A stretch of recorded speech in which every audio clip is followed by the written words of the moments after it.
Doors be open. Que l'on ouvre les portes.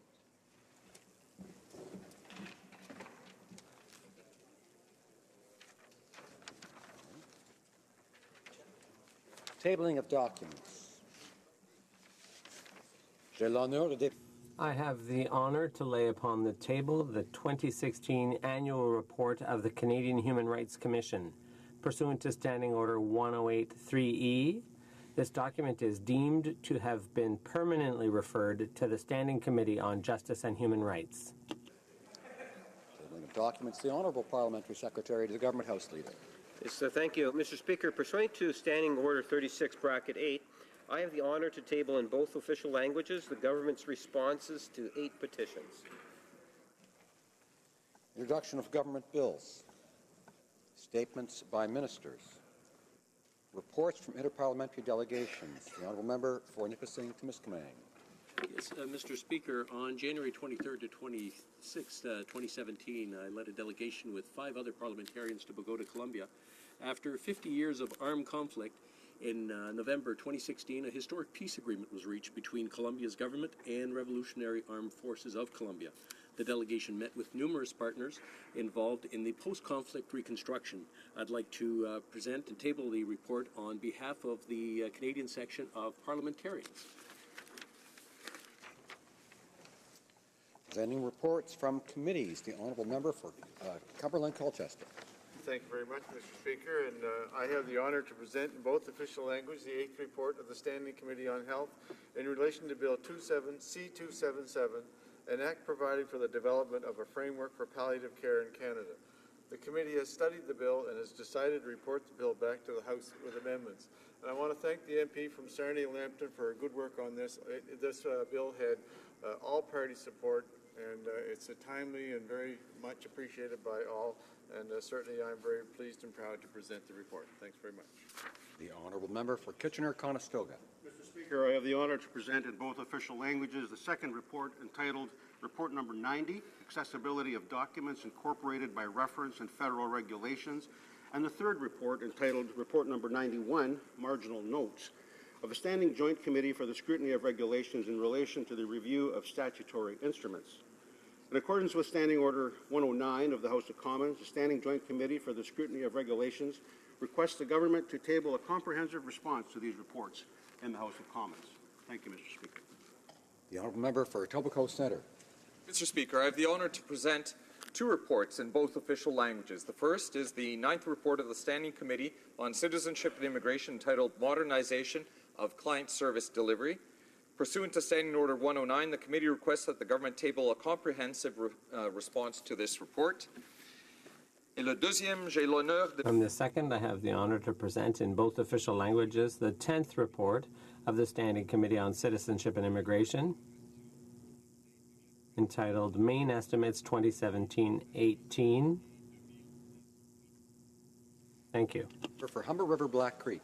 Thank you very much, Mr. Speaker, and I too have the honor to present in both official languages the 11th report of the Standing Committee on Transport, Infrastructure and Communities entitled A Study of the Navigation Protection Act. Pursuant to Standing Order 109, the committee requests that the government table a comprehensive response to this report. Thank you, Mr. Speaker. Honourable Member for Carlton Trail Eagle Creek. Thank you very much, Mr. Speaker. The Conservative members of the Standing Committee on Transport, Infrastructure and Communities unequivocally do not support this committee report on the review of the Navigation Protection Act. From its inception, the review of the Navigation Protection Act was disingenuous.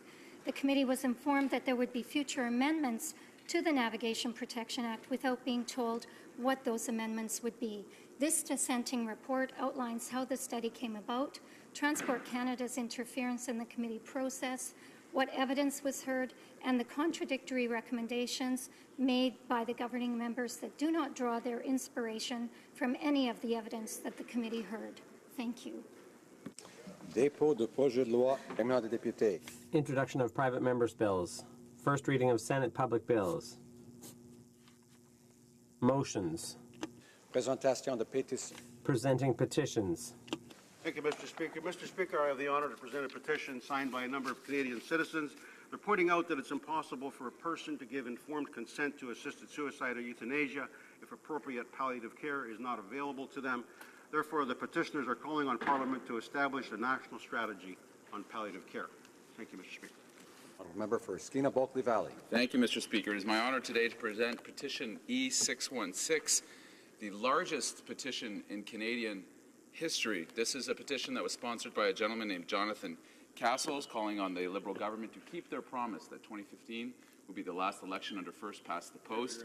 More than 130,000 Canadians signed this petition from coast to coast to coast, expressing their will, their desire for the most simple and basic of things in politics, that a government, when it makes a promise, it keeps its promise, to remove us from the outdated and unfair first past the post election system. It is my honor to present this petition today. I thank Jonathan Castles, Lead Now, Fair Vote, the Broadbent Institute, other Canadians that have sponsored this petition from across the country, expressing something that I think we all hope as parliamentarians, is that when a Prime Minister makes a promise, repeats the promise hundreds of times, that Canadians should be able to count on that promise. It is my honor today to present this petition. Thank you very much. Honourable Member for Nipissing-Temiskaming. Mr. Speaker, I have the honor today to present a petition on behalf of constituents who are asking of the House of Commons to specifically identify hospice palliative care as defined by the medical services covered under the Canada Health Act, so that provincial and territorial governments will be entitled to funds under the Canada Health Transfer System to be used to provide accessible and available hospice palliative care for all residents of Canada in their respective provinces and territories. For Humber River Black Creek. Thank you, Mr. Speaker, and I'm pleased to be able to present this petition, which reads that your petitioners call upon the Government of Canada to allocate 0.7% of Canada's gross national income to official development assistance by 2020. Thank you, Mr. Speaker. Great. Presenting petitions. The Honourable Member for Cowichan, Malahat, Langford.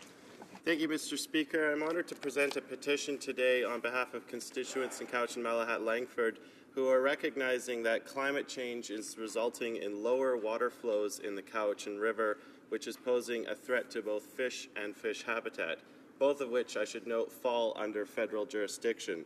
They note that the Cowichan River weir is necessary for managing the flow rates into the river, and that the Cowichan River is also a designated heritage river.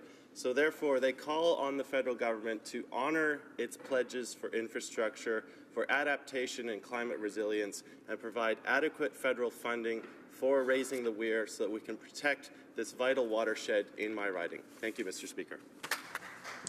Presenting petitions. Presentation de petition. The Honourable Member for Central Okanagan, Similkameen, Nicola.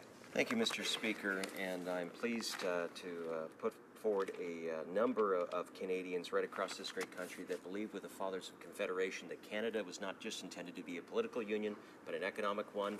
And it's in Section 121 of the Constitution Act, which is our free trade clause, that we as Canadians should be able to buy spirits, beer, and wine from across this great country. And these petitioners are calling upon the government to help do exactly that, as the Fathers of Confederation intended. Thank you. Presenting petitions. Presentation de petition. Questions on the order paper. The Honourable Parliamentary Secretary to the Government House Leader. Thank you, Mr. Speaker. The following questions will be answered today. Question 834. Furthermore, Mr. Speaker, if the government's response to question 831 to question 833, question 835 and question 836 could be made orders for return, these returns would be tabled immediately. Is it the pleasure of the House that the aforementioned questions be made orders for return and that they be tabled immediately? Yes? Yes? Agreed? Agreed and so ordered. The Honourable Parliamentary Secretary to the Government House Leader. And then finally, Mr. Speaker, I would ask that all remaining questions be allowed to stand at this time, please. Is that also agreed? Agreed? Agreed and so ordered. Orders of the day. Ordre du jour. Government orders. Means motion number 10 on the budgetary policy. Resuming debate, the Honourable Leader of the Official Opposition.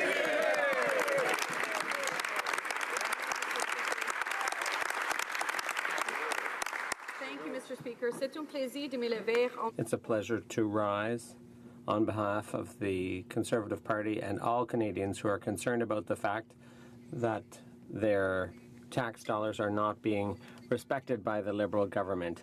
Mr. Speaker, I've traveled all across this country, and I've seen how this Prime Minister's policies are harmful to families and businesses. And all Canadians who are concerned that their tax dollars are not being respected to respond to the Liberal budget. And Mr. Speaker, as Conservatives and as the official opposition, we are here proudly as the voice of the taxpayer. Mr. Speaker, I've had the opportunity to travel this country quite a bit in this role, and I've seen firsthand how the job-killing policies this Prime Minister promotes are hurting families and businesses. In Medicine Hat, I visited a greenhouse who say they're set to spend hundreds of thousands of dollars. In fact, it was exactly $750,000 to accommodate the Prime Minister's new carbon tax at $50 a ton. On Canada's proud East Coast, I met families who are finding it harder and harder to save after this government hiked the cost of textbooks and after-school programs for their kids. Now, Mr. Speaker, the Prime Minister likes to talk about cleaning up the tax code, but he forgets that all of these tax credits that he's taking away from families made life more affordable for them. Exactly right. Mr. Speaker, the truth is that regular Canadians feel like they're being nickel and dime to death by this Prime Minister. He promised a lot in the election. He made a lot of commitments, but now it seems like a lot of rhetoric, because for all the money that he spent and for all of the taxes Canadians have to pay, what are the results? The Prime Minister is now, in the second budget, clinging to this failed Liberal idea of taxing and spending, because it seems impossible for him to understand what regular Canadians are actually going through out there. Canadians actually needed a break. That's what they were hoping for in this budget, but they didn't get one. We on this side of the House are not surprised. After all, this is the same government that broke its promise to lower taxes on small businesses, that broke its promise to limit its deficit spending to only $10 billion, and broke its promise to balance the budget, all within 6 months. Monsieur le Président, c'est faux. Mr. Speaker, these broken promises are proof to Canadians that the Prime Minister doesn't understand the everyday challenges families and workers are facing. Canadians aren't looking for bigger, shinier promises that will cost millions but never arrive. They're looking for common-sense solutions to the most pressing problems. Speaker, these broken promises are just proof to all of the Canadians that are watching that the Prime Minister doesn't seem to understand the everyday challenges that families are going through. Canadians aren't looking for bigger, shinier, more expensive promises that cost millions of dollars. They are looking for common-sense solutions to their most pressing problems.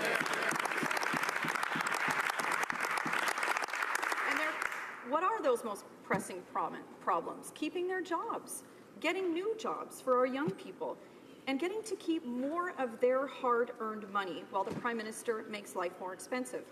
I was at a function this morning with a lot of small business owners, and a small business owner said to me, I work 15 hours a day, 7 days a week.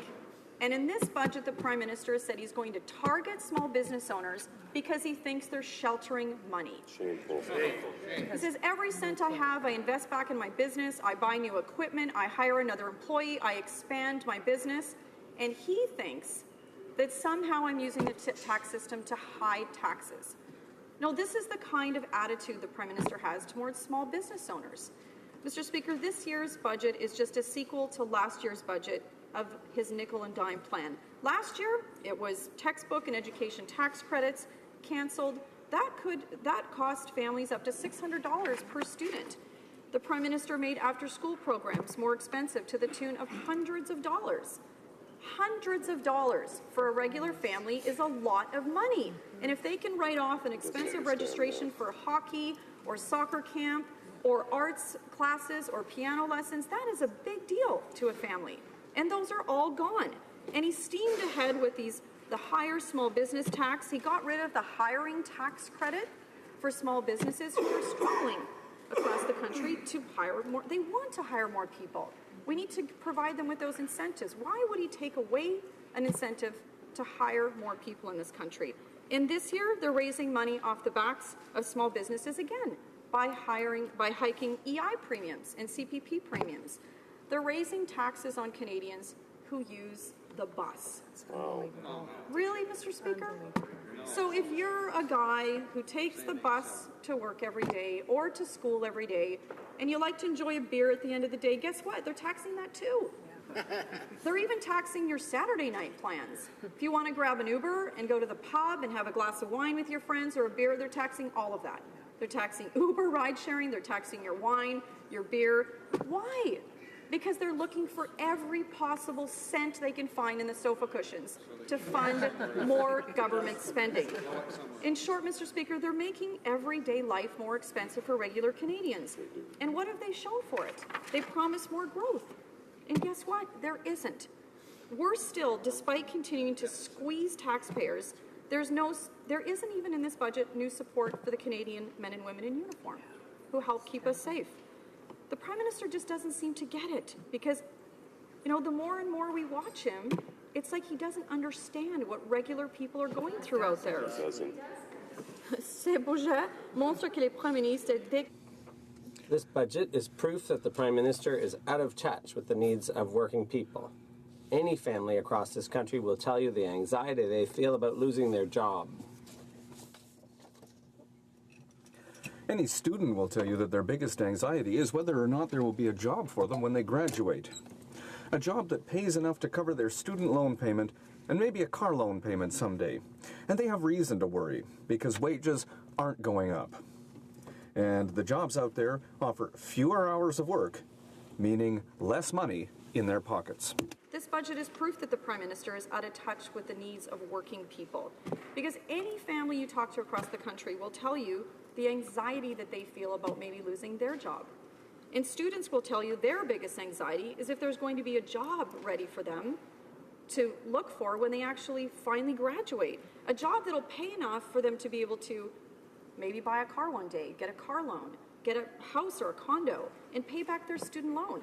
And they have reason to worry because wages aren't going up. And the jobs that are out there on offer are offering fewer hours of work, meaning less money in their pockets. So for all the Prime Minister's grand spending plans, and let's remember back to the election, he promised to not raise taxes, he's raised them. To balance the budget, he's not. But to spend that $10 billion on infrastructure, roads, bridges, which is what most people think of as infrastructure, he's not.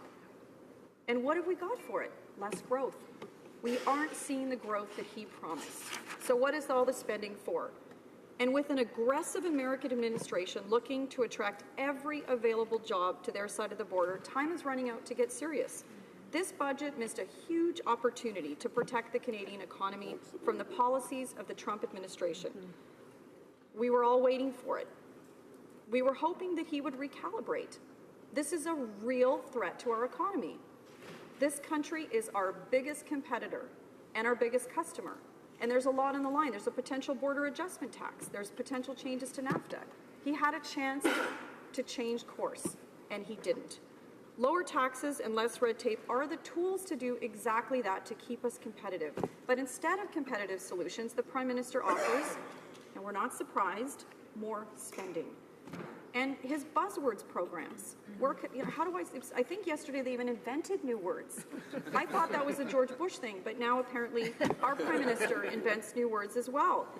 And but these kinds of programs don't reach the vast majority of Canadians. They'll never see a benefit from these kinds of programs, as great as the Prime Minister thinks that they are. But all those people out there that are waiting for a signal from this government, they're the ones that are going to face much more intense competition from a low-cost, low-tax United States. Now, if the Liberals think that your job is fashionable enough where it might make a good photo op after the budget, and the Prime Minister might show up there. He might show up. There's a good chance that you might be able to get a photo with him. You'll be lucky. You're in luck, because if you do have a supercluster venture capital accelerant, then you are in luck, because this budget was made for you. But I don't think there's a lot of them in Portage Lisgar. Maybe one day. But Mr. Speaker, the truth is, graduates are looking at this and saying they're struggling to pay off debt, let alone save a bit of money. And they're looking at this budget and are thinking, what's in it for me? Because that's what people look for. Not a lot. Not a lot in it for the guy that's working on the oil drilling rig. Not a lot in it for the person running a family farm. If you drive a truck or you own a hair salon, Your job's not fashionable to this Prime Minister. That's right. And there's nothing in this budget cool for enough. you. So sorry to break it to those people, and it's not funny. Your job is not a Liberal favorite. They are picking favorites. And the rest of the workforce is going to pay for it. The rest of the people in this country, families and businesses, will pay for that. Mais ces programmes de milliards. But as it stands, these billion-dollar programs aren't really about the average working Canadian. Families and businesses who were looking to this budget for a sign that the Prime Minister had done his homework, had figured out a plan, and would be moving beyond his haphazard tax and spend approach. Stands, Mr. Speaker, these billion-dollar programs aren't really about the average working family. They really aren't. Families and businesses were looking for a sign in this budget from the Prime Minister that he'd done his homework, that he had listened, that he'd figured out a plan, and he'd be moving beyond this haphazard tax and spend approach. But the opposite is true. There's actually no fiscal plan in the budget. Someone made mention of that yesterday, an economist. When is the last time there was a budget with no fiscal plan? There's no fiscal plan. There's no plan to return to a balance. There's no appreciation for what this is going to cost. There's no accounting for the programs and the jobs that it will create. There's no costing or measurement of the amount of GDP associated with these programs. They have not done their homework, Mr. Speaker, and they don't know. Despite the Prime Minister's promise to return to balance, he admitted yesterday he has no intention whatsoever to return to balance. It's shameful. Not only did the Prime Minister break his solemn commitment during the election to only spend $10 billion, the upcoming deficit for this year is $29 billion. Shameful. In fact, since November of last year, that's just 6 months, the Prime Minister blew through an additional $13 billion. Taxpayer money has disappeared into a black hole of photo ops and international trips, and it's produced zero growth. But let me rephrase that. There is growth, and you know where that growth is? In the size of government. Yesterday, the comment was made that this is unprecedented growth in modern times. That's how it was described. A 12% growth to the size of government. And when taxpayers look at that, they think, what is happening? That's not the bargain that we were told we were going to get when the Prime Minister got elected. Mr. Speaker, the budget also admits that his infrastructure plan is not on track, right there in black and white. Very little of the $1 billion they were earmarked to go to roads and highways and ports. It sounded like a good idea. We want shovels in the ground. We want people working. The kinds of things that Canadians expected when he said he's going to spend on infrastructure. That's not what happened. The construction sector is actually declined by 3.3%. Money's not getting out. Projects aren't being built. Shovels are not in the ground, and that means jobs weren't created in the construction business.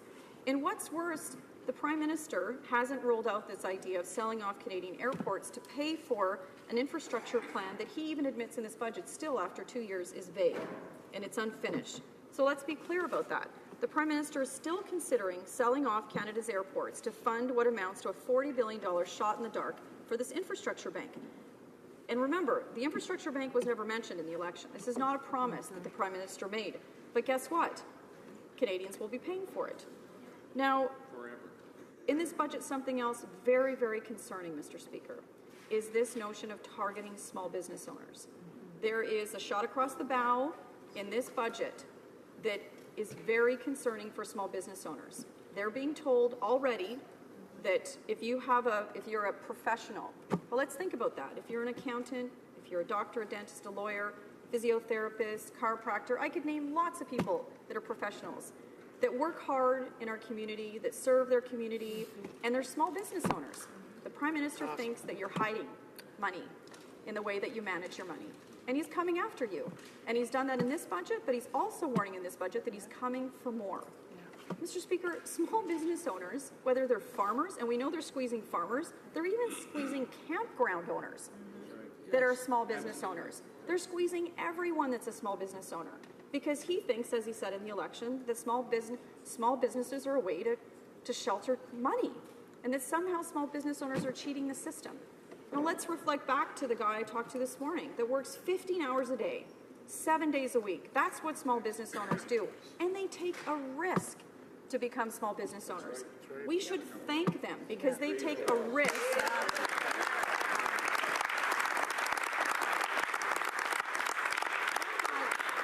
Living off the government, they're not living off the taxpayer. They have taken a risk, invested their hard-earned dollars to create jobs, to invest in the community. Many of them give back to the community through charitable donations and community work. These are the people that are the backbone of our economy, small business owners. And that's who the government is targeting. So where are their priorities? So, Mr. Speaker, I can tell you, les conservateurs du Canada sont... Canada's Conservatives are here to be the voice of the taxpayer. The taxpayer means regular Canadians, mums and dads, workers and small business owners, seniors and students.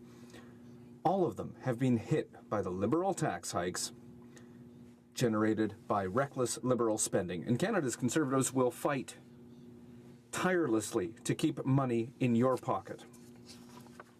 But this Prime Minister doesn't understand that. And was saying the Conservatives, Canada's Conservatives, are here to be the voice of the taxpayer. The taxpayer is regular Canadians, moms and dads, workers and small business owners, seniors and students.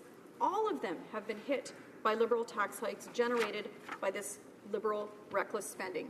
And Canada's Conservatives will fight to keep more money in the pockets of the taxpayers.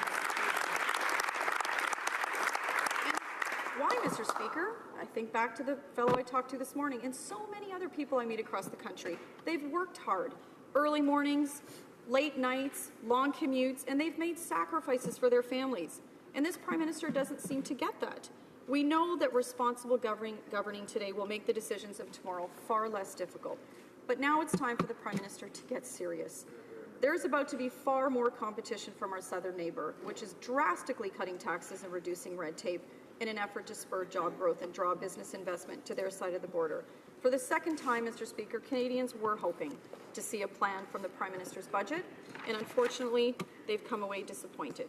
So, Mr. Speaker, with that, I move that the motion, seconded by the opposition House Leader, be amended by deleting all the words after the word "that" and substituting the following: that this House not approve the budgetary policy of the government as it A, includes a further deficit of at least $29 billion, B, contains no plan to return the books balance, C, nickel and dimes Canadian taxpayers to death by hiking taxes on public transit users, Uber and ride sharing, beer and wine, donated medicines, childcare, small business owners, and D, demonstrates that the government's economic plan has failed to create the jobs it promised. Thank you, Mr. Speaker.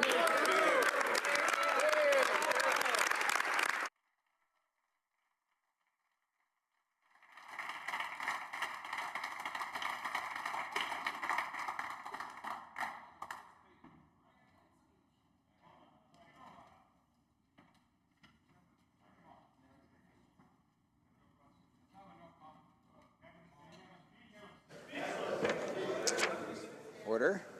Ms. Ambrose, seconded by Ms. Bergen, moves that the motion be amended by deleting all of the words after the word "that" and substituting the following: this House not approve the budgetary policy of the government as it A, includes a further deficit of at least $29 billion, B, contains no plan to return the books to balance, C, nickel and dimes Canadian taxpayers to death by hiking taxes on public transit users, Uber and ride-sharing, beer and wine, donated medicines, childcare, and small business owners, and D, demonstrates that the government's economic plan has failed to create the jobs it promised.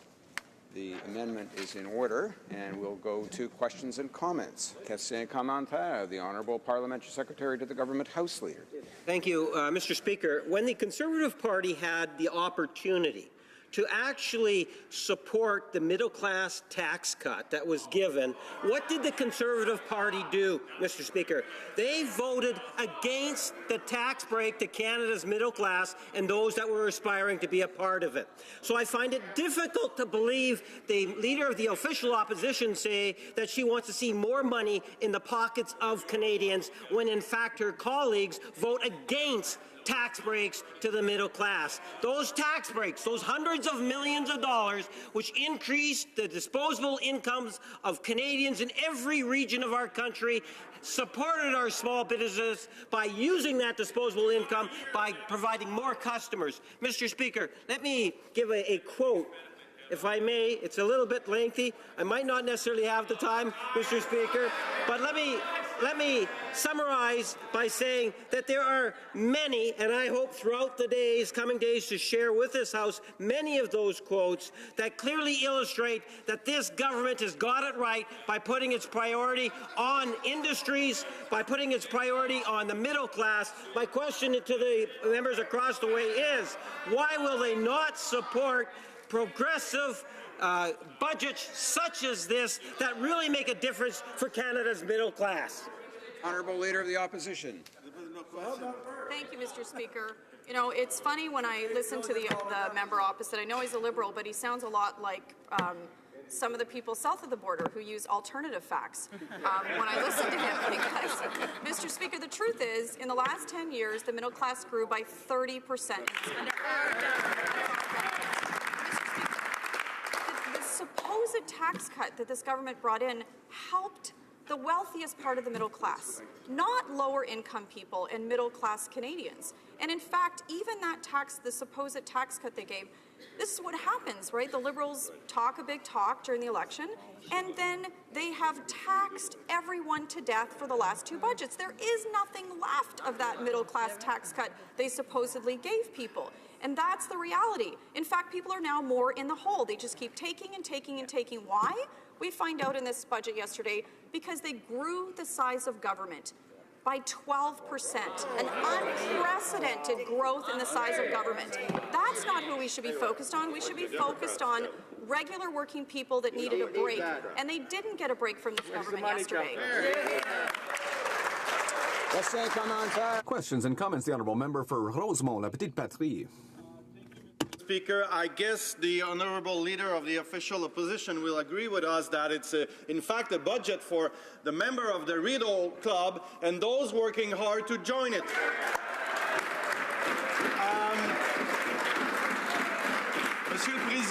Mr. Speaker, unfortunately, once again, we have a Liberal budget full of broken promises. The Liberals voted in favour of our motion to end poverty for Indigenous children. The Canadian Human Rights Tribunal says they need to put in $155 million. They haven't done that. They promised to end deductions for or credits for stock option purchases for CEOs. Nothing. They promised that they would lower the tax rate for small and medium-sized businesses. Nothing. But there are some surprises. There are some bad surprises for families and the middle class. For example, the tax credit for those who take the bus every morning to go to work, which gave them back $150 to $200 a year. Well, that's gone. I'd like to hear the Leader of the Official Opposition on what she thinks about that Liberal measure, which is going to hurt families across Canada. The Honourable Leader of the Official Opposition. And I agree with the Honourable Member's comment about a budget that isn't for regular working people. Exactly. And I love his comment about this is for people, you know, this is for the elites, friends of the Liberal Party. That is what this budget is about. He talked about the bus passes. What? It's mean-spirited. Yeah. Why would you take away a benefit for people that take the bus every day to school or take the bus every day? This tax credit allowed people to get almost 2 months of free bus passes back on their tax return. The seniors use this, students use this, low-income Canadians use this. And Mr. Speaker, this is not a budget for regular working people. You know, we think about things like, you know, not just getting to work and back, but the people that want to work those 15 hours a day to actually own a small business one day, they want a return on their investment. They're thinking about taking that risk. How do we encourage them to take a risk? That there's a reward at the end of the day. That if they work those 15 hours, they're going to get to build a business, to hire people, to actually keep some of their own money. And what a wonderful opportunity for them and their family and their community. And what are we doing? We're telling them that they're tax cheats. That's what this budget does, that we're coming after small business owners now. And it's everything from campground owners to people who operate a family-owned farm. I mean, this is ridiculous, Mr. Speaker. This has to end. We will be the voice of the taxpayer, and we will stand up for families and stand up for small businesses. Questions and comments. The honourable member for South Shore St. Margaret's. Thank you, Mr. Speaker. Mr. Speaker, I listened with great interest to the honourable leader of the opposition's speech, and she kept talking about not addressing working-class Canadians' issues. In my riding, Mr. Speaker, I heard a great deal about how important childcare was, and the government, when the party opposite was in power, they chose not to invest in childcare. We're looking at $7 billion in childcare. And I'd like to ask the leader of the opposition how she considers not investing in childcare something that's going to help middle-class families. Honourable Leader of the Official Opposition. Well, Mr. Speaker, once again, not focusing on everyday working people, but particularly low-income working people. What is the first thing the government did was take away the universal child care benefit that every single family in this country relied on. They took away, in choice, they also took away the tax credit for child care. And Mr. Speaker, yesterday in the budget, they took away a credit for employers who are willing to put their own money into child care in their own businesses, which if I ask any parent I know, they'll say that is the ideal kind of child care, that you would have child care on site, in your own business, close to your own community, and an employer is actually willing to put some money into it of their own to make their work environment better for their employees. What a great incentive for childcare, and these guys took it away. Questions and comments. The honourable member for Chilliwack Hope. Thank you very much, Mr. Speaker. I appreciated the words of the Leader of the Opposition. We heard last night, as the speech is being read, another 1,000 energy workers laid off in Alberta. And I was with a stakeholder last night who was taking calls from a friend of his, one of those 1,000 people who'd lost his job, a young father with 2 young kids, and it was heartbreaking. And in this budget, we see the government once again going out of their way to target the energy industry when they're down, to kick them when they're down. They've said if you are investing money to look for new discovery wells, if you're looking to invest, these are the people that hire the middle class, and they're kicking them again when they're down. I'm wondering, the Leader of the Opposition has done a lot of work across the country, but she's a strong Albertan. Her heart is there. Can she talk about how this budget not only doesn't help the energy sector, but kicks them when they're down? Honourable Leader of the Opposition. Well, Mr. Speaker, the member said it well. Imagine, Mr. Speaker, if there was over 100,000 people out of work in any other province in this country. There would have been something in this budget. There are still over 100,000.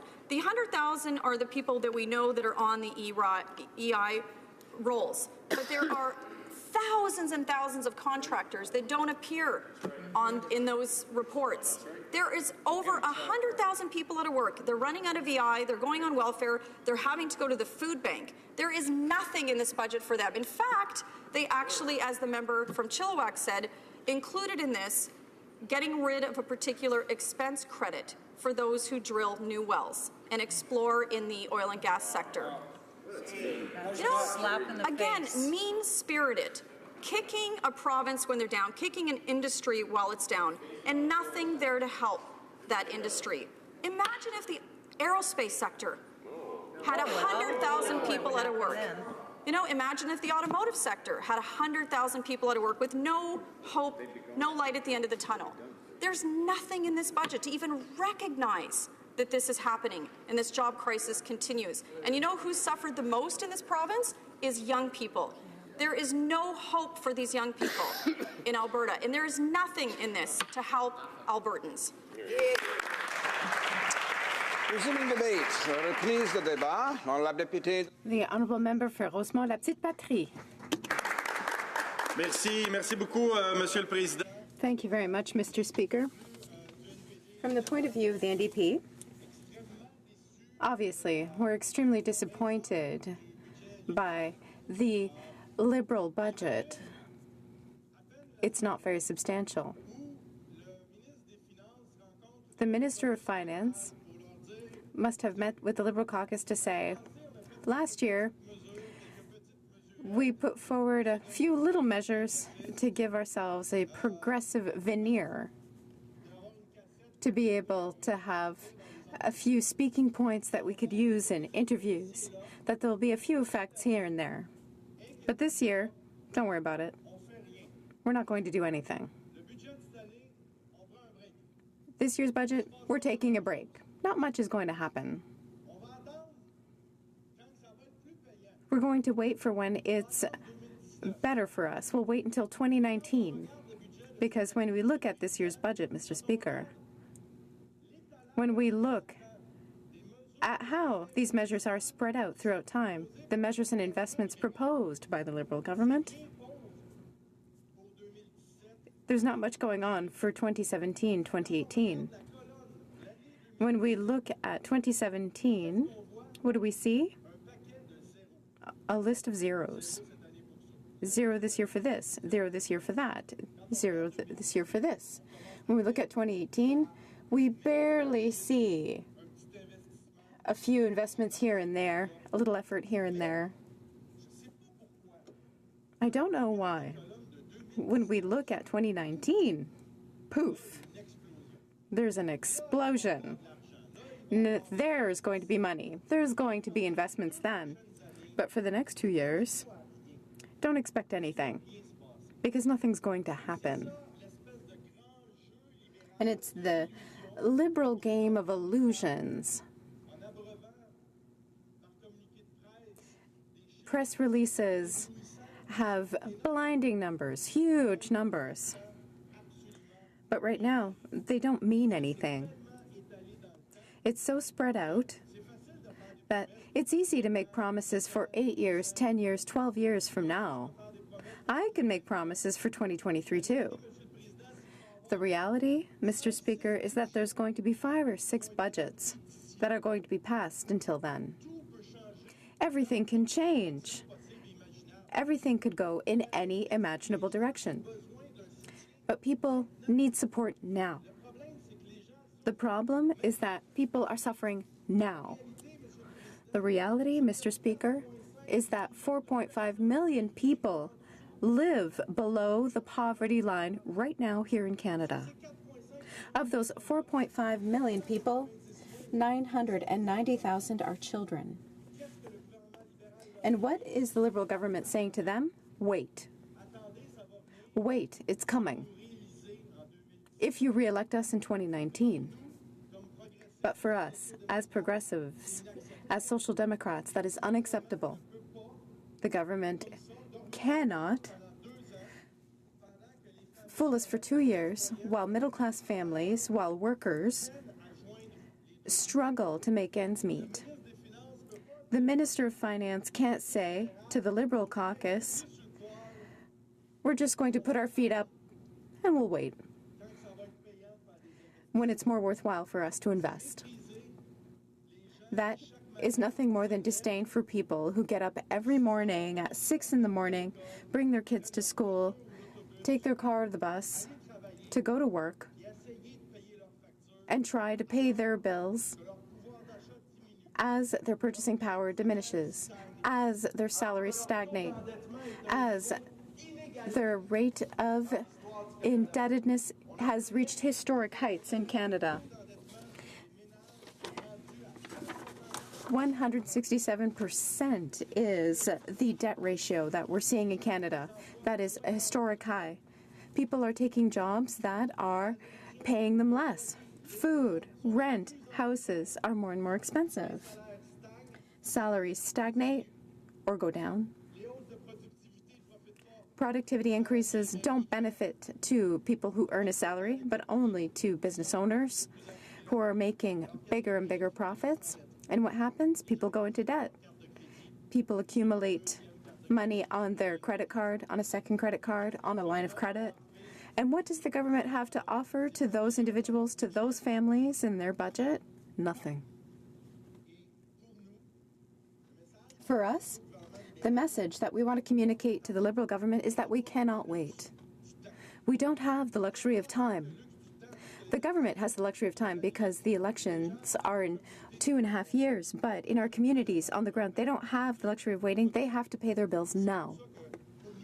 And that's why for us at the NDP, we consider that this is a missed opportunity, this budget that was tabled yesterday. Really, they're just missing the mark entirely. And we're not meeting the pressing needs of the public. We're simply meeting the needs of the Liberal Party and the friends of the Liberal Party who are going to benefit from it and will continue to benefit from unfair measures because these measures benefit millionaires, to the privileged, to those who own and manage large companies, who are still going to enjoy their tax advantages, which had been promised to be eliminated or resolved, but yet they are being maintained. Budget of nothingness. The big budget of nothing. Or wait and see, it's coming. It's coming when? Yeah, maybe for the next federal election. But for the next 2 years, you will have peanuts. Or almost nothing from us. Because it's quite easy to make big numbers in a press release. Spreading billions of dollars in innovation and housing and public transit and all of that stuff. But what is in the budget for 2017? It's a column of zeros. And 2018, the same thing. Suddenly, if you look closely to the budget 2019, wow, it's wonderful. Hundreds of millions of dollars investing in our communities just in time for the next federal election. I can imagine the finance minister talking to the Liberal caucus saying, don't expect too much from this budget because we're taking a break. We're taking a break because the elections are just in 2.5 years. We'll keep the money for that time. But it's a little bit ludicrous to make shining objects to the population saying we will invest billions of dollars when actually it's supposed to come only in 2022, 2023, 2024.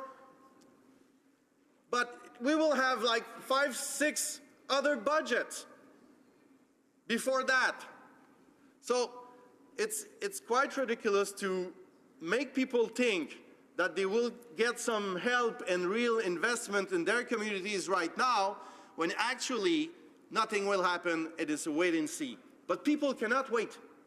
People don't have the luxury to wait 2 years for the interest of the Liberal Party. 4.5 million people in our country are living in poverty. 990,000 children are living in poverty. The majority of children in First Nation communities are living in poverty. They don't have the luxury to wait. They need our support. And the Liberal government is failing its responsibility and promises they have made to Canadians to invest in infrastructure, housing, innovation, public transit.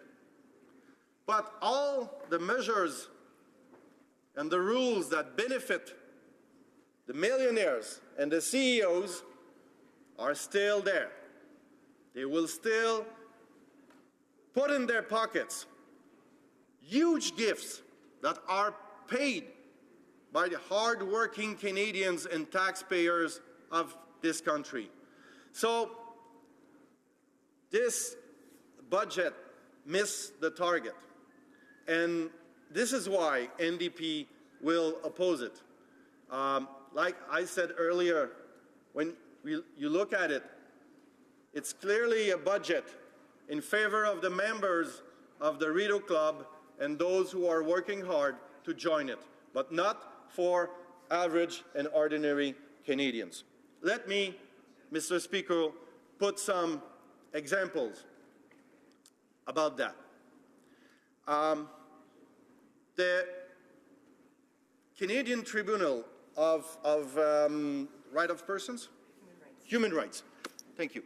The Canadian Tribunal of Human Rights said 3 times to the federal government that they have to invest $155 million to close the gap for children in First Nations communities. The federal government is challenging that in court. Shame. At the same time, they have voted in favor of a motion in this House of Commons to give that money for children in First Nations communities. What we see in that budget, nothing. 0. We should have expected $155 million, at least. But there's nothing. Broken promise from the Liberal government.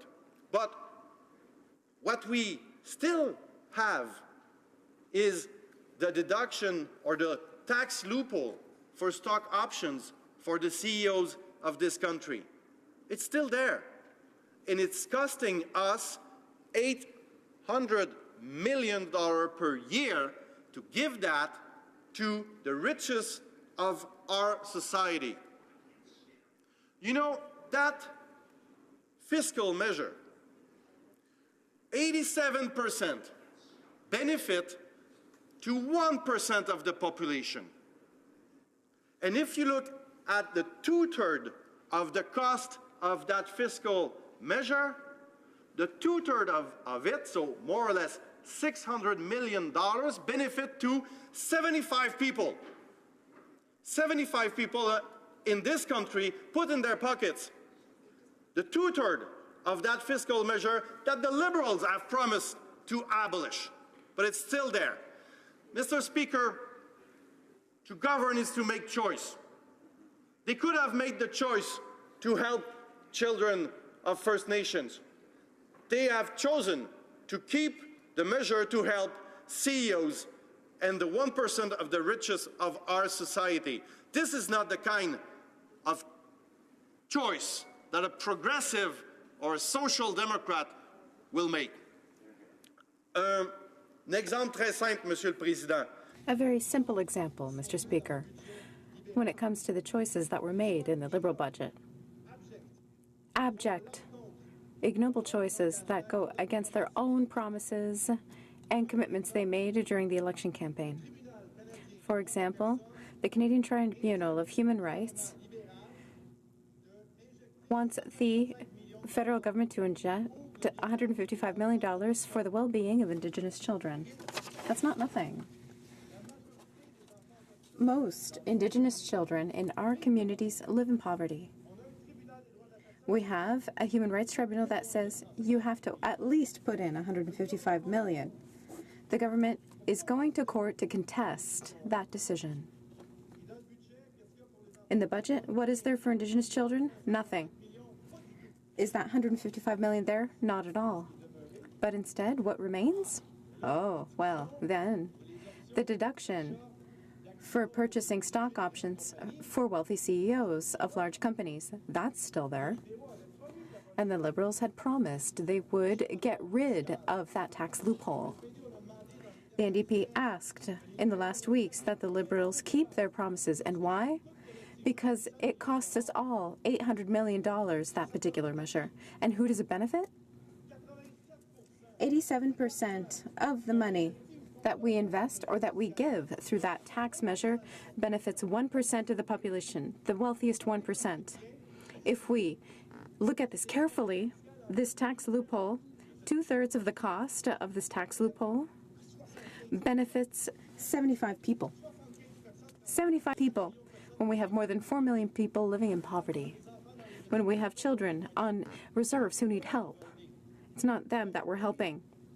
We're going to maintain the measure that's going to help our millionaire friends, those who own everything in the elite of our society. Governing is to make choices. You can help Indigenous children. You can choose to implement measures that help the richest. And guess what? The Liberals, once again, wanted to keep the measures that would benefit the wealthiest. The masks are falling, and the true nature of the Liberal Party is revealed. Another example, an easy one. What could help people the most? getting around in their communities, but public transit. It helps our economy. It helps families. It's good for the environment because it cuts down on greenhouse gas emissions. What is there in the budget this year for public transit? Nothing. Nothing at all. Nada. For the region of Montreal, by the way, the Prime Minister had promised $775 million to extend the Blue Line. There's no mention of the Montreal Metro and the Blue Line in the budget. There's nothing at all. The only measure dealing with public transit is, and hang on to your hats, it's great, is there was a tax credit for people who take the bus.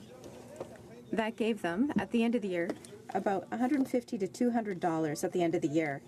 And that cut down their taxes a little bit and encouraged people to use public transit. What did the Liberals have the great idea to do? To get rid of it. It doesn't exist anymore. But that helped families out, middle-class families. It gave them some genuine help. Now, there are other tax measures that are going to stick around. When you're an employee, you're taxed on 100% of your income. You have no choice. A certain amount of your pay is deducted at source. When you're a huge investor and you make capital gains, you rack up large capital gains, you get 100%. You're not taxed on 100%, rather. You're only taxed on 50% of the gain. The Liberals could have changed that. They could have fought against that injustice, that unfairness. And the government could have increased its revenues. But what did the Liberals do? They kept that tax advantage for the richer. It costs about $1 billion a year, that capital gains exemption. But they had the genius to scrap the tax credit for people who take the bus to commute to and from work. I don't know who on the Liberal side thinks that's how you fight inequality and injustice in our tax system. Mr. Speaker, another huge scandal in this Liberal budget is that there's absolutely nothing to help people who are job seekers. There's no improvements to EI. People pay for EI. They pay premiums, but then when they lose their jobs, 6 out of 10 job seekers don't even qualify for EI. Is there anything in the Liberal budget to improve access to EI? Nothing. Not at all. Has the number of hours changed in order to qualify? Not at all. In regions where there is a lot of seasonal work, was there any extension of the benefit period because of the economic situation in that region? No, not at all. But what is still in the budget is extremely low corporate tax rates for big companies. They pay 15%. Their tax rate has been cut in half over the past 15 years. That costs the Treasury billions of dollars. And what about the subsidies to the oil patch? They're still there. But what about affordable housing? 1% of what was promised, $10 million. They might be able to build 3 apartments, one in Montreal, one in Toronto, and one in Vancouver, with that paltry amount of money. Here's what I would move, seconded by the member for London Fanshawe, that the official opposition's amendment be amended by eliminating everything after the word that and substituting keeping that the amendment be amended by deleting all the words after the words because it and substituting the following. Maintains stock option loopholes for wealthy CEOs and refuses to ask large corporations to pay their fair share, and fails to allocate any of the funding needed to end racial discrimination in the provision of Indigenous child welfare services. Thank you, Mr. Speaker.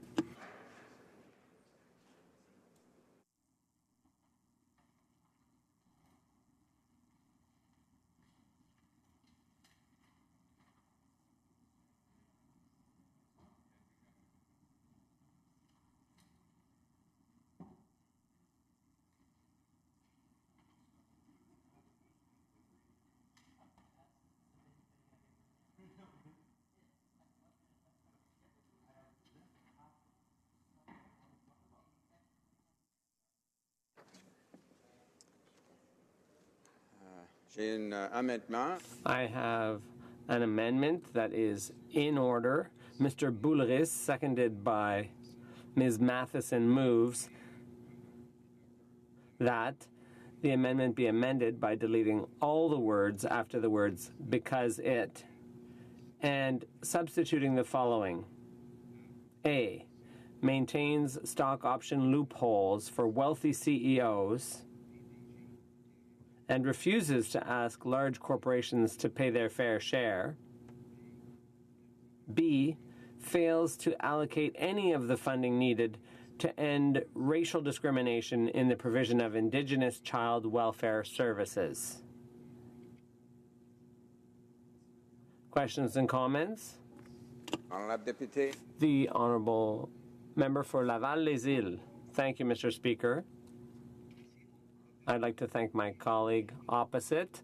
I listened carefully to his speech, and I'd like to ask him what he thinks of this government and this budget. When we managed to reduce unemployment from 7.1 to 6.7%, and we created 250,000 full-time jobs for Canadians. Our priority is investing in industry and innovation to make Canada an innovative country. I'd like to hear what he has to say about those things. The Honourable Member for Rosemont-la-Petite-Patrie. Thank you, Mr. Speaker. At home, when I was young, we used to say that culture is like jam. The less you have, the thinner you have to spread it. And it's the same thing with the federal government. They're spreading their funding over 10 years. There's nothing today, so they're hoping people won't notice this strategy. So it's the same thing with affordable housing, innovation, infrastructure. Everything's backloaded.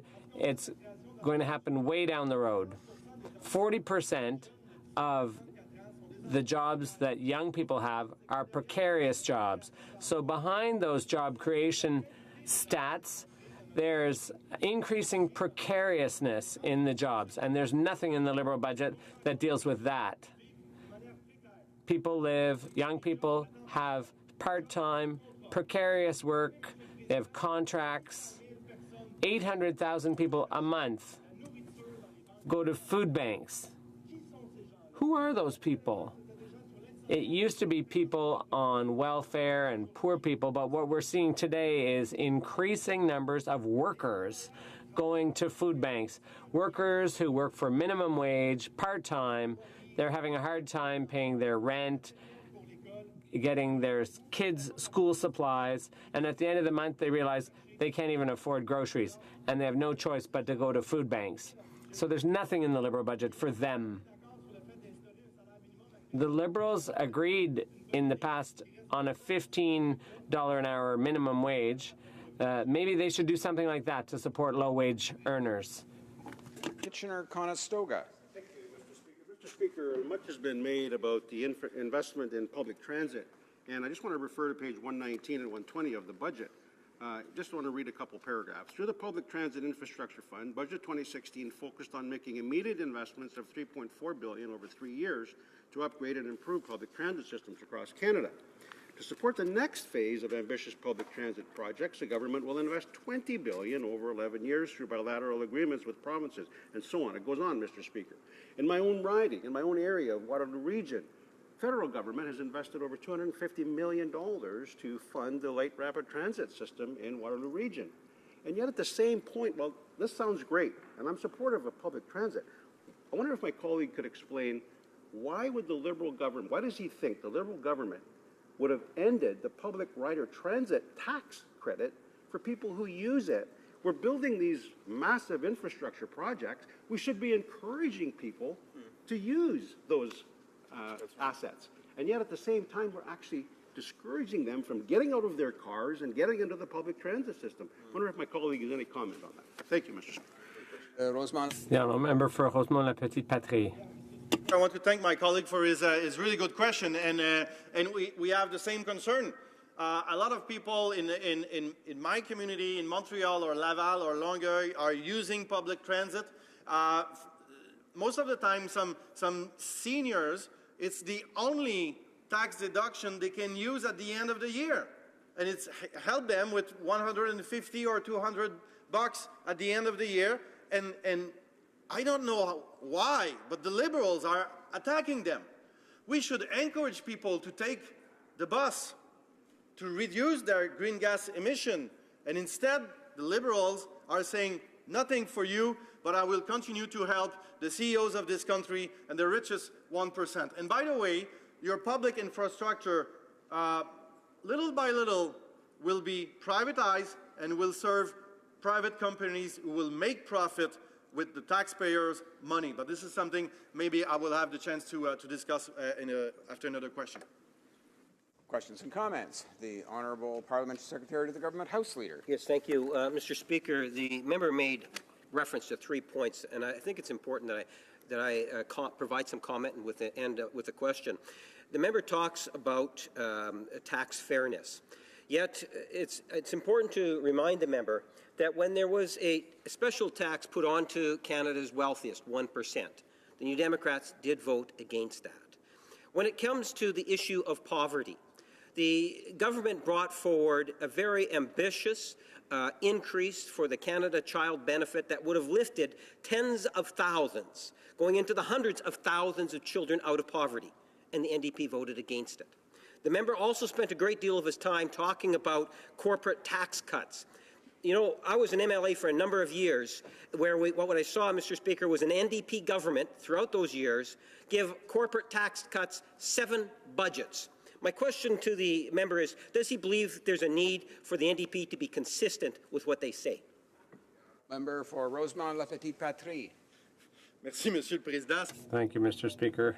That's pretty funny, getting a lecture from the Liberals on consistency. But I'd like to remind everyone why the NDP voted against their so-called tax cut for the middle class. And if you don't mind, I'm going to have to laugh a bit because that tax cut was kind of strange. Those earning under $90,000 got nothing from the Liberal government. If you earn less than $23 an hour, the Liberals are not going to help you out. On the contrary, it was people earning between 90 grand and 210 grand a year. They got $266 in tax cuts per year. So if you only earn $30,000, or roughly the average income in Canada, so people earning a median income got absolutely nothing from the Liberals. So they boast about investing in innovation for tomorrow's jobs. How is it that the fund that's dedicated to lower greenhouse gas emissions, an economy that has lower GHGs, how is it that they're cutting that fund, they're cutting next year? So that fund that might have created good jobs based on new technologies with renewable energies, $1.2 billion is going to be cut under the Liberal budget. I don't understand. For Cowichan, Malahat, Langford. Thank you very much, Mr. Speaker. Before I get to my question, I just want to make a quick comment to salute the hardworking Conservative and NDP MPs on the Procedure and House Affairs Committee who are at this very moment beating back a dictatorial and unilateral Liberal attempt to change the standing orders. We have gone from sunny ways to the Sun King. We have a Prime Minister who's gone from a respect of Parliament to l'état c'est moi. Now I'll get to the question, Mr. Speaker. I want to ask my friend about the correlation between the low corporate tax rates that we have seen exist for about a decade now and the continuing failure of successive governments to do anything about the minimum wage, the federal minimum wage, and take some leadership. Because it seems to me that we are allowing corporations to accumulate massive profits, but we're not forcing them to pay their workers a livable wage. And I'd like to hear my friend's comments on whether we are subsidizing these corporations with corporate welfare and we're doing nothing for the hardworking men and women who often need social assistance while working, which costs taxpayers even more. The honourable member. Thank you, Mr. Speaker.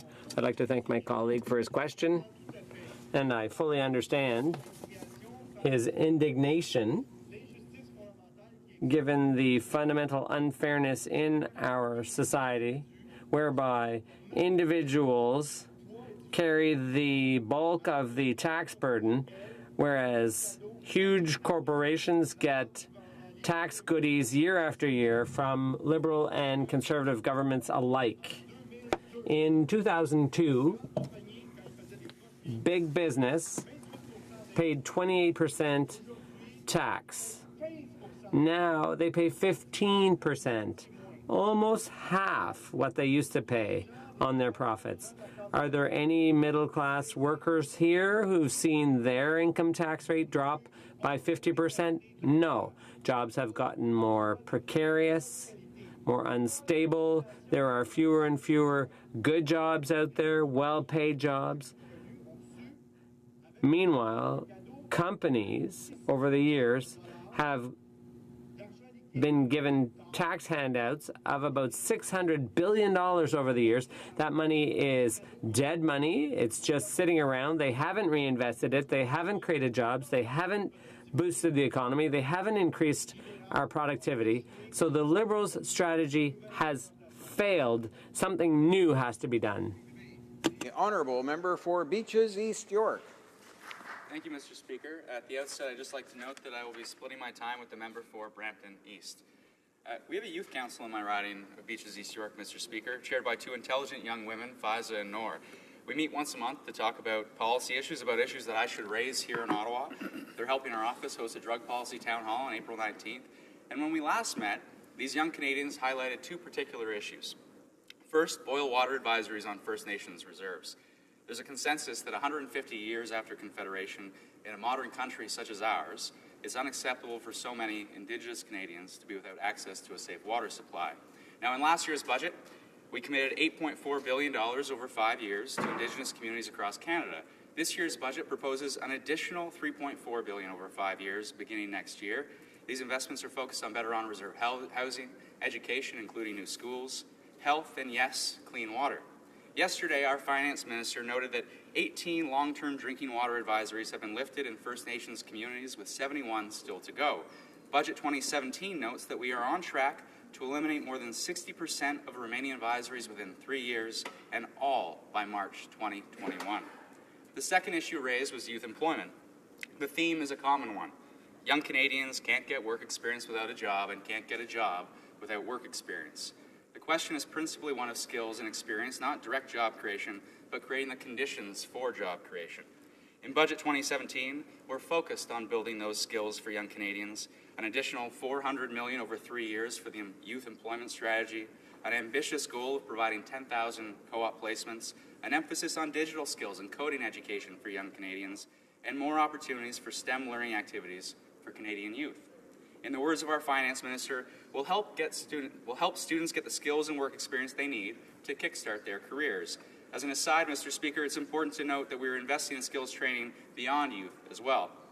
Now, speaking to the budget more broadly, our finance minister described it as both ambitious and responsible. It builds on the ambitious agenda set forth in our election platform, in the throne speech in Budget 2016, and it does so in a responsible way.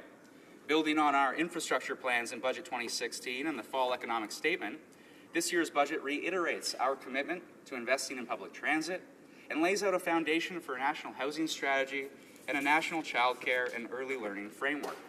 On childcare and early learning, Mr. Speaker, this budget provides $7 billion over 10 years, starting in 2018-19. It'll help create more quality, affordable childcare spaces across the country. That's over $500 million each year, 2018, 2019, and 2019 to 2020. As a young parent myself, hello to my wife and my 7-month-old McKinley back home. We've also made changes to help parents by making EI parental benefits more flexible. I have no idea in the City of Toronto, Mr. Speaker, how anyone manages to raise children without the help of parents or family. I am lucky to have parents to help with McKinley. Our proposed changes will allow parents to choose to receive EI parental benefits over an extended period of up to 18 months and meet the platform commitment to do just that. EI parental benefits will continue to be available at the existing rate of 55% over a period of up to 12 months, but if parents wish, they can take it up to 18 months at a lower benefit rate of 33% of average weekly earnings.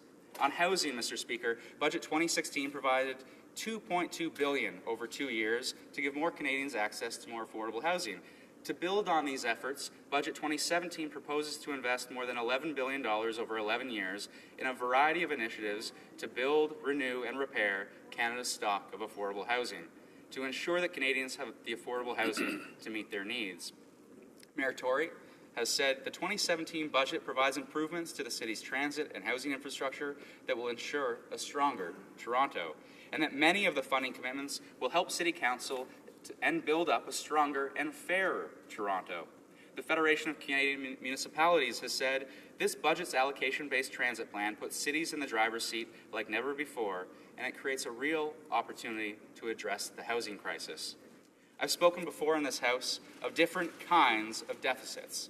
For example, there are paper deficits and there are infrastructure deficits. When one considers how spending is allocated in Budget 2017, it's important to remember that in many cases, including infrastructure spending, inaction costs more than action over the long term.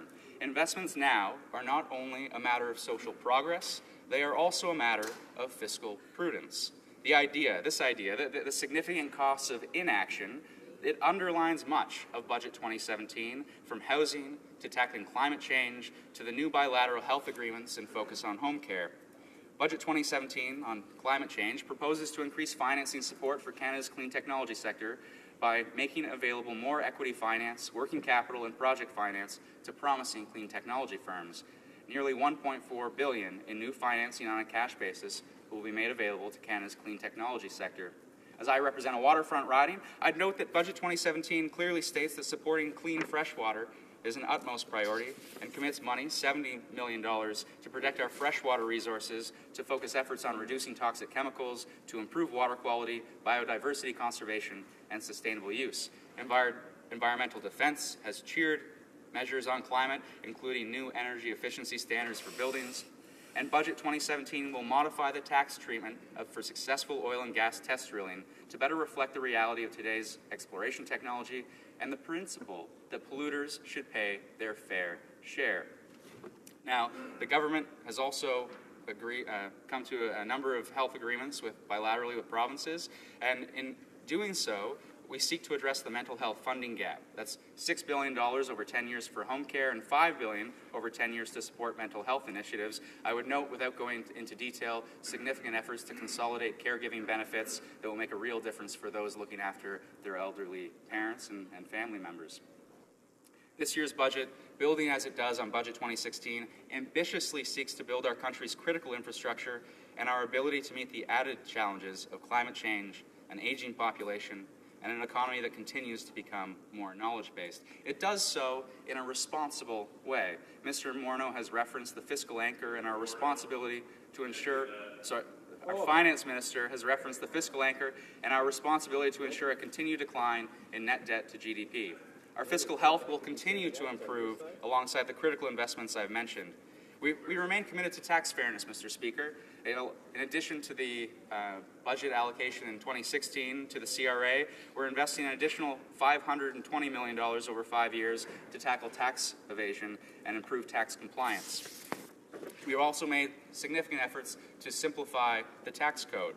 Now, I've had a number of constituents already raise concerns about the public transit tax credit. I would note, though, that with these tax credits, including the public transit tax credit, there's no evidence that it encourages additional participation. There's a low participation rate I've used this tax credit myself, Mr. Speaker, and one has to save one's Metro passes and file the requisite paperwork, and for $200 to $250, it's a significant amount of effort for relatively low payoff, and we're better off providing those targeted investments at the outset to make transit more affordable for everyone. It will increase participation if we do so. Now, data collection. We don't talk about data collection enough. And in this budget, we can talk about data collection with respect to housing. We can talk about data collection with respect to health. Specifically with the healthcare system, there's an investment of $53 million over 5 years to the Canadian Institute for Health Information. And in the City of Toronto, for housing in particular, affordable housing is quickly growing out of reach of those my age and younger. And statistics are very important for us to identify the problem and tackle it properly. So this budget promises to give StatsCan almost $40 million over 5 years to develop and implement a housing statistics framework.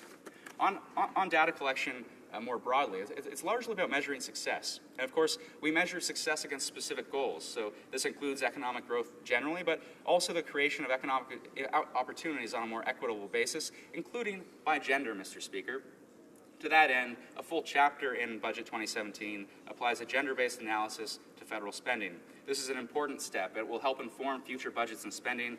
My Youth Council has highlighted gender equality, and this is one step to greater equality. Equal Voice lauded Budget 2017 for its gender lens, noting that it changed the way government makes spending decisions.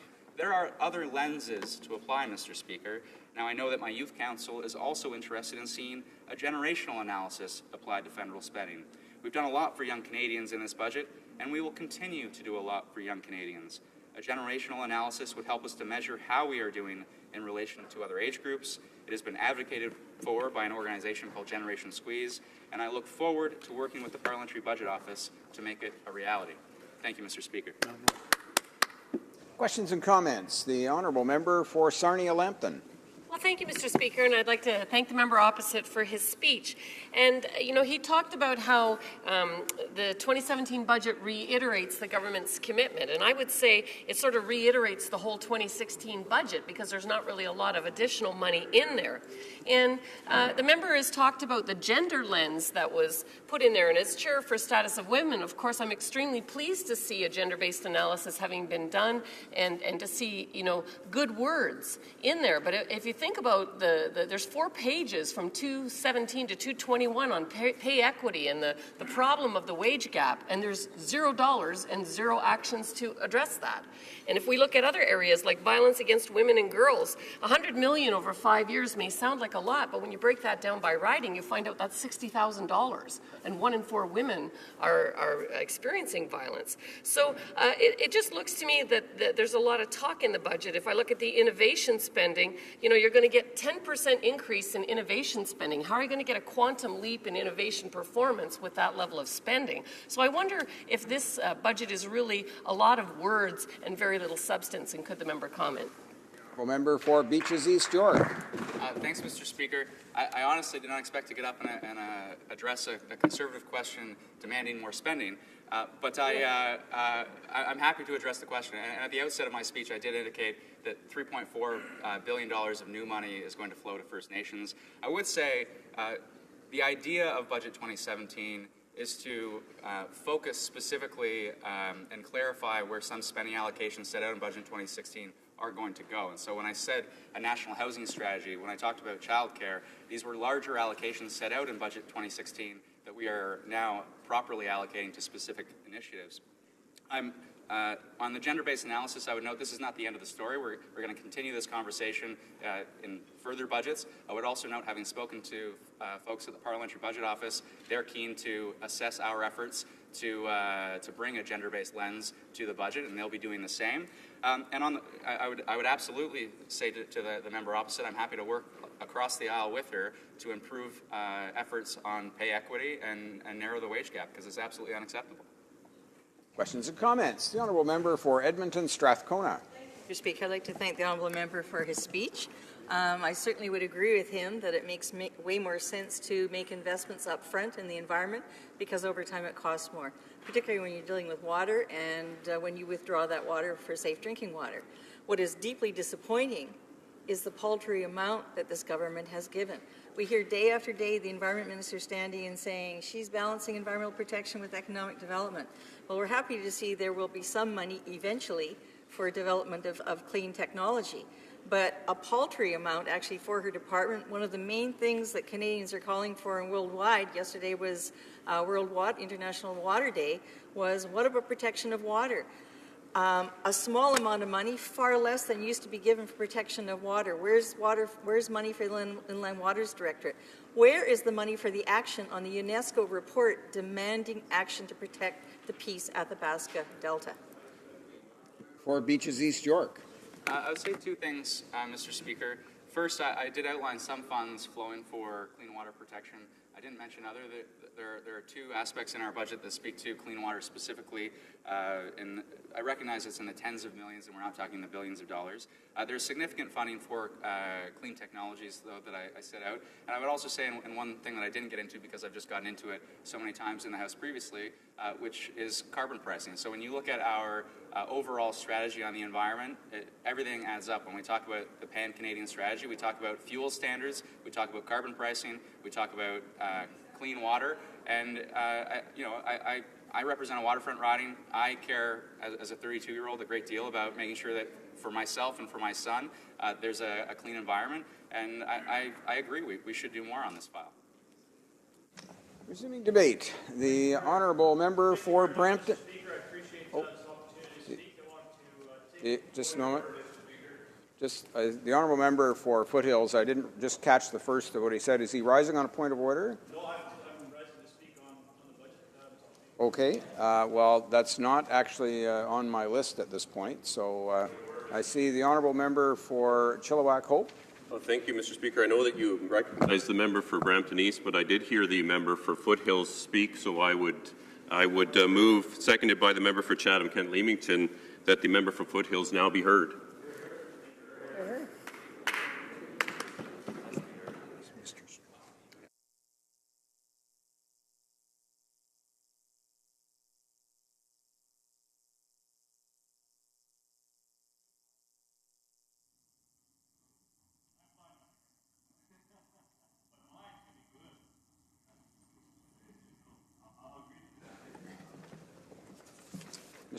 Mr. Strahl, seconded by Mr. Van Kesteren, moves that the member for Foothills be now heard. All those in favour of the motion will please say yea. Yay! All those opposed will please say nay. Nay. My opinion, the yeas have it. Call in the members.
The question is the following one.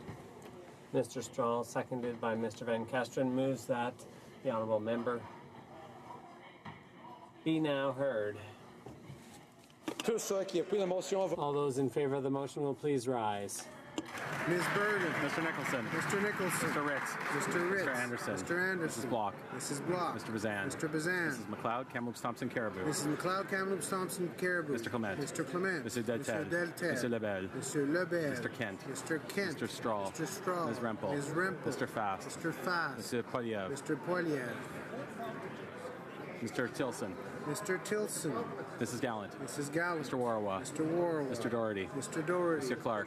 Mr. Clark. Mr. Paulus. Mr. Paulus. Mr. Allison. Mr. Allison. Mr. Carey. Mr. Carey. Mr. Reed. Mr. Reed. Mr. Workington. Mr. Workington. Mrs. Vecchio. Mrs. Vecchio. Mr. Abultayev. Mr. Abultayev. Mrs. Wong. Mrs. Wong. Ms. Gladu. Ms. Gladu. Mr. Broussard. Mr. Broussard. Mr. Sorensen. Mr. Sorensen. Mr. Lake. Mr. Lake. Monsieur Lauzon, Stormont Dundas, South Glengarry. Monsieur Lauzon, Stormont Dundas, South Glengarry. Mr. Lukiski. Mr. Lukiski. Mr. Albrecht. Mr. Albrecht. Mr. Calkins. Mr. Calkins. Mr. Shipley. Mr. Shipley. Mr. Van Kesteren. Mr. Van Kesteren. Mr. Dreeshen. Mr. Dreeshen. Mr. McKenzie. Mr. McKenzie. Mr. Sweet. Mr. Sweet. Madame Boucher. Madame Boucher. Mr. Lobb. Mr. Lobb. Monsieur Généreux. Mr. Généreux. Monsieur Gould. Monsieur Gould. Mr. Richards. Mr. Richards. Mr. Hobach. Mr. Hobach. Mr. Sopak. Mr. Sopak.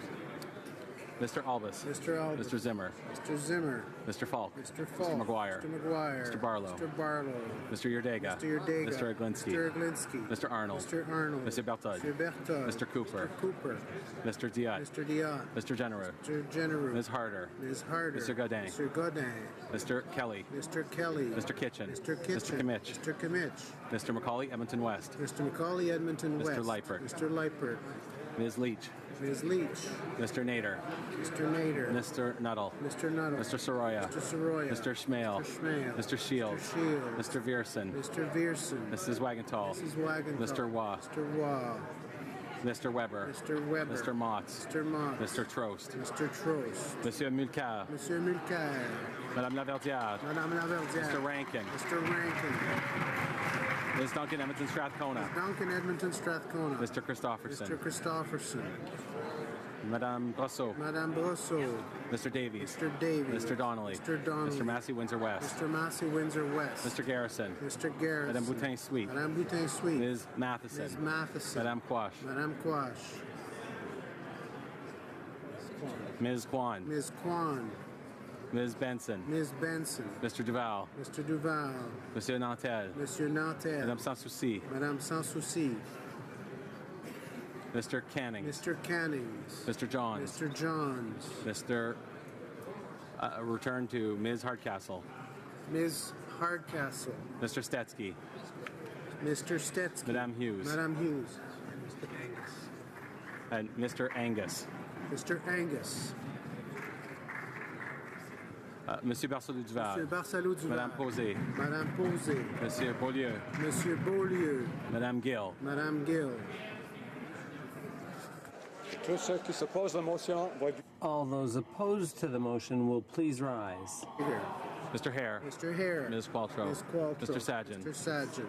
Mrs. Philpott. Mrs. Philpott. Mr. Godale. Mr. Godale. Madame Joly. Madame Joly. Mr. Champagne. Mr. Champagne. Ms. Freeland. Ms. Freeland. Monsieur Leblanc. Monsieur Leblanc. Mr. Bryson. Mr. Bryson. Ms. Wilson-Raybould. Ms. Wilson-Raybould. Mr. Macaulay Cardigan. Mr. Macaulay Cardigan. Madame Le Boutillier. Madame Le Boutillier. Madame Bibot. Madame Bibot. Mr. Hussein. Mr. Hussein. Ms. McKenna. Ms. McKenna. Ms. Bennett. Ms. Bennett. Ms. Mahichuk. Ms. Mahichuk. Mr. Casey Cumberland Colchester. Mr. Casey Cumberland Colchester. Mr. Easter. Mr. Easter. Ms. Fry. Ms. Fry. Mr. McKay. Mr. McKay. Mr. Nault. Mr. Nault. Ms. Scrow. Ms. Scrow. Mr. Eiking. Mr. Eiking. Mrs. Romanado. Mrs. Romanado. Monsieur Lauzon, Argentel, La Petite Nation. Monsieur Lauzon, Argentel, La Petite Nation. Monsieur Rioux. Monsieur Rioux. Monsieur Lightbound. Monsieur Lightbound. Mr. Holland. Mr. Holland. Mr. Casey Charlottetown. Mr. Casey Charlottetown. Mr. Leslie. Mr. Leslie. Ms. Gould. Ms. Gould. Mr. Carr. Mr. Carr. Ms. Monsef. Ms. Monsef. Monsieur Rodriguez. Monsieur Rodriguez. Monsieur Garneau. Monsieur Garneau. Ms. Duncan, Etobicoke North. Ms. Duncan, Etobicoke North. Ms. Murray. Ms. Murray.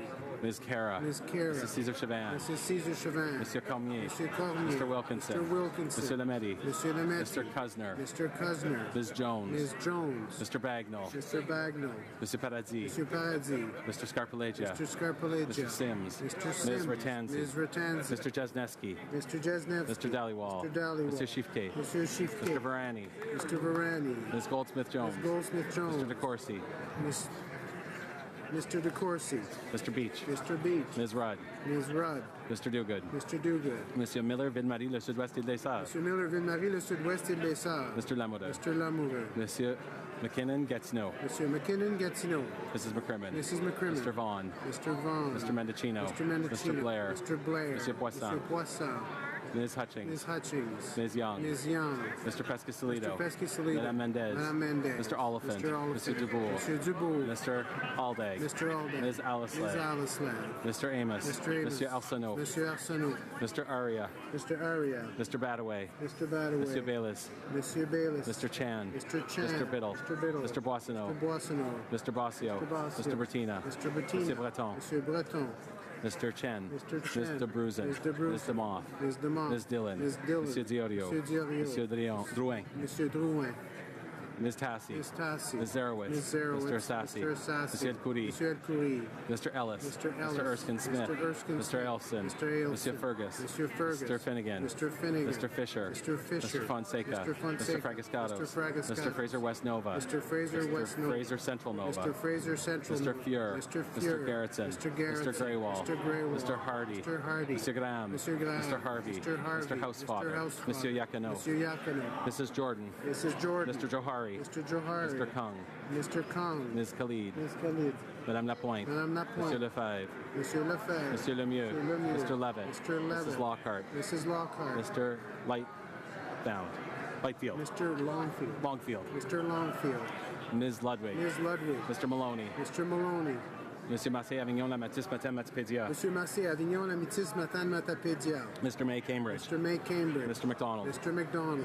Mr. McKinnon, Coquitlam, Port Coquitlam. Mr. McKinnon, Coquitlam, Port Coquitlam. Mr. McLeod, Northwest Mr. Territories. McLeod, Northwest Territories. Mr. Morrissey. Mr. Morrissey.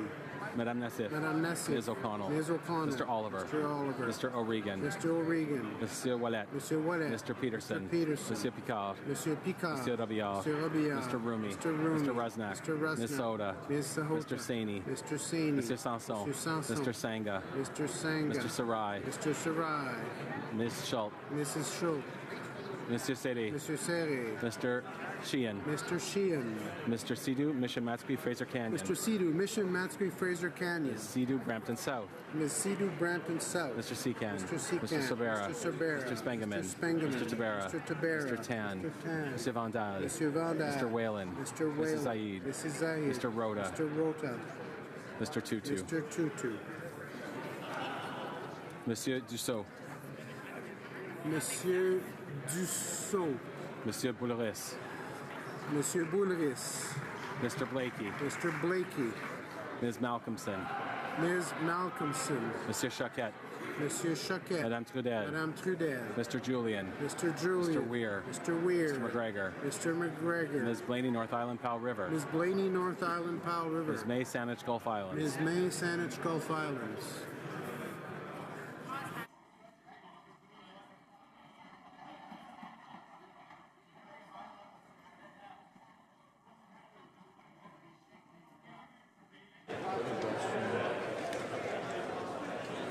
Yeas pour 107, 107, nays contre 175, 175. Je déclare la motion rejetée. I declare the motion defeated. On a point of order. Mr. Speaker, I'm rising today on a point of privilege and the ability for me to do my job as an opposition House leader. And I'm going to explain it to you and then ask you if you would at least review the tape from yesterday. You will recall that there was a vote that occurred just before the budget in regards to going to orders of the day.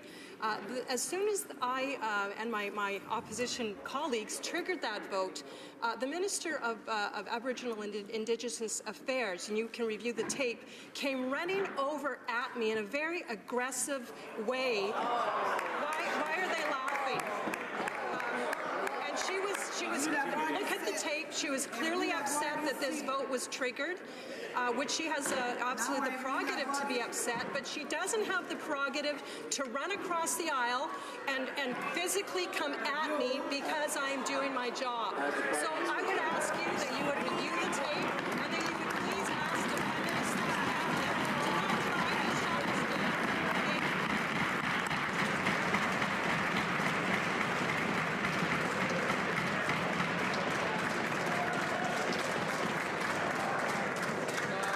Chilliwack, Hope is rising on the same question privilege.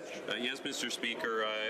I also witnessed this incident, and I think it's very much. We've seen this happen in the House before, where members have crossed the aisle, and it's caused great angst for the Speaker. We've even seen other members of Cabinet, and I think as this happens, we need to. It is up to you, Mr. Speaker. You're the guardian of this chamber, to ensure that. We've seen the Liberal Cabinet is increasingly upset when opposition members are simply trying to do their jobs, and threatening and intimidating another member of Parliament is completely unacceptable, and I hope that you will review the tape and come back to this House as soon as possible to rule that a violation of the opposition House Leader's privileges have indeed occurred.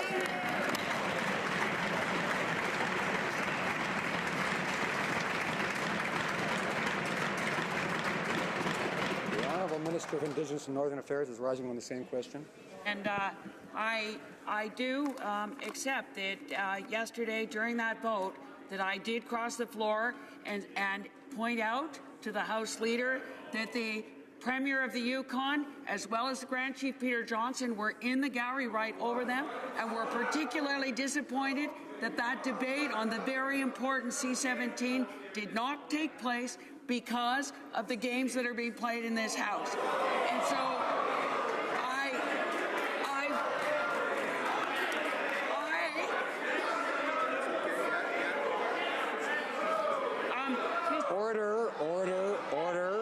Order. You can't. There are no points of order during a question of privilege. The minister will finish once she has the floor again. The minister will finish, and then I'll hear from someone else. The minister. Thank you very much. I apologize if my tone was too strong, but I do believe that the House Leader needed to know that the Premier and the Grand Chief were there waiting for that debate. Member for Calgary-Nose Hill. Mr. Speaker, this isn't a question of opinion on how things should go, Mr. Speaker. What the minister has done is just admitted that she actually engaged in an intimidation tactic to try and get the House Speaker to acquiesce to her command. And in that, Mr. Speaker, in that admission that she, in her superior position, felt that somehow my colleague should not be able to undertake her role as a member of Parliament is in fact proof positive that this was a breach of my colleague's privilege. So I certainly hope that you take the minister's blatant admission that somehow because she felt like she was inconvenienced during the day, that she has the right to interfere with my colleague's democratic elected right to stand up here and oppose this government, that you rule in favor of my colleague that in fact her privilege was violated.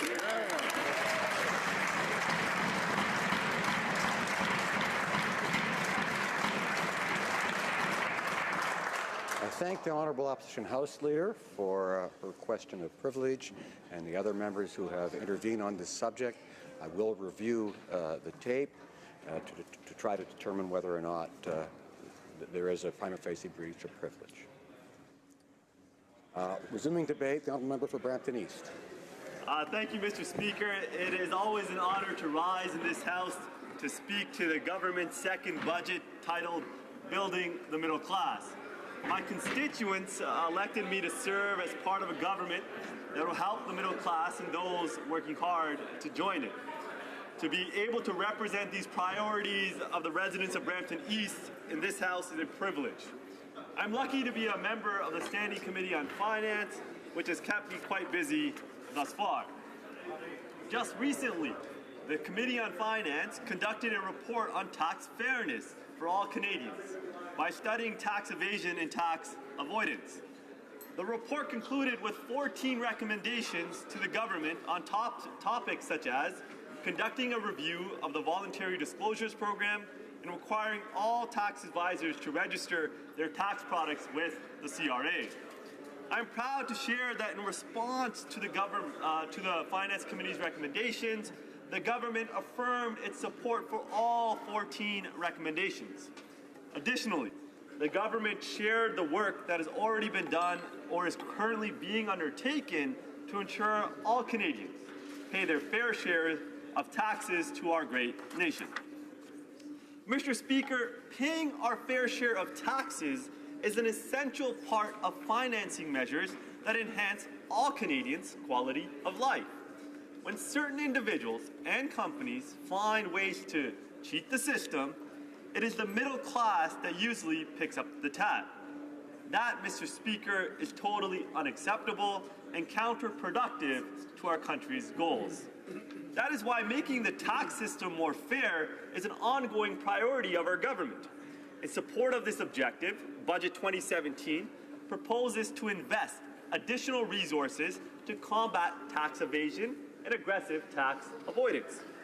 Budget 2017 also proposes legislative changes to the tax rules.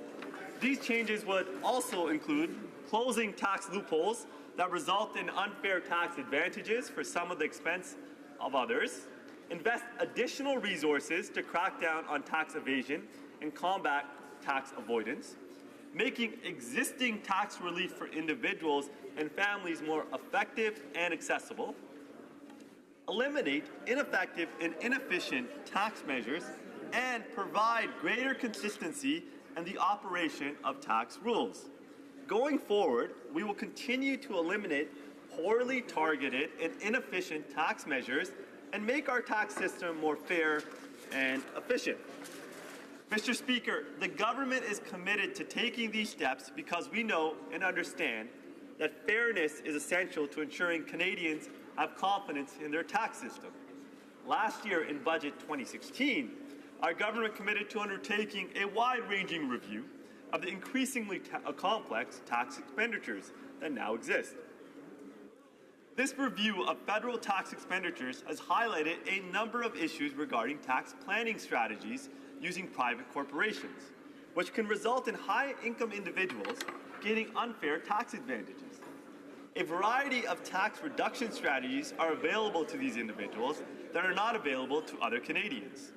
An example of such a strategy is the use of private corporations to reduce taxes through sprinkling income to family members.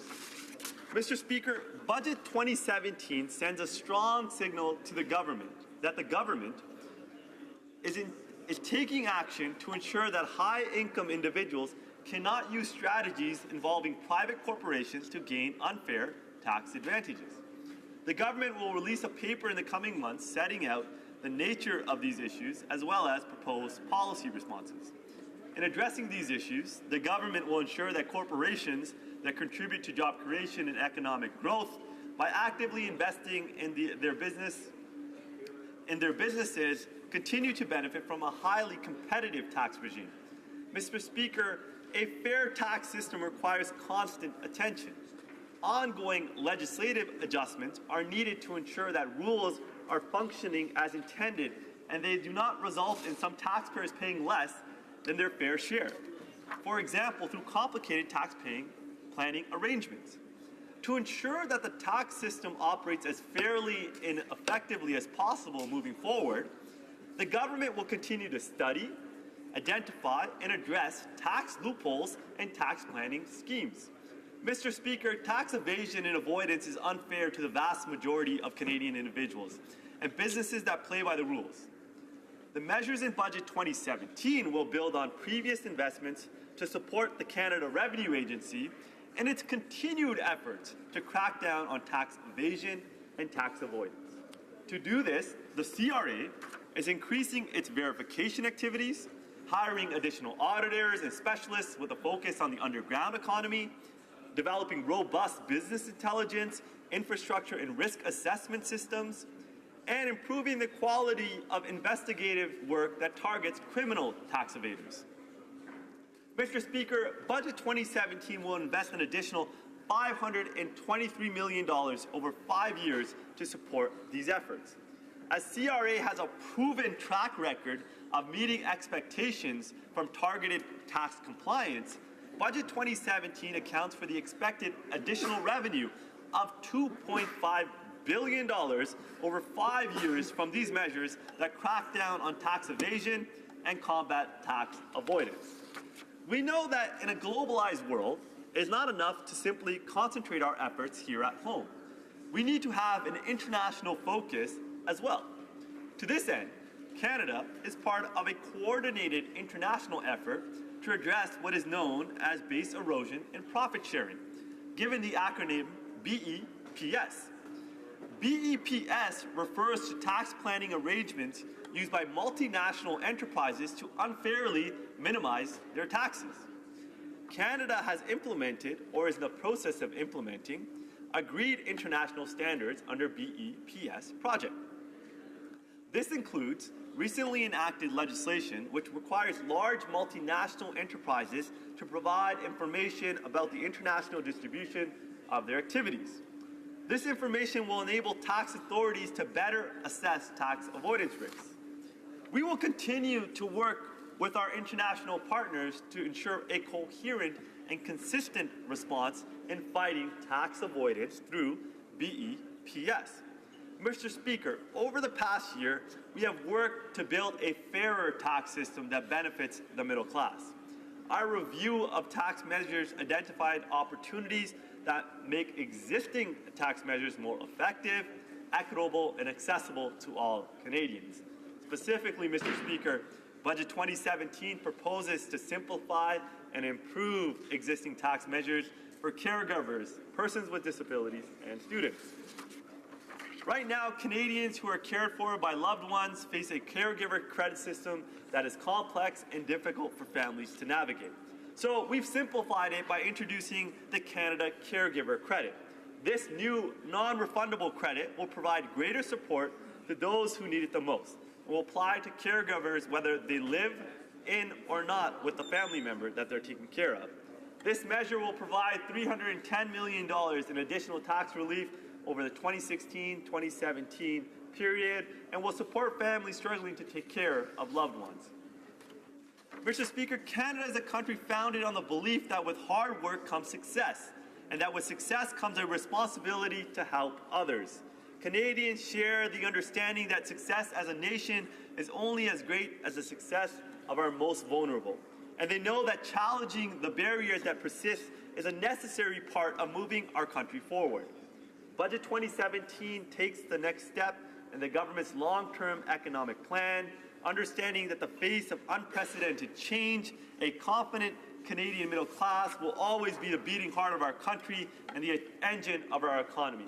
Thank you, Mr. Speaker. Questions and comments? The Honourable Member for Sarnia-Lambton. Well, thank you, Mr. Speaker, and I'd like to thank the member opposite for his speech, albeit with enthusiasm. He addressed some of the minutiae of the budget, but seemed to miss the main point of the budget, which is that we've racked up a huge deficit, $23 billion this last year and $28 billion in the year to come. And the whole point of that was to create well-paying jobs and to try to grow the economy. But the budget 2017 figures clearly show that GDP growth is less than before we spent all of that money. And we're a year and a half into the government's mandate, and really no progress has been made on many of the government promises. They haven't been able to get the infrastructure money going out the door quickly enough, so construction jobs in our country are down by 16%, and they haven't been able to create well-paying jobs for the youth, and they're telling them to get used to precarious employment. So I could go on, no electoral reform, no home mail delivery, no action on pay equity, but really the point of it is if the 2016 budget with all of its spending accomplished nothing, would the member agree that the 2017 budget with even less spending will achieve less? Member for Brampton East. Thank you, Mr. Speaker, and I'd like to thank my honourable colleague for her question. But let's look at the facts. I mean, our government is not going to take any lessons from the Conservative Party of Canada on the economy. I mean, they had 10 years in government, and what did they have? Let's look at the facts. They had the lowest job growth in any prime minister that served for 10 years. They had the lowest economic growth of any prime minister that served for 10 years. But let's see what our government's done. We've created 220,000 jobs, mostly full-time jobs in the last 6 months. We've decreased unemployment from 7.1% to 6.6%, and it's continued to decline. Our investments are working. We reduce taxes on the middle class. We increase taxes on the wealthiest 1% of Canadians. So I encourage the member opposite and their entire party to look at the facts, to go knock on doors, because our investments in the middle class are working and are making the lives of Canadians better. Thank you, Mr. Speaker. Questions and comments? Questions et commentaires, l'honorable député. The honourable member for Jonquière. We've asked several times in the House, what is the government's definition of the middle class. And now we're seeing that the definition of the middle class for the government is all families and those who earn over $80,000 a year. We've also often heard them talk about all those who are working hard to join the middle class. So why in this budget here, Mr. Speaker, a budget for 2017, for all those who are working hard, why is there nothing at all for workers in the forestry sector? We're asking the government, and we've been calling on them for months now, to put in place a loan guarantee program to defend our forestry sector in Saguenay-Lac-Saint-Jean. It's over 11,000 jobs that are at risk. Those are good jobs. In Quebec, over 60,000 people work in the sector. These are people, mothers, fathers, who are putting food on the table for their families. So why in this budget is, if they're talking about a definition of the middle class as people who are working hard, why is there absolutely nothing for the forestry sector? Thank you. Or Brampton East. Thank you, Mr. Speaker. And I'd like to thank my honourable colleague for the question.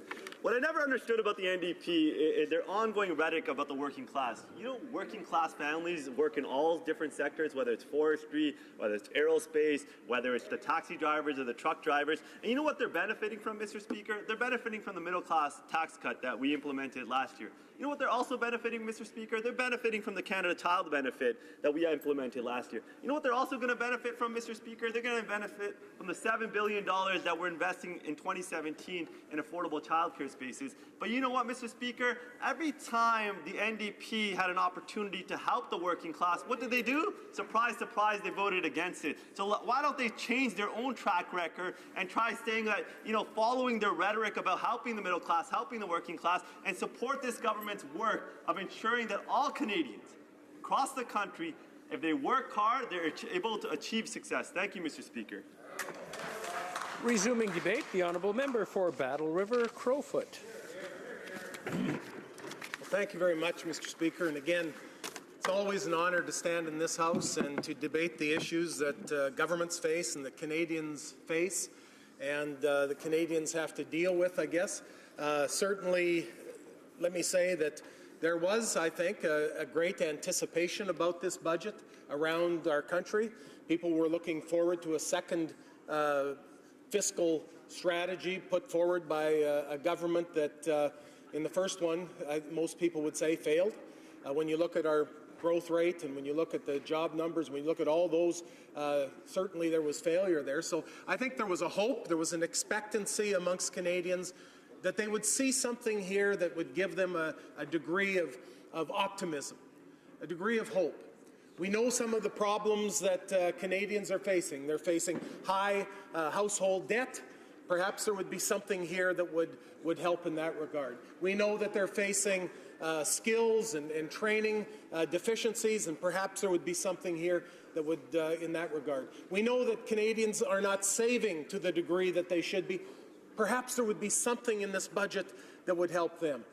But Mr. Speaker, I think when you, the day after the announcements of this budget, I think all of us would agree that there's a great disappointment out there. The Canadians, there is no increased hope, no increased optimism, no increased drive because of things that they find in this budget. What do we know about this budget, Mr. Speaker? We know that the $23 billion deficit from last year, originally projected to be higher, but because they were unable to get much of their money out the door, is a little lower, $23 billion. But, Mr. Speaker, we know that this budget, again, is written in red ink. It takes Canadians deeper and deeper into national debt.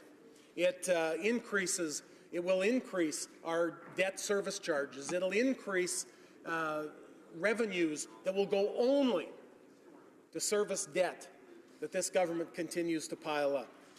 And Mr. Speaker, I can tell you, being involved somewhat in former budgets, I can tell you that we put in place strategies to bring us back to balanced budget. When the world went into a global recession, Canada then was the last to enter into that recession, and we were the first to leave it. Why? Because we had a strategy to come back to balanced budget. We understood the importance of keeping our economic house in order, of taking fiscal responsibility for our country. And we understood that Canadians expected that of us.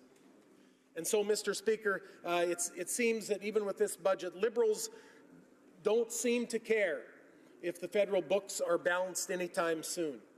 They've gone beyond that budgets will balance themselves quote that our Prime Minister gave Canadians to a frame of mind that is not even concerned about the debts that are being amassed and being left to our children and our grandchildren to pay off. Now, Mr. Speaker, I want to be clear. In our tenure, 10 years as government, in the first 2 years, we paid down national debt. We took surpluses and paid down just under $40 billion to our national debt. When the entire world went into the worst downturn and recession since the Great Depression, many countries were in massive trouble. We saw where their currency was failing, where their banks were failing, where their whole, their whole plans were failing. I mean, we know Greece, we know many of those countries, Iceland and others, that there was massive problems. But Canadians knew that they had someone at the rudder that understood economies and knew what they had to do. Although we were opposed to debt and to deficit spending, we realized that in the worst recession since the Great Depression, we would invest to kickstart the economy, and we did, like every G7 country did. We make no apologies for that. The largest infrastructure spending, the largest infrastructure program in Canadian history, brought forward by a Conservative government to kickstart the economy. And so I think the question should be asked. It's fair to ask because we'll ask it of the Liberals. Did that strategy work? Well, the answer is obviously an unequivocal yes, it worked. We saw Canada the first to leave that recession. Out of all the G7 countries, Canada was the very first to leave that recession and come back to growth. Mr. Speaker, we saw that those investments were that. They were investments in long-term infrastructure, infrastructure that would be around for decades and decades, infrastructure that will help grow economies, and it worked. And, Mr. Speaker, we know that we came back to our surplus and to our balanced budget like we had promised. In fact, some would say a year earlier than we had promised. We paid down that $40 billion, and we went on to watch our economy grow. Mr. Speaker, let me just say this. As I listened to questions being posed by Liberals here, many of them knew they had 30 seats before and they have 160 now. They have a majority government. Many of them first-time MPs. Mr. Speaker, they ask questions like, well, you ran up a big deficit. You ran up debt. And, Mr. Speaker, the answer is yes, we did, but we had the plan to come back. They had a plan to come back. The Liberals spent and went into deficit and went into massive debt. They had a plan to be back to balanced budget, 2019. That was the plan, 2019. Now our parliamentary budget officer says it's going to be 2030 or 2035. It'll be 30 years down the road before we see any kind of plan that feasibly can bring us back to balanced budgets. Mr. Speaker, we cannot do that. We cannot fall into that trap. We cannot become a country that has that type of massive debt, and we must do what we can. And I think in the next election, the very first main plank in coming back to balanced budgets will happen, and I'm very optimistic going into that. Mr. Speaker, jobs. Our focus as a government during that recession was how do we hold on to the jobs that we have and how do we create new ones? And so we did. We did invest in innovation and skill development. We invested in making sure that we had the best labor force in the world. But, Mr. Speaker, we did something more than that. We said we have to make sure that our tax regime is a regime that we can be competitive around the world, first of all. We need to sell our goods into this global market, and we have to be certain that we can be competitive. There's no use trying to have a job and make a gadget and try to sell it, but be so much overpriced that nobody's willing to buy it. And so we made sure that our taxes kept going down and down and down. In fact, we lowered our taxes over 160 times. Mr. Speaker, we had the lowest tax amongst the G7 countries. Bloomberg said we were the second best place in the world to do business. And Mr. Speaker, that's why we came out of the recession early. We sat down with employers and business and said, what is it going to take to have you hold the jobs that you have or to create new ones? And they were very clear. Don't do things like raise payroll taxes. Don't do things like increase our level of taxation. So what did we do? We came with, I thought, all parties and said we'll lower the small business tax rate from 12 to 11, and we did, but then from 11 to 9%, phased in over 3 or 4 years. And we were committed to that. In fact, all parties were committed to that. Right after this Liberal government was elected, they made sure that that was one promise they would not keep. Why would we ever lower taxes? Why, the Liberals would say, to our small business sector? We consulted with Canadians, we consulted with businesses, and we hope to save jobs and secure economic growth during that difficult time. And that's why we incurred budgetary deficits. That's also why we created opportunities for young Canadians and saved jobs during an economic recession. There was a very fragile economic recovery that followed the recession around the world. Too many nations had a difficult time recovering from the recession. It was painfully slow. And our government immediately pursued getting back to balanced budgets and showing Canadians in the world confidence in our dollar, showing Canadians in the world that we were getting our fiscal house in order. Our dollar reflected it. Canadians understood that the economic difficult times were over. And by 2015, we brought forward a surplus in the federal budget. Canada was ready to confront another global crisis. Governments normally go only into deficit if there's a crisis confronting their nation. Governments that have budgetary surpluses or balanced budgets have the ability to combat something new. Mr. Speaker, I really fear that with the level of debt that we're seeing this government piling on Canadians, that if there was another massive crisis or global downturn, that we would not have the capacity to react any more than what we see now. Mr. Speaker, we have a government here, the Liberal government in the last budget, that said that they would be investing all this infrastructure. And I think all Canadians know the story. During the election, they promised that there would be just this itsy-bitsy little deficit of $10 billion. But, you know, the Prime Minister said, we can do an awful lot with $10 billion. It sounds big, but we can do a lot with $10 billion. And then when he comes to power, we find out $10 billion grows to nearly $30 billion. That was the concerns then. And, Mr. Speaker, it was to raise growth. And the other thing it was to do was to get a jobs market and a building sector going. Well, Mr. Speaker, it's been failure all around. They've had a hard time getting the money out, and the growth has not been there. In fact, there's less growth. Growth is something that's happening in the United States and all around the world, but it's certainly not happening very quickly here in Canada, in spite of all the measures that they took in their 2016 budget. And so why would Canadians have hope in this budget? What is here that they can find some hope in? Well, again, Mr. Speaker, you can listen to the media. I'm not one to encourage people to do that too often, but you listen to the media, even they recognize that the budget is probably one of the weakest budgets ever. In fact, speaking to a member of Parliament, former Liberal member of Parliament here, just yesterday, he said this is the budget that is the most nondescript budget that he's ever seen. It's coming from their own benches. Mr. Speaker, Canada, where should we be?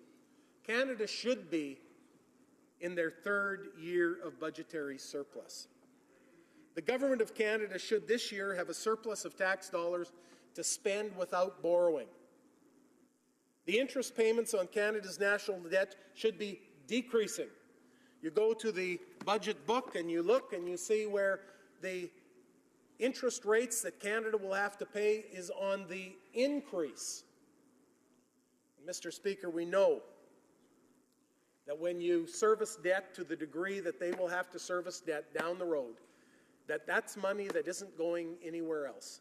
That's money that's not going to social programs. That's money that's not going back into education or health care. And they seem to feel that they'll just print more money or that they'll just go deeper into deficit.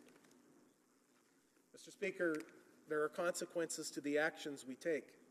And I would warn this Liberal government that there is massive consequences to not having a plan to come back to balanced budgets, increasing deficits and national debt. And those consequences may not be for this generation, but for our children and grandchildren, it would be difficult. The 42nd Parliament should be in a position now where we're paying down our national debt. Instead, the Liberals are spending money to create jobs. They aren't spending money to help create jobs or grow Canada's economy. They're actually adding to the national debt instead of paying it down. They're leaving their debt for future generations. This Liberal government has failed to achieve the economic and employment objectives presented in their last year's budget.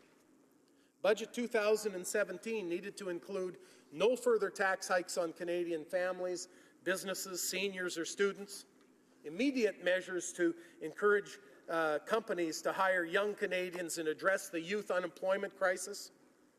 It should have included a credible plan to return to a balanced budget by 2019 as promised by Canadians. But Mr. Speaker, this budget has failed Canadians. They failed Canadians with their second budget.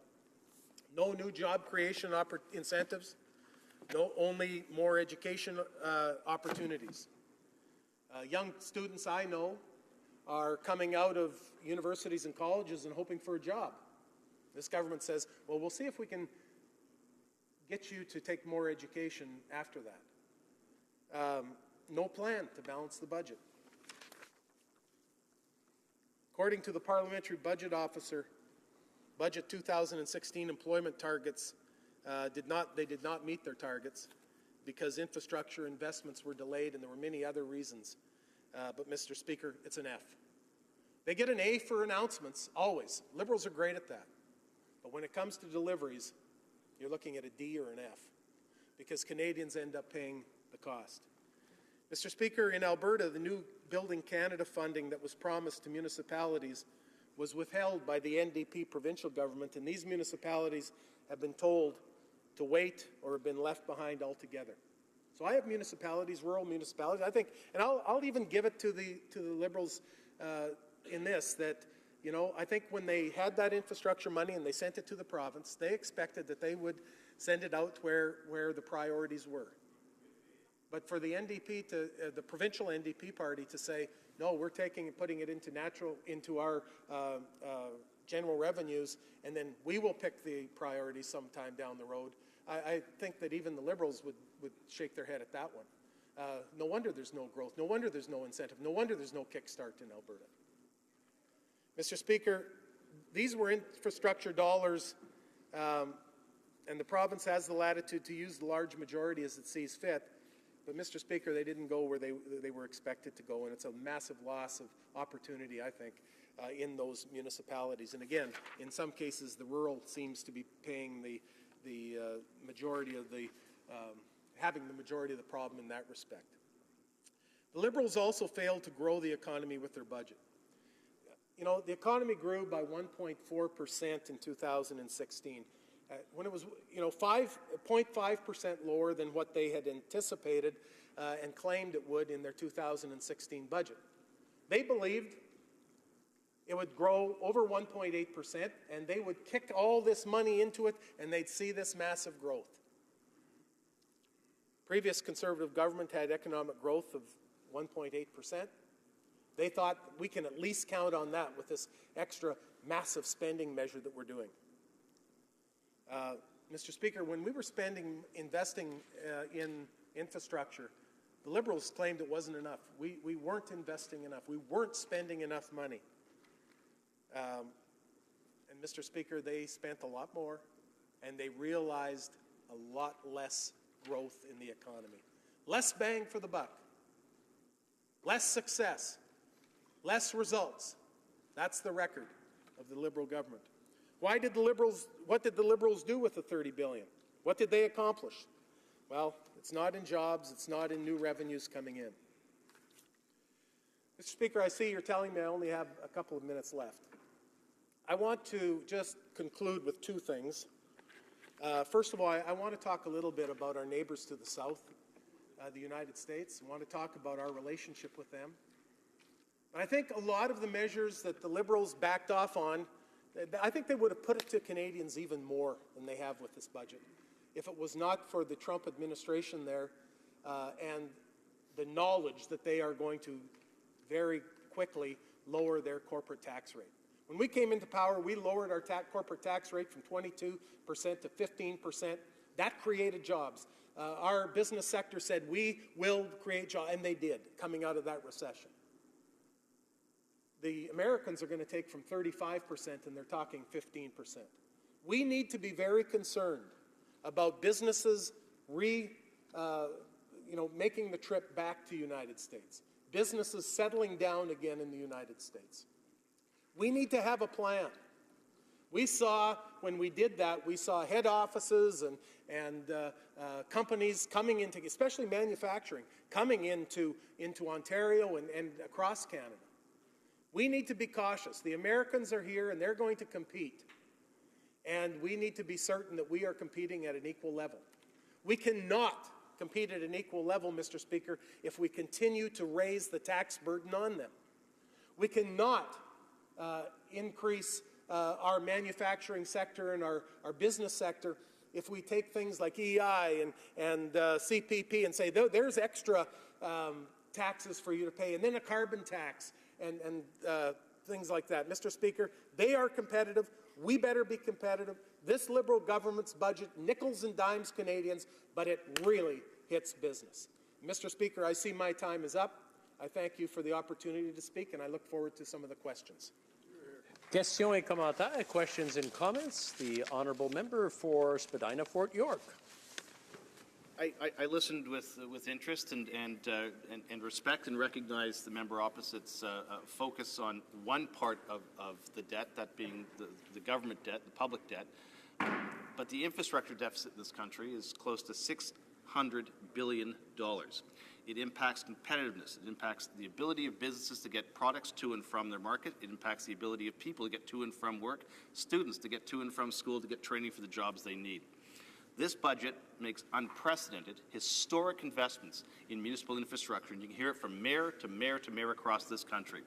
In light of the fact that our other partners in government, at the local level in particular, are celebrating this budget, would the member opposite not recognize that the investments in infrastructure are what's producing the GDP growth in this country to a great extent, in spite of very tough headwinds coming out of the resource sector, and that this is critical for the future of this country? If we don't have the infrastructure, we can't build an economy, we can't balance books without good infrastructure.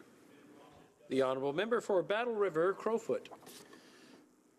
Well, again, Mr. Speaker, infrastructure is very important, and that is why when we were in government, we brought forward the Building Canada Fund. We brought forward a number of infrastructure programs that were the largest then. And yes, the Liberal government has piled on more infrastructure funding, or should I say announcements? Because the announcements have been made, but the funding isn't happening. And the announcements have been made, but the shovels aren't in the ground. The announcements have been made and remade in some cases, but the jobs are not being, people are not being hired to fill the jobs for that infrastructure. Do we have an infrastructure deficit in this country? I think we do. We have an aged and growing infrastructure deficit, unquestionably. But Mr. Speaker, we got to make sure, in all fairness, that it is not only the federal government that is providing for infrastructure. We got to make sure that we're also including the private sector in the infrastructure deficit that we have. It needs to involve the private sector to add funding and provide efficiencies so that projects can be made and be completed on time and on budget. Again, I do not know if this government has a plan on their infrastructure other than being Santa Claus. I'm not certain there is a strategy on really how they want to do it, unless it's a political one. But I don't see a lot of money being put into places where there will be that driving economy growth that we need. My province of Alberta is a prime example. We are, to a great extent, Ontario with their manufacturing sector, but Alberta is a driving economy that needs to get kick-started again. And we got problems with the provincial government there. We need something that is going to get people working again. Over 100,000 oil field workers out of work. Unacceptable. Totally unacceptable. And yet we see infrastructure dollars going here, there, and everywhere, but not into places that are... In fact, we see... in the oil sector, we see some of the incentives for exploratory drilling taken away. You know, in a downturn, you incentivize jobs and job creation. They take them away. Now, I'm not going to go into this long list of bad things that they've done in this budget, but I can tell you that when you are not putting infrastructure dollars in or helping create exploration in the oil sector, don't expect to get new jobs in that sector. And maybe... Questions and comments? The Honourable Member for Cowichan, Malahat, Langford. Thank you very much, Mr. Speaker, and I thank the Honourable Member for Battle River Crowfoot for his speech. I think, you know, during his speech, he's correctly pointed out that, or has alluded to, the fact that the Liberals are masters of the long promise, and that when you get past the flowery language and all of the hope and optimism that's contained in that language, you look at the real numbers, a lot of this funding is back-ended, and it will be contingent on the Liberals being re-elected in 2019. So we can see right now, Mr. Speaker, they're building a budget today for the 2019 election. We still have another 2.5 years to go. Now, my specific question to the Honourable Member is regarding a good program that was set up in the previous Conservative government, and I make mention specifically of the Eco-Energy Retrofit program, because the Liberals love to talk about how the environment and the economy go hand in hand. And it seems to me if there's one program that lives up to that phrase, it would be the Eco-Energy Retrofit program, a program that during its course of action helped 640,000 Canadians, and the number of dollars invested in it had incredible spin-off effects in local economies, in builders, and so on. We reduced our energy consumption, and it seems to me that if we're trying to get serious about protecting our environment, reducing our energy use, but also put people to work, that such a program would be a natural fit. And I'd just like to hear the members' comments on maybe, hopefully having some hope sometime in the future of getting that program up started and how useful it was to Canadians. Thank you. The Honourable Member for Battle River, Crowfoot. Well, Mr. Speaker, I think his question is a good one. It's kind of twofold. First of all, he very correctly observed that many of the promises in this budget are back-end or loaded. I mean, they're loaded down the road.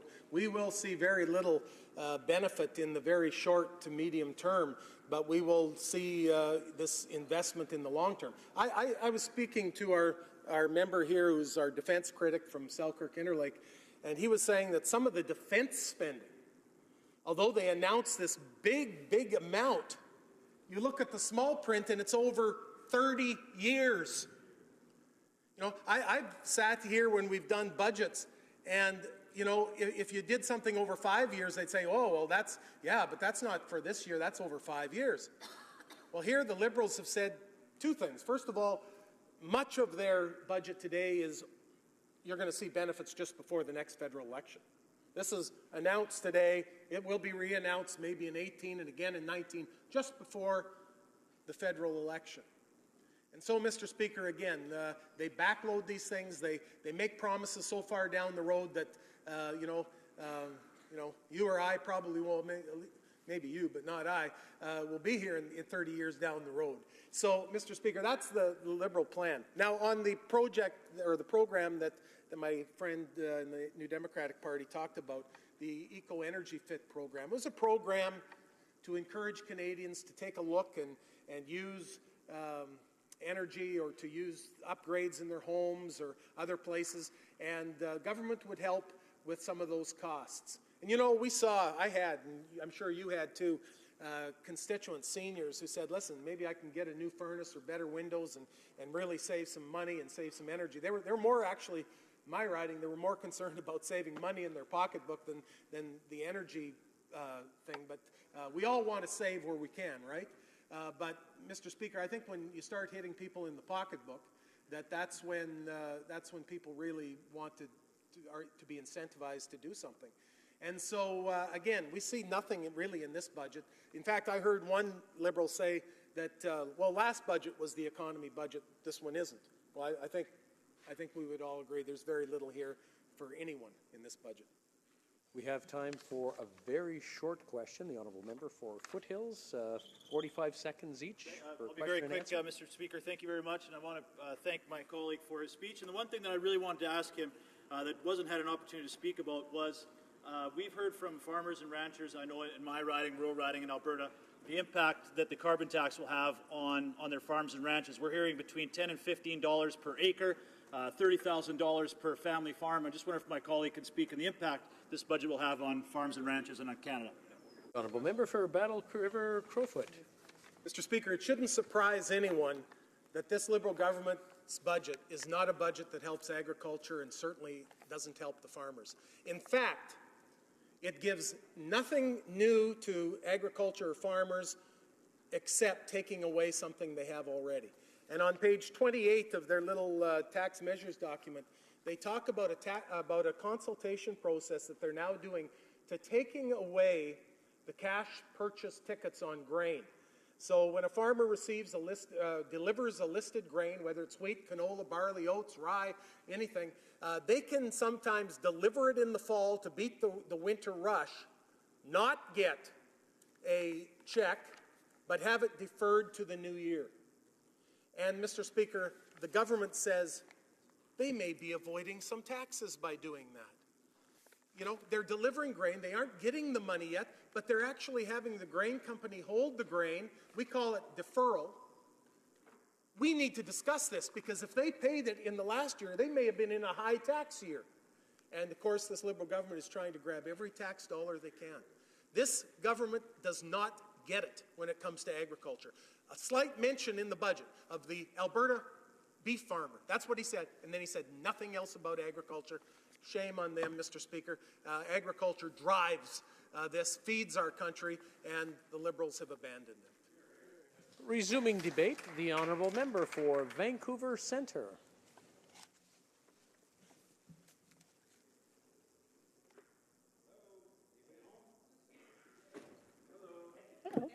I can't hear you, actually. This must be off. Okay. Thank you very much, Mr. Speaker. I rise today proudly to support this budget. I think it is everything that one would expect of a good Liberal budget. In 2016, as you saw, the budget actually looked at issues of how we would help the middle class and those hoping to join it to be able to get more money in their pockets. And so the child benefit, the lowering of taxes for the middle class, that facilitated that. And if we looked at the data a year later, we find that, in fact, there was an increase in spending on household items and on general retail spending in the first place. So that achieved what it wanted to achieve. And now this budget 2017 is focusing on jobs, focusing on how people in that middle class could get good, solid, permanent, well-paying jobs, and focusing on how industry and sectors that create jobs can actually create more of those permanent, well-paying jobs for the people to get it. And so this is a budget that built on the last budget. This is a budget that is actually saying, here is how we move people into that place where they get better jobs. And I think we know that actually it is not enough just to say we want to create new jobs. We know that government in itself does not create new jobs, but we create a climate, we foster, we are given initiatives to businesses and industries to create jobs and to help what we think are a group of people who, as we well know, Canada has good education, has actually good workers who are intelligent and who understand the issues, but we need to move into the new sector of work, that global economy where we know that innovation is where we're going to have to get our Canadian citizens to be able to find jobs. And so I think in speaking to that, we also needed to look at the gendered budget. How do women fare in this new world of work? How are women going to get opportunities? We saw when we did the infrastructure that only 2% of women work in infrastructure projects, in construction. And we know the reason that they don't. And the reason that they don't, and they have told us over and over, is that that kind of work needs flexibility. That kind of work needs the ability to sometimes spend long hours working and sometimes not working because of the weather. And so childcare, being able to put $7 billion over 10 years into fostering not just child care, but actually good development, learning and development for the children as well, for the next generation. This is the most important thing we can do in helping women to get into the workforce, into the well-paying permanent jobs that we're talking about. And so I also think, Mr. Speaker, by the way, I'm just reminded that I am splitting my time with the member from Vaughan Woodbridge. And so it's not only childcare, but it is looking at how we can help families to adjust to the world of work so that they can be more flexible. And I think allowing women who are pregnant to have another 4 weeks of maternity leave if they choose, and I add everything is if you choose, and then to also ensure that we move from 12 months to 18 months of parental leave that is flexible. Parents can decide who wants to stay at home and who wants to be able to balance that world of paid work and that world of helping to raise your children. And we have set a staggered kind of formula for people to be allowed to make a decision on how they do that. The second part of getting people to work is to create ways in which people can have access to skills, training, post-secondary education. And to facilitate that, you see a very clear way of getting adults who are already in the workforce, but who only have part-time work and who are not in that world of good-paying jobs, to be able to go back to university. So we are suggesting that the student grants bring in part-time people who are working part-time to be able to get access to that kind of training. We also know that EI has been changed so that if you are working and you have a particular job, but it's not a long, well-paying job, that you may be able actually to start working on getting training at the same time while you're working on that older job. We're also looking at how student loans can become a flat-rate student loan system so that in the old days you couldn't qualify if you owned a home or if you were working part-time. We're now saying if you own a home and you're working part-time and you have children, you can have access to an expanded and flat-rate student loan program. So this is about getting people to get into the job workforce. But now we need to talk about how to get those jobs to be created. And so helping industry and helping businesses to be able to move into this new world of work is something that we are going to do. And as you can see, we are actually talking about innovation in 5 areas that Canada already has a strong reputation in those innovative sectors. And we're focusing on 5 sectors. This is not the end of it. We're starting by focusing in areas. And this, of course, as you well know, is agri-food. This is good news for my province of British Columbia. We're looking at advanced manufacturing, which you know is good news for people back in Ontario and in Quebec. We're also looking at biotech and health sciences and of clusters. The clusters in British Columbia, biotech and health sciences are creating clusters and hubs of new innovation in health sciences and, of course, of looking at pharmaceuticals and creating hubs for delivering that. We have Triumph in British Columbia. All of these groups are going to benefit to creating these new kinds of jobs. And of course, clean tech. And we saw recently that the Minister of ISED came into British Columbia. And British Columbia, I proudly add, has only about 13% of the Canadian population. But we are creating 33% of the high-tech jobs in our province. So helping us to be able to move forward into those areas of looking at innovation and clean technology is something that's going to not only benefit my province, but benefit every province that we're looking at. Now, I want to tell you one thing that has always been a priority for British Columbia, and that is housing. This is where we see housing prices going out of any kind of bounds of anybody being able to afford. We see those problems. But I think by putting what I consider to be a good amount of money, first and foremost, the news here is the federal government is getting back into national housing, working with provinces and territories and municipalities and NGOs and groups that create housing in private sector, in other areas where housing is being created. But we know we can't do everything in 1 year or in 2 years or even in 3 years. So by looking at focusing right now, which is what the minister heard when he did his consultation on national housing, is that we should focus first on the most vulnerable. And this budget is doing exactly what it heard. It is focusing on seniors, on mental health and addictions. It is focusing on veterans, and it's focusing on housing for Aboriginal people. We have a huge urban Aboriginal population in the city of Vancouver, and back in the West we have huge urban Aboriginal populations, as well as on reserve, that need access to good housing. And we're also back again to this gendered budget where we're saying a lot of women fleeing violence are going to be on that list of priorities. Now, we are also recognizing that you cannot make good public policy unless you have good data.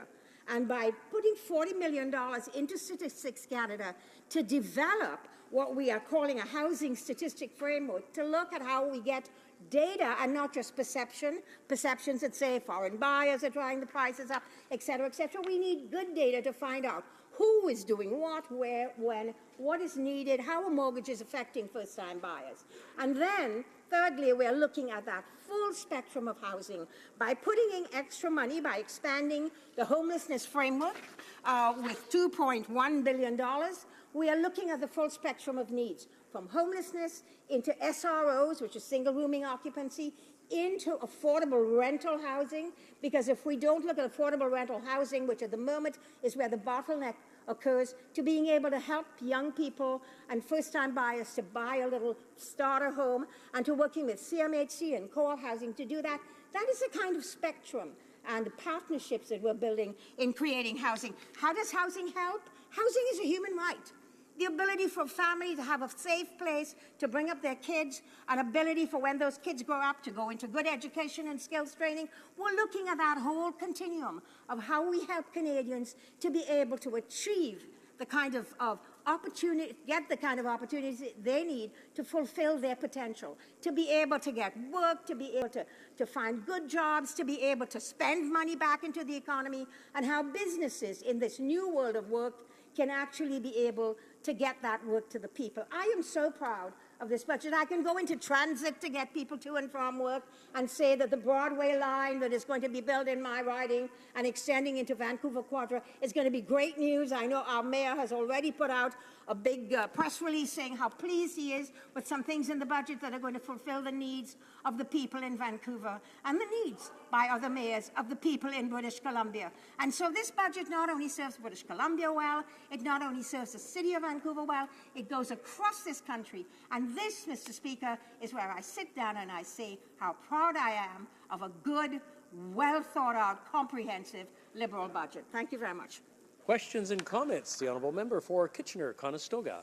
Well, thank you, Mr. Speaker. I want to thank my colleague for her comments. And Mr. Speaker, I'm sure it'll come as a surprise to you, but I really agree with the first part and the last part of what my colleague said. She said this is the kind of Liberal budget that she's proud of and she would expect. The kind of Liberal budget that produces higher taxes, bigger deficits, all the while nothing to show for it. But, Mr. Speaker, my concern is with, in the middle of her speech, she talked about the early learning and child care program, and she used the phrase, if they choose.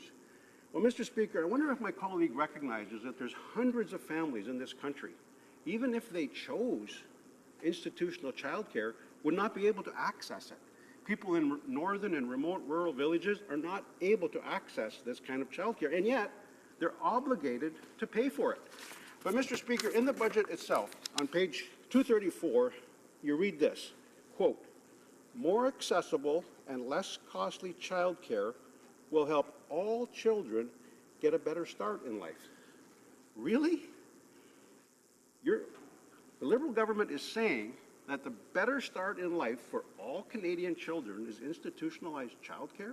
What about the moms or the dads or the grandpas and grandmas who choose to care for their own children or grandchildren? Are they getting a less than good childcare or early learning experience?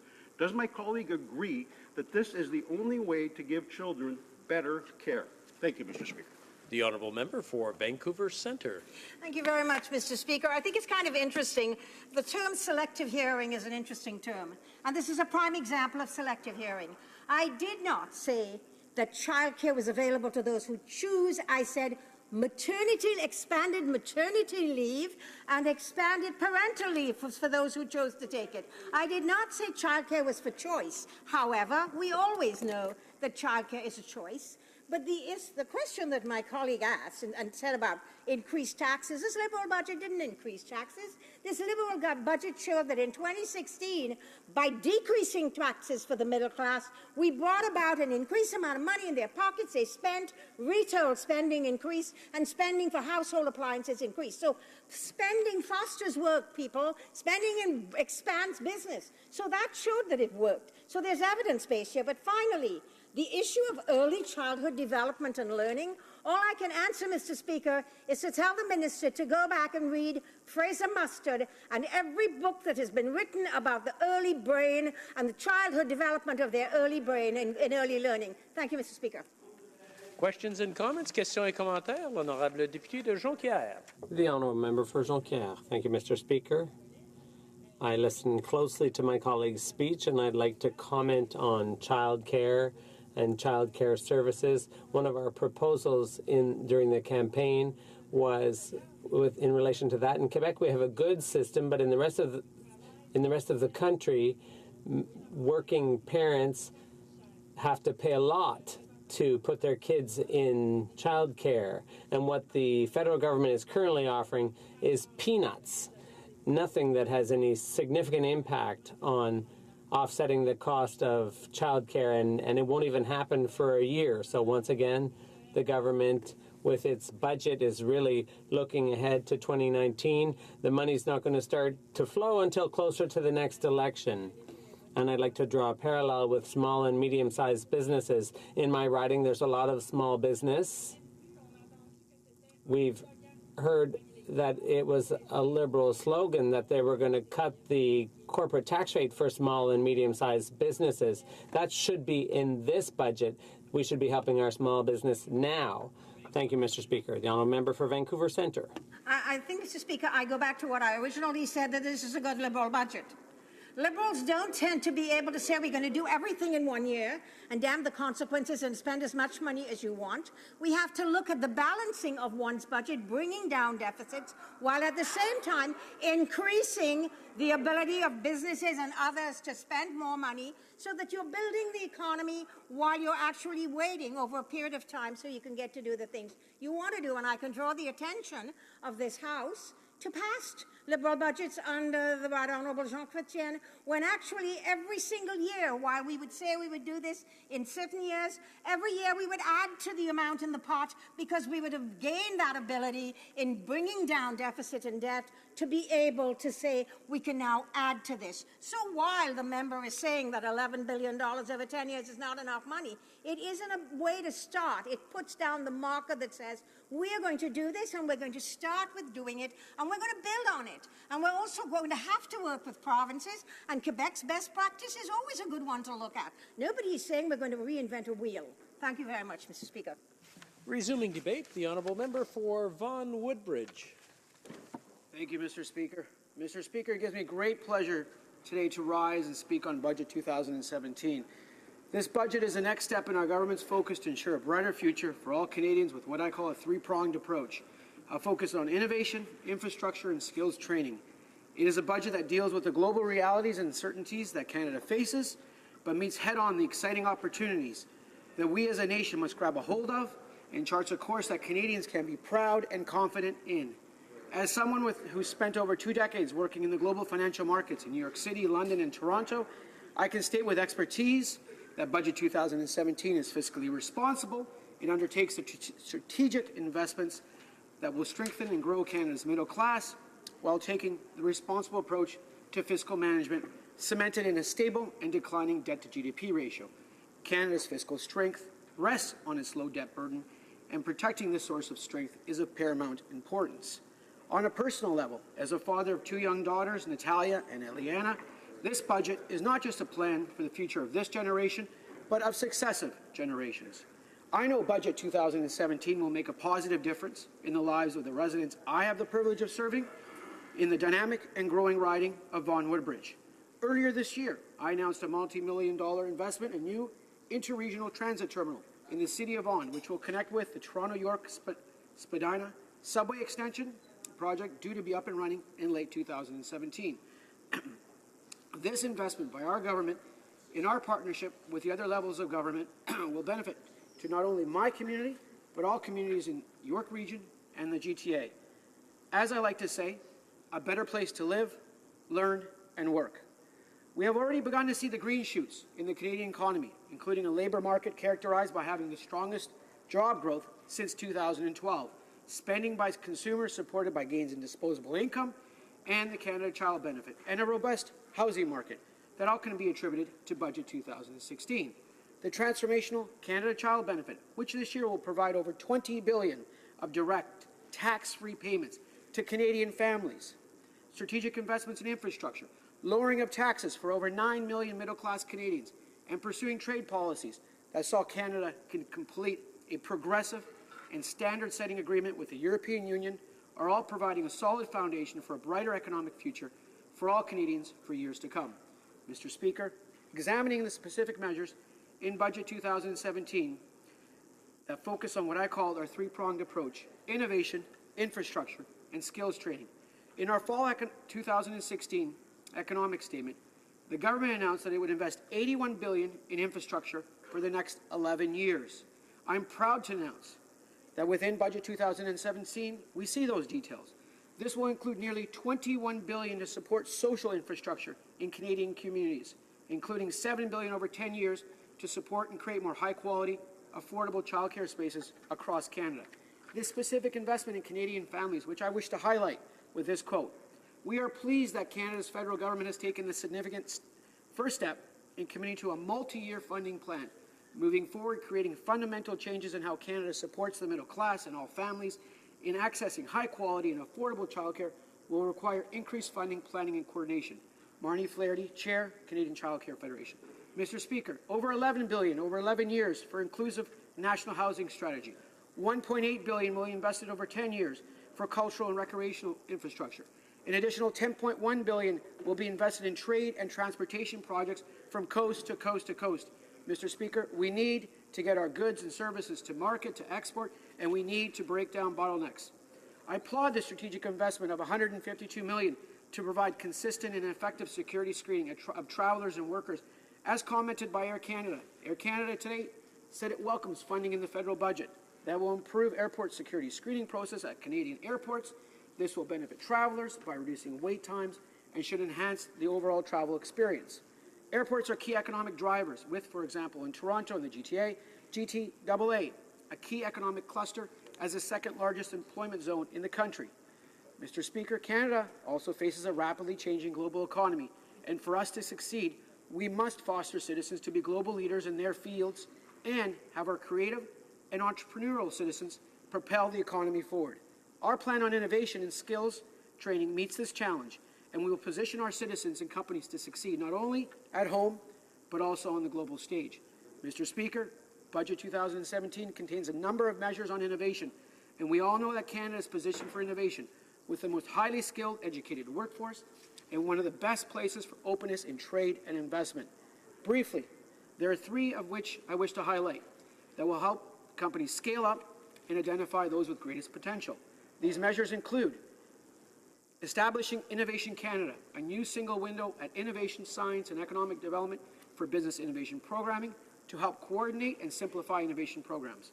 Secondly, $950 million will be invested over 5 years to support business-led innovation superclusters that have the greatest potential to accelerate economic growth, and up to $400 million will be invested at the Business Development Bank for a new venture capital catalyst initiative.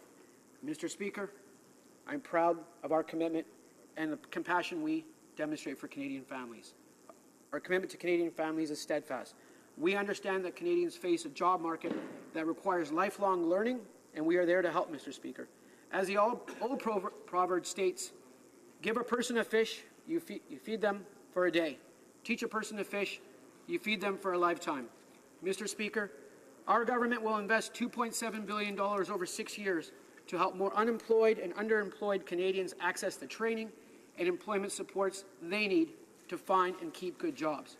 Additionally, $225 million will be invested over 4 years to identify and fill skill gaps in the economy to help Canadians be best prepared for the new economy. Mr. Speaker, our budget follows through on a promise to parents. Our budget will let parents, at their choice, extend their parental leave for up to 18 months versus the 12 months currently. This is important, Mr. Speaker, as it will provide enhanced flexibility to families, and particularly in areas where there is a current shortage of childcare spaces or where the prohibited cost of childcare spaces. And as we all know, the gap between 12 months and 18 months in childcare is great because a lot of childcare centres don't offer the service for kids between that age and actually younger. Additionally, a new employment insurance caregiving benefit of up to 15 weeks to cover situations where individuals are providing care to an adult family member, as well as allowing expectant mothers to claim EI maternity benefits of up to 12 weeks before their due date versus a current standard of 8 weeks. Mr. Speaker, taken together, these measures are smart investments to assist Canadian families. A few other measures that I believe are noteworthy include an initiative for better data collection in the Canadian housing market with a $39.9 million investment to establish a housing statistics framework to address housing data gaps identified by the federal, provincial, and municipal housing working group. Our government actions to date on the housing market are to ensure a sound housing market for all Canadians, and better data collection will strengthen our ability to ensure that home ownership remains robust and that our housing market remains sound. Finally, Mr. Speaker, a measure which I hope to comment on in the future is the introduction of the new Canada Caregiver Credit, which will vastly simplify the current system and replace the Caregiver Credit, the Infirm Dependent Credit, and the Family Caregiver Tax Credit. With a single new tax credit, we will be better able to support those who need it the most. Apply to caregivers whether or not they live with their family member and help families with caregiving responsibilities. It is this type of measure which reflects the value of this government and which will make a real and positive difference in the lives of Canadian families, and makes me proud to be part of a government that introduced Budget 2017 with those type of principles and values. Thank you, Mr. Speaker. Questions and comments? The honourable member for Sarnia-Lambton. Well, thank you, Mr. Speaker. I'd like to thank my colleague for his comments. And I'm very pleased to see the government taking action on childcare because we've heard a lot of testimony as we study the economic status of women in Canada that says this is a key thing that needs to be done. But I was concerned to only see 40,000 spots being created, and that's about 120 per riding, which is really not that much. And it doesn't start until the 2018-19 year. I also saw that some of the other things that philosophically I liked, skills training for the youth, etc., is also not starting until late in the mandate. And there's a lot of projections of things that go past your mandate. So why did the government decide to delay all these initiatives that are really critical in order to create jobs and to get women in the workforce? The honourable member for Vaughan Woodbridge. I thank my friend for that question, and the member from Sarnia-Lambton. I will take a holistic approach and look at all the pieces that we've put in place to support families across Canada. So the introduction of the Canada Child Benefit, the investment of funds for childcare spaces across Canada, and we'll need to sit down with our provincial counterparts, ensure that the money is being delivered for childcare, very important. Our Canada Summer Jobs Strategy for youth, the number of programs we put in for innovation, these will all make a difference, not only for our economy, but more importantly for Canadian families. Thank you, Mr. Speaker. Questions and comments? Questions et commentaires? L'honorable. The honourable member for Rosemont, La Petite Patrie. Thank you, Mr. Speaker. There are some things that are missing from the Liberal budget that were in the Liberal platform during the election, but they seem to have disappeared. They fell out along the way. I'd like to ask my colleague, why isn't there a tax cut for small and medium-sized businesses, as was promised. Why isn't there an end to the tax loophole for CEOs with their stock options as promised? And why are they not respecting the Canada Human Rights Tribunal and investing $155 million for First Nations children? 3 questions. Vaughn Woodbridge. Thank you to my finance colleague from Rosemont Beatrice. Very simple answers there. With regards to the tax loopholes or tax advantages that people may wish, organizations may wish to gain, we've again committed substantial funds to Canada Revenue. I believe it's over $500 million that we can ensure that all Canadians, all organizations are paying their fair share of taxes. And we will continue on that track, and we are committed to that track. We also need to ensure that we have a competitive tax system. And reviewing tax expenditures, reviewing the tax code is something that we, as a government, we should continuously be doing, and we are doing. We need to ensure that entrepreneurs that take risk on the line, that move forward, that put capital, put people to work, are rewarded, but we also need to ensure that everyone is paying their fair share. Thank you, Mr. Speaker. We have time for one last brief question. Questions and comments. The honourable member for Humber River, Black Creek. Thank you very much, Mr. Speaker, and I want to congratulate my colleague on the great comments that he made, because he very much covered off all of the issues that matter to, I think, many Canadians when it comes to building a strong nation. And the foundation, of course, always goes back to the family and the children and what kind of support we're doing for them. But over and above all of those great comments of the things we're doing, the housing issue is a critical one, because if people don't have a roof over their head, then it really makes it very difficult. And we know many families in areas like ours in the Toronto area that are truly struggling with that very issue. I'd like to hear more comment on the housing strategy and the commitment of dollars for housing, what it's meant to be for specifically. The honourable member for Vaughan Woodbridge. I'd like to thank my friend and colleague from the wonderful riding of Humber River, Black Creek. We are investing, and I'm proud to state that we are investing over $11 billion in new housing strategy, which will assist those Canadians that need it the most. Our seniors, disabled veterans, low-income families. It is a paramount concern within the GTA that individuals have access to affordable housing, and our government is putting down a large investment to ensure this happens. We've also undertaken measures within the housing market to ensure that it remains stable, remains sound for Canadians. Canadians' house is their biggest investment. It's their home, and we need to ensure that that remains sound. So with those measures, I'm very excited to announce that and proud to reiterate that message that we are undertaking for the first time in a very, very long time, a national housing strategy from coast to coast to coast that will benefit Canadians that really need it the most. Thank you, Mr. Speaker. Resuming debate, the honourable member for Louis Saint Laurent. Thank you very much. It's always a pleasure to rise in this House, but obviously I'm very disappointed today to speak following this budget, which unfortunately keeps us on the wrong road that the Liberals set us on a year ago. This is a government that's completely lost control of public spending. It's living above its means, which is leaving debt to our grandchildren, great-grandchildren, and great-great-grandchildren who are going to have to pay for the bad management of this current government.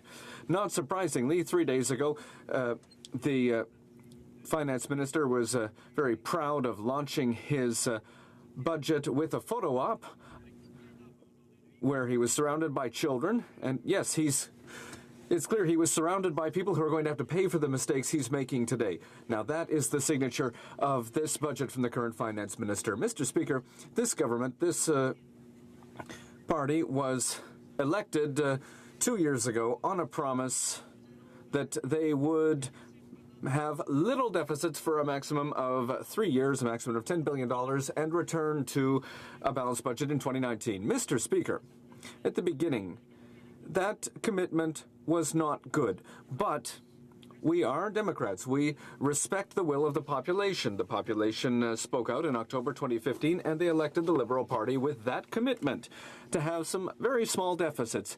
If they had small deficits, we wouldn't have been happy, but we would have at least respected the fact that they keep their word. But no, that didn't happen at all, Mr. Speaker. Just a few weeks after their election, what happened? Well, it was an orgy of spending, and they just forgot that promise to have small deficits. In the first year, we saw a deficit, according to the books, of $23 billion. But let's be clear, Mr. Speaker, the reality, the fact is that this government used the financial cushion, the room to maneuver that they had of $6 billion, not to deal with urgent events in the economy. No, they used that cushion, that budget cushion of $6 billion, which was set aside for a rainy day, to hide their bad management. Because the reality, Mr. Speaker, is the first year of this government, we saw a $29 billion deficit, 3 times higher than what they told us we were going to get. Now, a year later, we have a budget that follows the same road. Deficits, deficits, and deficits. $28.5 billion for this year, $27.4 billion for next year, $23.4 billion for 2019-20, and going down to $18 billion in the years following. That is this government's record. Dozens and dozens of billions of dollars in deficit in a year where, according to the Liberal plan, a plan that millions of Canadians voted for, in the year that we were supposed to come back to a balanced budget, well, no, the Liberals are going to leave us with a $24 billion deficit. That is the record of this Liberal government, and that is why, Mr. Speaker, it's completely unacceptable. And when I say that for us it's completely unacceptable, I'm not just talking about members of the Conservative Party. The Conservative Party that left Canada in a good financial situation after getting our financial house in order. Under Stephen Harper, with ministers like Jim Flaherty and Joe Oliver, the party that made Canada the country that came the fastest and the strongest out of recession in the G7 after the worst economic crisis since the 1920s. We, Mr. Speaker, left the financial house in order with a surplus of $2.9 billion. And when I bring up that fact, the Prime Minister refuses to answer my questions, and he told me, no, it's not true. And no, that's false. That's false, Mr. Speaker. If he's not able to recognize facts, could he at least listen to the Parliamentary Budget Officer, who concluded, indeed, after a request made by Senator Larry Smith, that our government ended with a budget surplus of $2.9 billion. So, Mr. Speaker, we were careful. We paid close attention to public administration. And, Mr. Speaker, should we be surprised by this lack of vision, this lack of financial responsibility from this government? Well, no, because, Mr. Speaker, last October 10th, I don't know where you were, I'm not sure where I was, but I know that the finance minister was in his office. And what did he have on his office last October 10th? What did he have on his desk? Well, he had a document signed by his own public servants, and it said very clearly on page 14 that if you don't change the way you're doing things, Canada will have a debt in 2050 of $1.5 trillion. That's $1,000 billion. $1,000 billion. $1.5 trillion in debt. And when will we go back to balanced budgets? In 2055, Mr. Speaker, 2055. And what does that mean? Well, that means that they missed their target by 36 years, but even worse, it means that they have absolutely no plan to get back to a balanced budget. Mr. Speaker, if you in your private life, well, you have your budget, and let's say you have a deficit, and then a deficit, and then another deficit, etc., ad nauseum, well, you know, you shouldn't be surprised if someday somebody comes and knocks on your door and says, no, you got to stop, and all your stuff's going to be taken. Well, listen, I know that you're an honorable person. I know that that's not going to happen to you, Mr. Speaker. No. But how is it, Mr. Speaker, that people who are controlling a $330 billion budget lose all their common sense, the common sense that families have? It doesn't make any sense. But even worse, the finance minister was so proud to have this document on his desk from his own public servants that said that we would get back to a balanced budget in 2055. Well, he was so proud to have it that he kept it hidden in his desk for 10 weeks. Mr. Speaker, you know, if I had a report that was so critical of me, I would maybe try to hide it in my own desk. But, you know, when you're the finance minister, Mr. Speaker, it's your first responsibility to face the facts. Because there are 37 million Canadians who pay our salary. When you're elected on a promise to go back to balance in 2019, but that goes to 2055, well, you know, I can understand how the finance minister might have a guilty conscience. But the government had an opportunity with this budget to fix things, and they did not take that opportunity. No, they continued down the wrong road, the road towards deficits, the road towards debt, and the road that will lead to greater debt for our children, grandchildren, and great-grandchildren.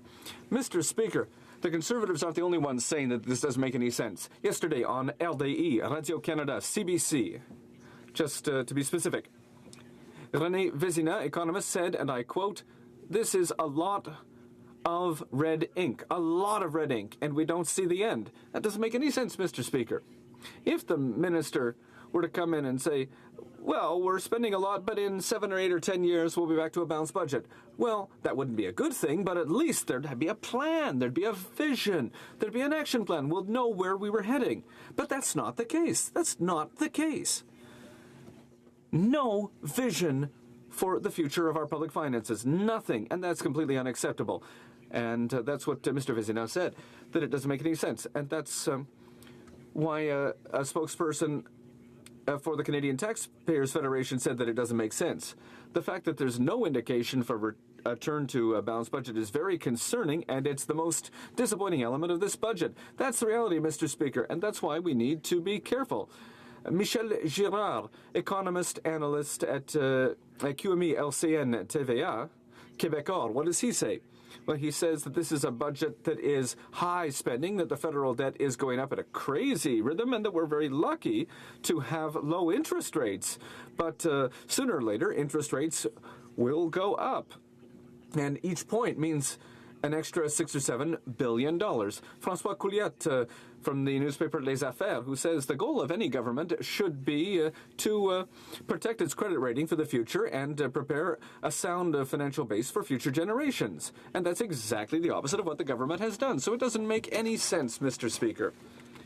So a complete loss of control when it comes to public spending. The other element, Mr. Speaker, that we're worried about is the increases in taxes that taxpayers are going to have to pay, and also the end of certain tax credits that our government put forward.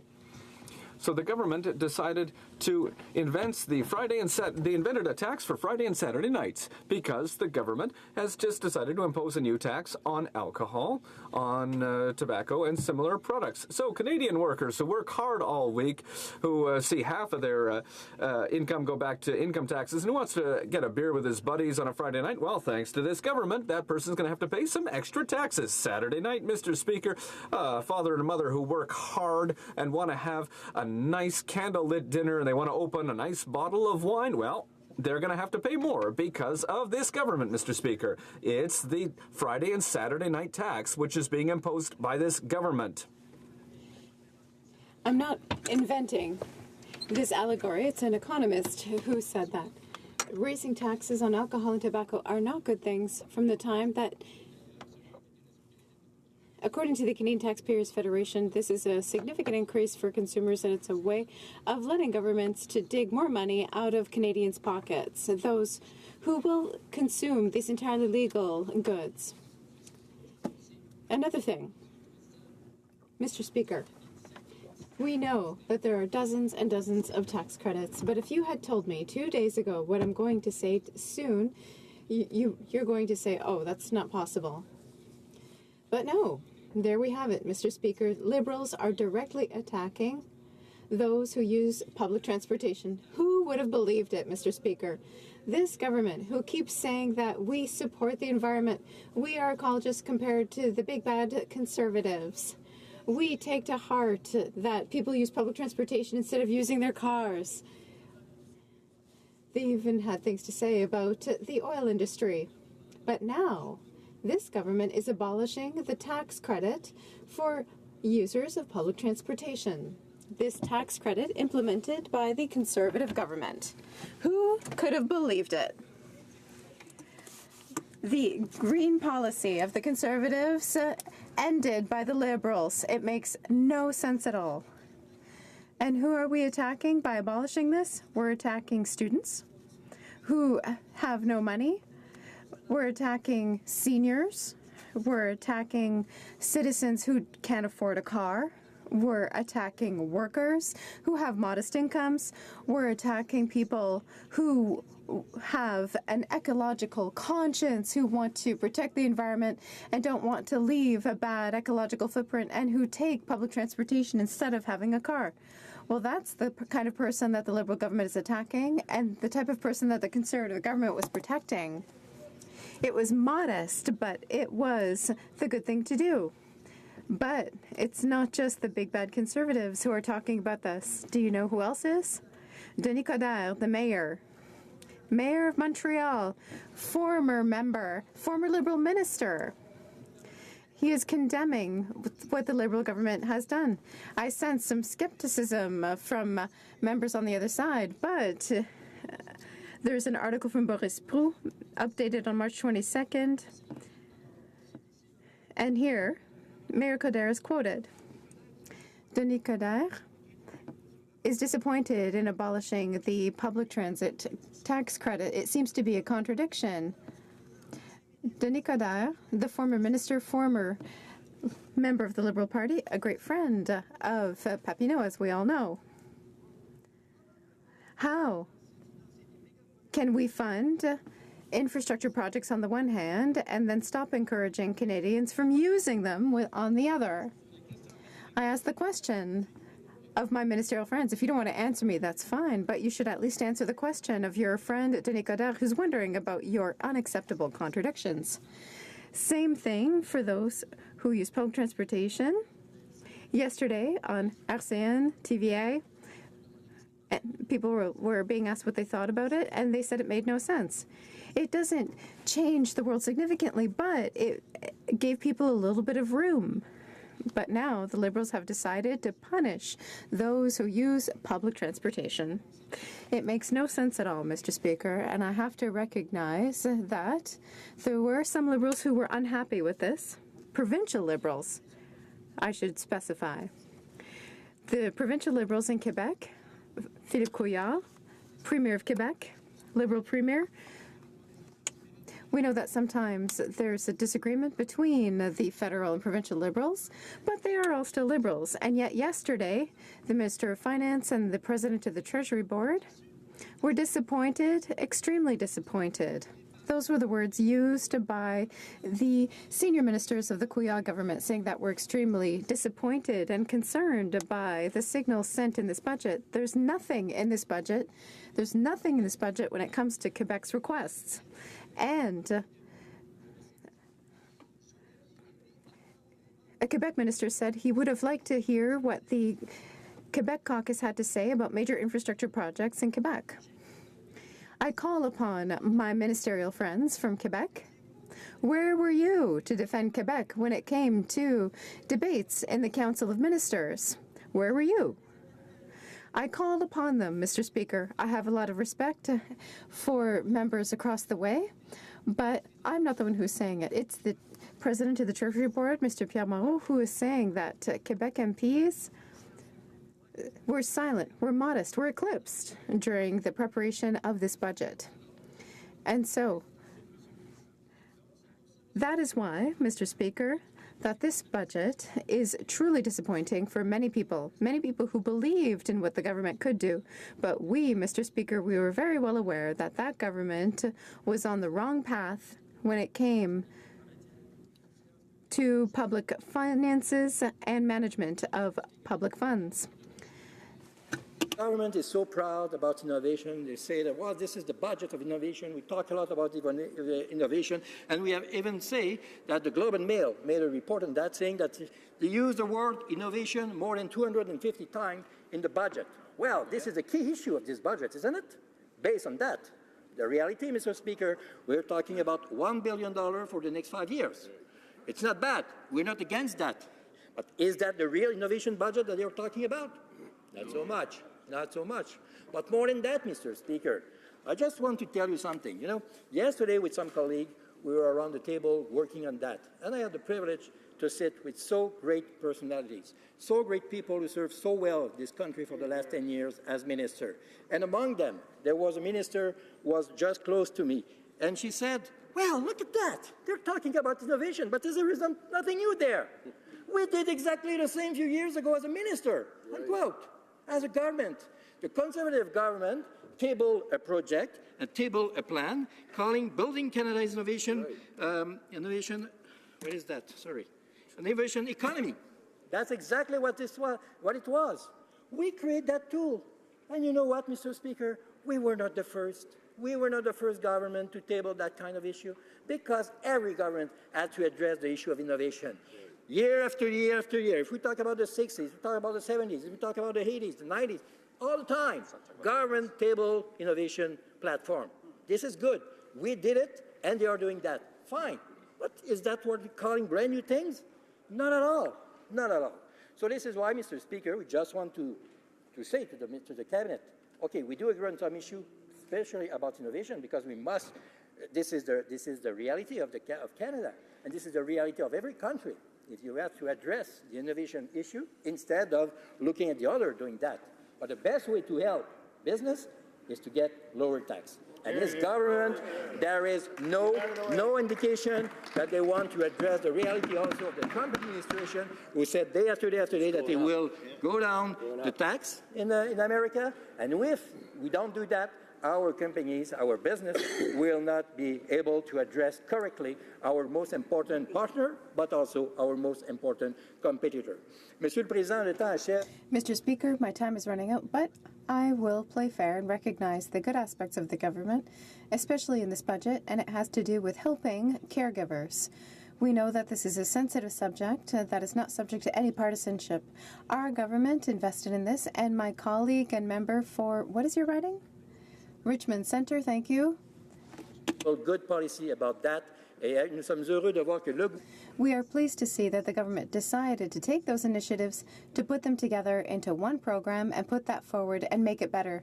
Congratulations, that's the right thing to do. But to conclude, unfortunately, this government has really missed a historical chance. This government had a golden opportunity to say, we took power a year and a half ago. We had a plan.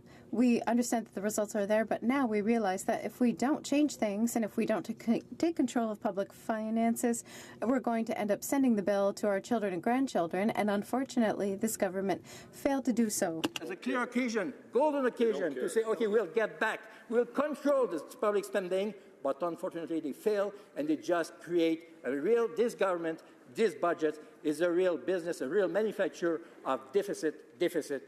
So this is why we urge all the members here to reject this bad budget. Questions et commentaires, questions and comments. The honourable member for Winnipeg North. Yes, thank you, Mr. Speaker. A major part of the member's speech across the way was about innovation. And let me provide to the member the President and CEO of the Canadian Manufacturers and Exporters, Dennis Darby. Here's a direct quote what he had to say in regards to innovation.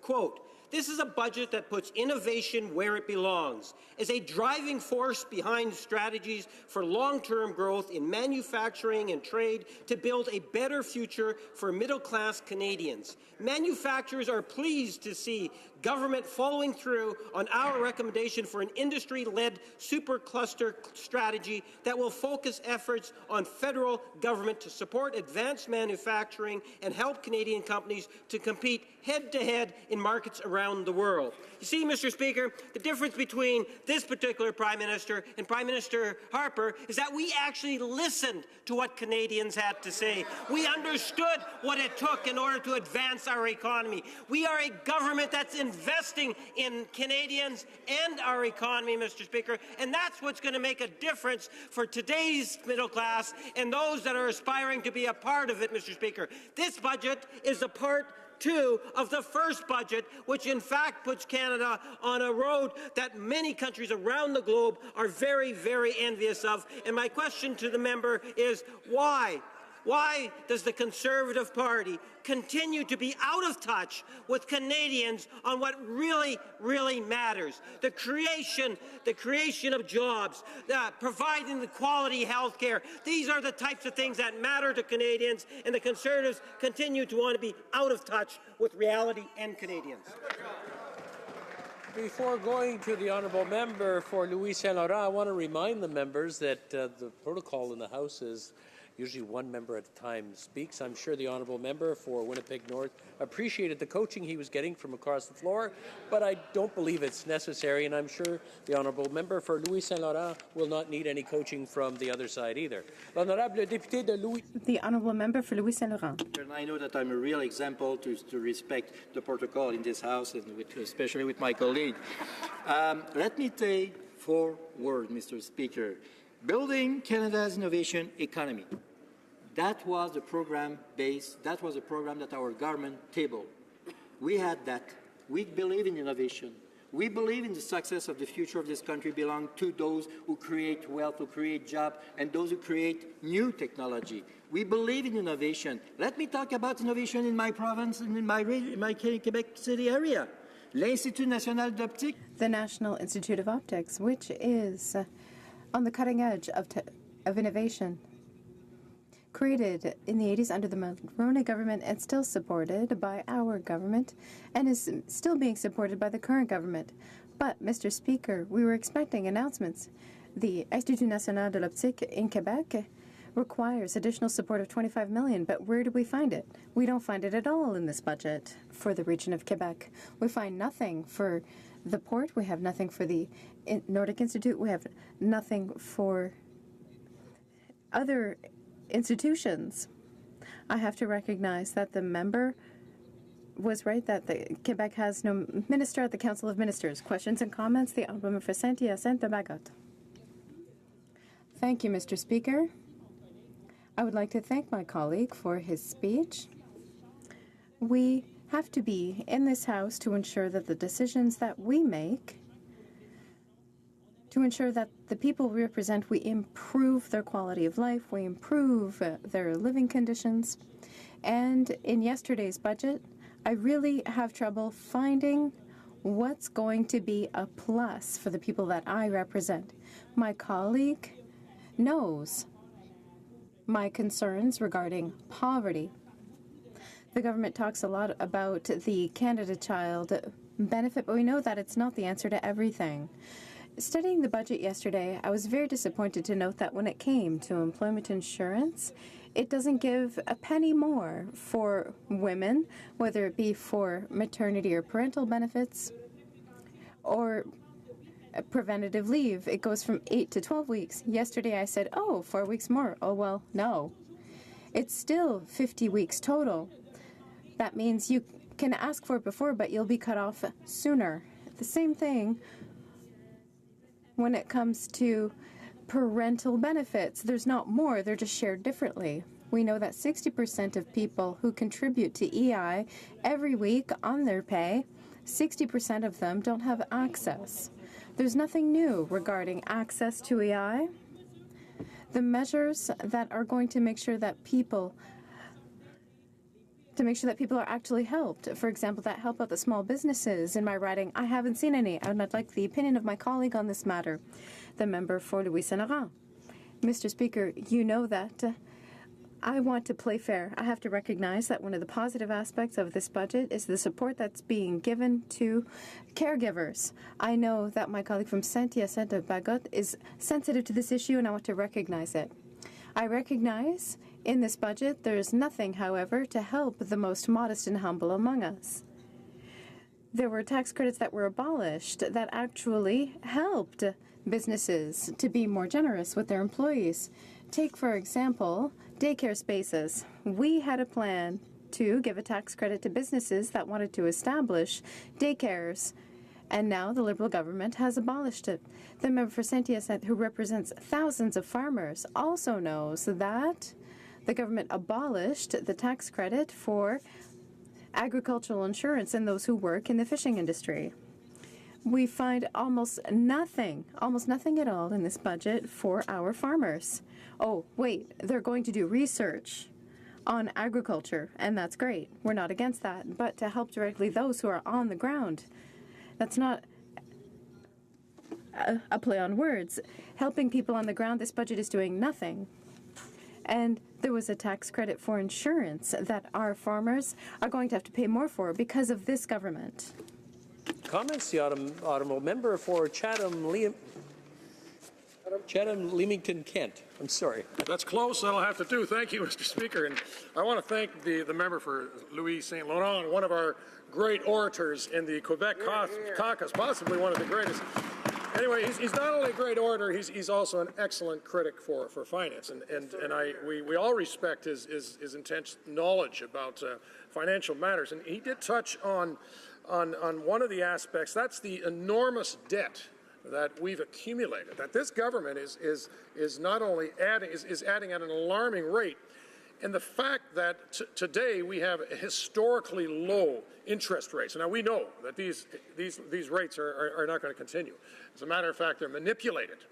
And so I wonder if he could just expound. He did that to some degree, but I wonder if he could really give a clear picture to this House, and especially to the Liberal government, just how critical that is and what that's going to mean if that interest rate rises but 1 point, let alone 2 or 3. The honourable member for Louis Saint Laurent. And I do accept with please the comment of my dignified colleague.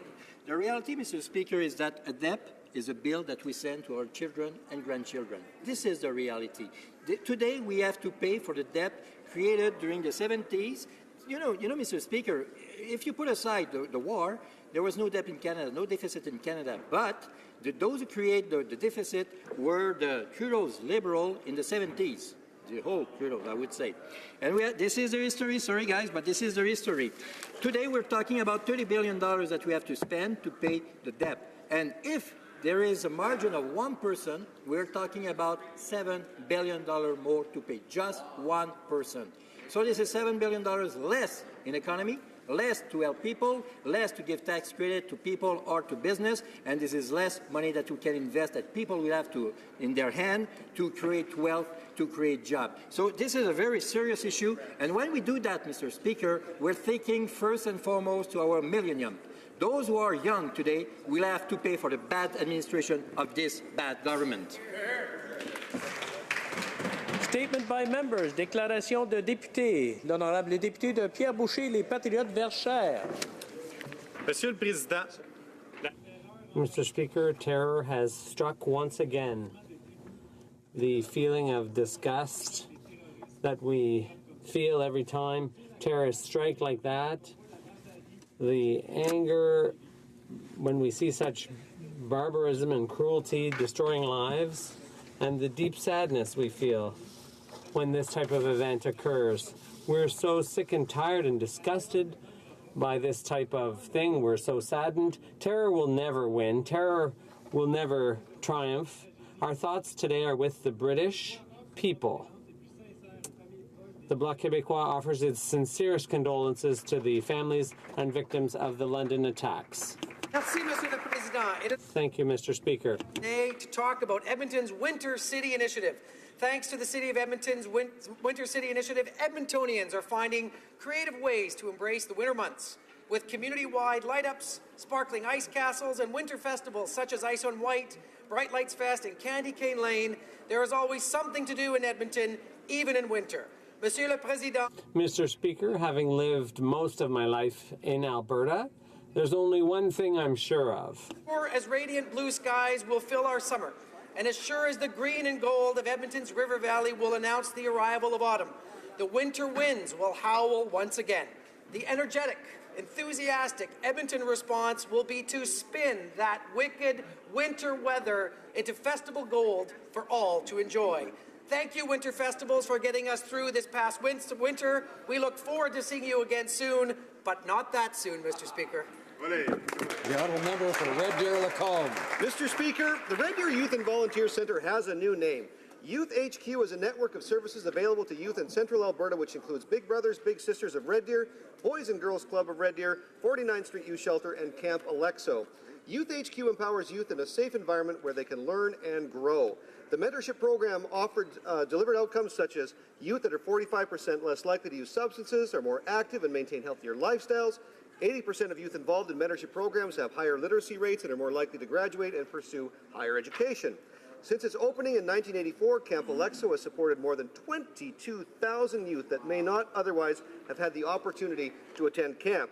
Central Alberta is enriched by these programs, and I would like to acknowledge the founders for their vision and leadership, and my thanks to the staff, volunteers, and community partners who continue to build on their legacy. I ask all my colleagues to help me congratulate Youth HQ.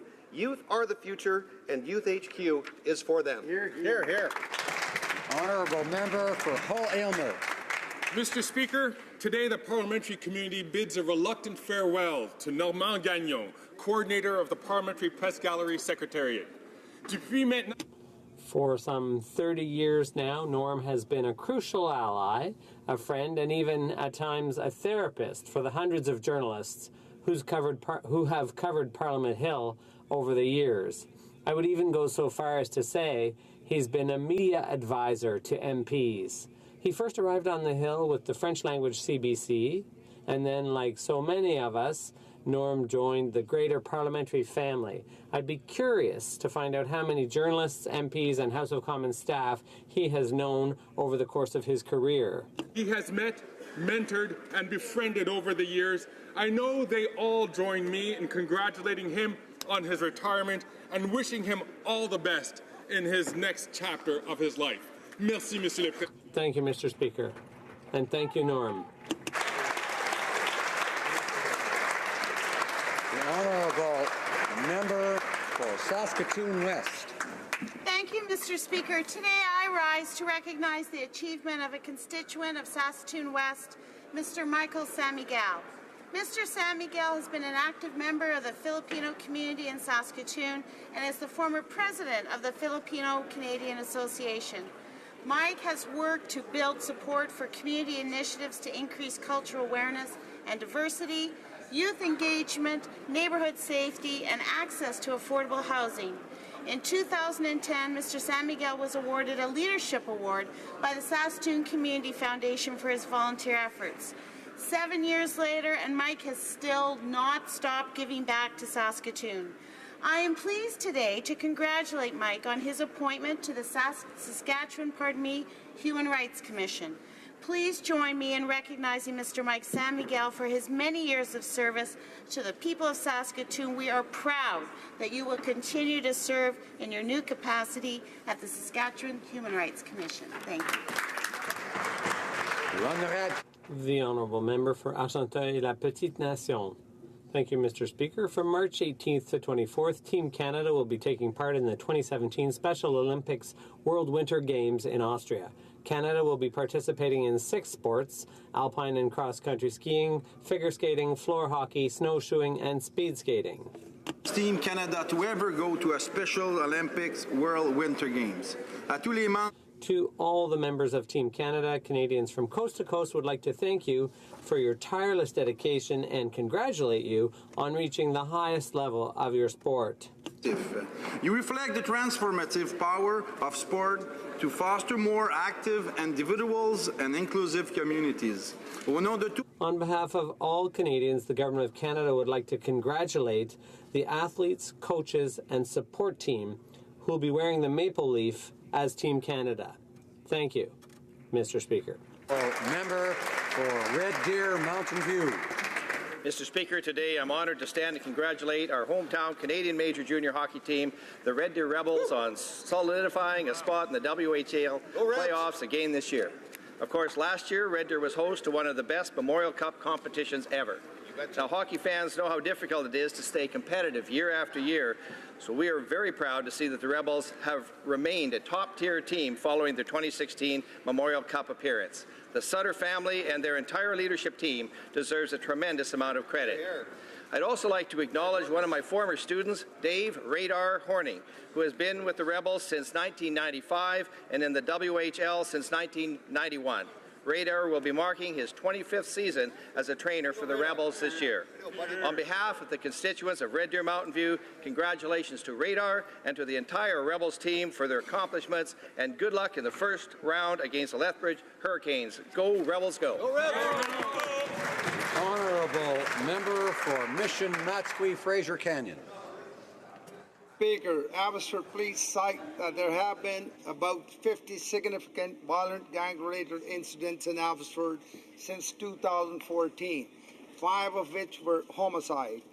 The Abbotsford Police have developed a sophisticated approach to tackling gang violence. There are also commendable frontline efforts to steer at-risk youth away from crime, including Abbotsford Community Services, It Together program, and Mission Community Services My House project.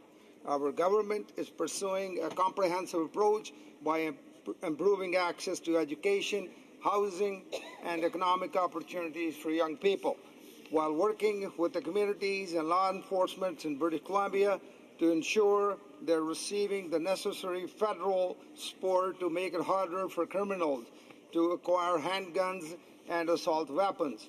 It is crucial that our continued support for our provincial and municipal partners is a must. Thank you, Mr. Speaker. The Honourable Member for Madawaska Restigouche. Mr. Speaker, this year we're celebrating Canada's 150th. I myself have the privilege of representing a riding that's a microcosm of our vast country. Madawaska Restigouche owes its development to its founding communities. The Micmacs, Maliseet, Acadians, Irish, Scottish, and English all contributed to its growth. Today, immigrants in search of a fresh start have entered into the mix. Madawaska Restigouche covers 12,000 square kilometers in northern New Brunswick. The official population count is around 62,000 people. That's 5 people per square kilometer. Mr. Speaker, we are pretty far from downtown Toronto. Despite the challenges of rural life, Madawaska Restigouche has no shortage of dynamic entrepreneurs and dedicated workers. Ingenuity and sweat of people in rural Canada. As we celebrate our 150th anniversary, let us remember our history and the debt of gratitude we owe to those who still today embody that pioneer spirit. Rural Canadians live far from the big cities, but now more than ever, they are contributing to the vitality of our country. Member for Carleton. Mr. Speaker, if the government is interested in super catalytic, venture capitalistic innovation projects, it might look no further than SunTech Tomatoes in my riding, which has actually learned how to produce tomatoes in Canada in the winter. In fact, they just installed LED lights over an acre of its greenhouse, costing $1 million. But unfortunately, after the $40,000 1-month hydro bill, they've had to turn the lights out for the rest of the winter. The carbon tax in that month cost $6,200. Now, that's a lot of innovation that's going to go dark as a result of high taxes and high liberal hydro fees that are being used to subsidize innovative liberal friends. Mr. Speaker, if the government wants more innovation, they should stop taxing innovators, or else they risk this whole thing turning into a gigantic cluster something. Thank you. The Honourable Member for Oakville. Some lines from a poem written by a young Muslim woman from Oakville, Amal Ahmad Albaz, about fighting discrimination. It's called Unmet Friends. Fear happens when people fail to see that you're actually just like me. We have to see each other for who we are. We eat the same food, drive the same car. We both have kids who drive us crazy. We all have weekends when we're lazy. We follow the same shows on our TV. We like reading a book beneath a tree. We dread shoveling when the snow hits hard. We have barbecues in the backyard. You see, you and I, we're a lot alike. I may be Mohammed, you may be Mike. Our lives are more similar than you think. Our humanity is our common link. We have the same pleasures and the same fears. The same things make us happy. The same things bring us tears. So no, I am not a security threat. We're just friends who haven't met, at least not yet. Thank you, Amal.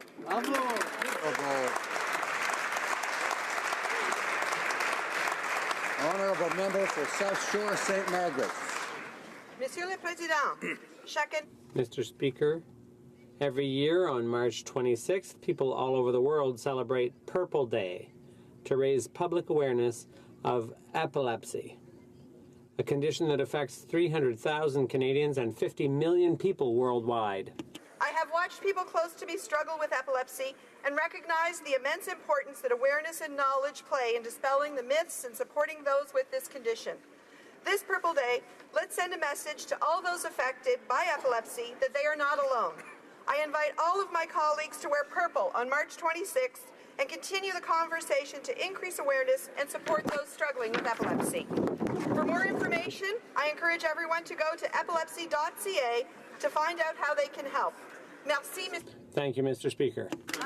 Honourable Member for Barrie Innisfil. Mr. Speaker, simply put, the Prime Minister is waging war on democracy. He's using the budget as cover to force changes to the rules of this House. He wants to cancel Friday sittings, cut off debates in committees, eliminate discussions on committee reports, and severely limit debates in this House. The custom of this House is that before any major changes are made to the rules, they are agreed upon by all parties. This tradition must be honoured. Liberal MPs need to look at each other and ask themselves, is this the reason they came to Ottawa? I hope that during their caucus retreat, they will stand up to the Prime Minister and tell him what he is doing is wrong and harmful to our democracy. Over the past 150 years, Mr. Speaker, millions of Canadians have fought hard and too many have died for our freedoms to be silenced. Today, we fight for them. Honourable Member for Labrador. Thank you, Mr. Speaker. It is with deep sadness that I rise in the House today to honour a dear friend, a former Member of Parliament and Senator for Labrador for nearly 4 decades, Mr. William Romke, who died on Tuesday. Mr. Romke served tirelessly as the Member of Parliament for Labrador for 23 years and as the first and only Labradorian in the Senate of Canada for 16 years. He was an educator, an author, and an elder statesman. Mr. Romke served with tremendous integrity and loyalty and care for the people that sent him to this House. Mr. Romke's footprint remains forever in the lands of Labrador. He secured the first ever investment for the first links of the Labrador Highway. He secured investment for the first airports in remote north and south communities. And he also invested in the changing times of the fishing industry and the mining industry. He was a close friend and mentor throughout my life, since my first travels with him as a young teenager. And today I'd like to ask all colleagues in the House of Assembly, because I know all Labradorians and Canadians indeed share with me in offering our condolences to his wife Carolyn, his children Hillary and Peter, and all of his friends.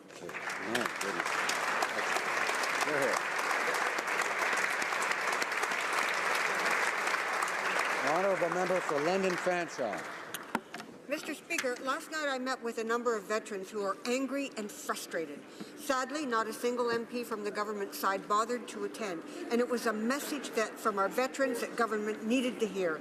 Key issues included pensions for medically releasing veterans, the need for a transition that ensures no CF member is released from the military until all benefits, pensions, and supports are in place, more support for families of veterans, and that Veterans Affairs use evidence of successes in allied countries to approve beneficial treatments here in Canada. We also heard that those with military sexual trauma are still fighting for access to benefits other veterans receive. Mr. Speaker, enough is enough. We need the political will to make changes. What veterans are calling for is not expensive. It is common sense, and they have been asking for it for years. Tragically, this budget doesn't ensure any of these simple requests will be honored. Honourable Member for Medicine Hat, Cardston Warner. Mr. Speaker, a year ago today, this House was shaken and overcome with sadness at the sudden and untimely passing of Medicine Hat Cardston Warner MP Jim Hilliard. Being a Member of Parliament was what Jim dreamed of all his life. He proudly represented his riding and held fast to his convictions, relentlessly advocating on behalf of his constituents. People mattered to Jim. Having experienced highs and lows throughout his life, Jim understood the issues faced by regular, hard-working Canadians. He was a neighbor to all, open, honest, and humble. A man devoted to his faith and family, Jim drew his strength from God, his wife Livy, and their 4 children. Mr. Speaker, I would encourage all members of this House to take some time today and reflect on the memory of our former colleague, Jim Hillier. Well done, Jim. You have served your family, Southern Alberta, and this nation well. Thank you, Mr. Speaker.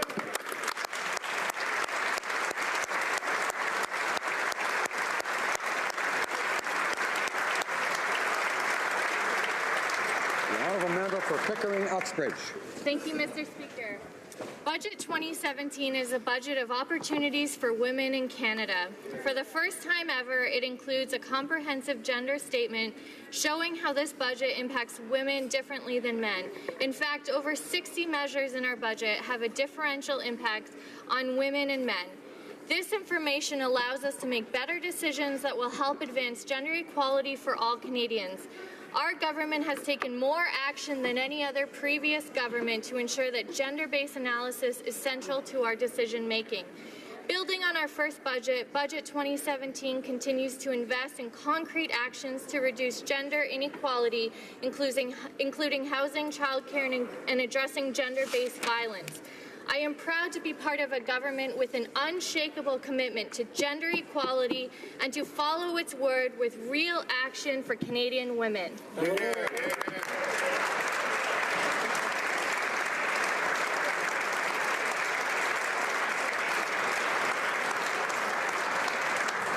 Oral questions. Questions orales. The honourable leader of the opposition.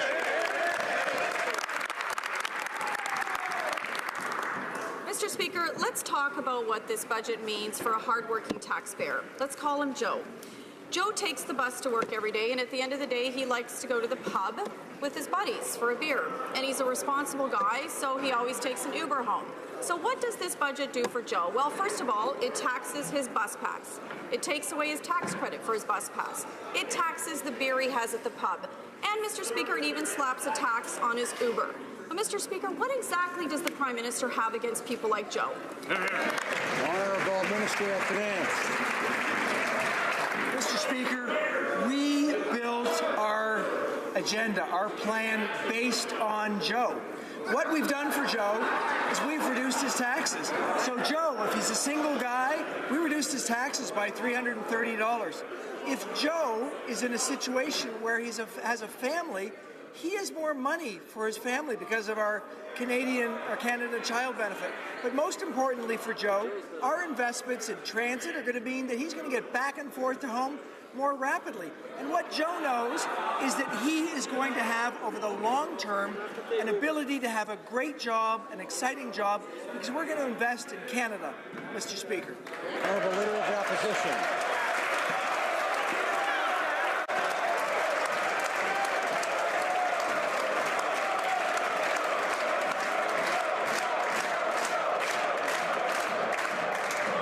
Leader of the Opposition. Mr. Speaker, the Prime Minister's budget raises tax on people like Joe, whether it's for beer, wine, or spirits. But that's really ironic because that same budget contains the tab for $1,700 worth of drinks and snacks during the Prime Minister's 3-hour flight to a private island getaway over the holidays. What message does the Prime Minister think he's sending to a taxpayer like Joe when he raises their taxes while helping himself to free drinks on the House? Honourable Government House Leader.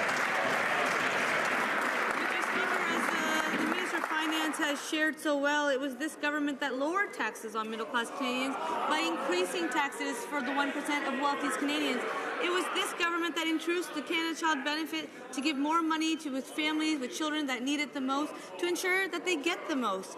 And when it comes to the travel that the member opposite is referring to, one of the first things we did after taking office was ask the clerk of the Privy Council to develop guidelines surrounding reimbursement of travel by sitting prime ministers for their families and their guests as well. Thank you, Mr. Speaker. Honourable Leader of the Opposition. Mr. Speaker, nobody is questioning the Prime Minister's need for security, and no one has questioned his right to take a vacation. Everyone knows when the Prime Minister does things, it costs a lot of money. But what taxpayers are questioning is why, when he knows that everything he does costs taxpayers money, did he choose a vacation to a remote, exclusive island. He knew that this would be very expensive for taxpayers. So why did he do it? Honourable Government House Leader. Mr. Speaker, one of the first things we did after taking office was ask the clerk of the Privy Council office to develop guidelines surrounding reimbursement of travel by sitting prime ministers, their families and guests. Prior to taking office, no such policy existed. What this government is doing is working hard for middle-class Canadians and those working hard to join it.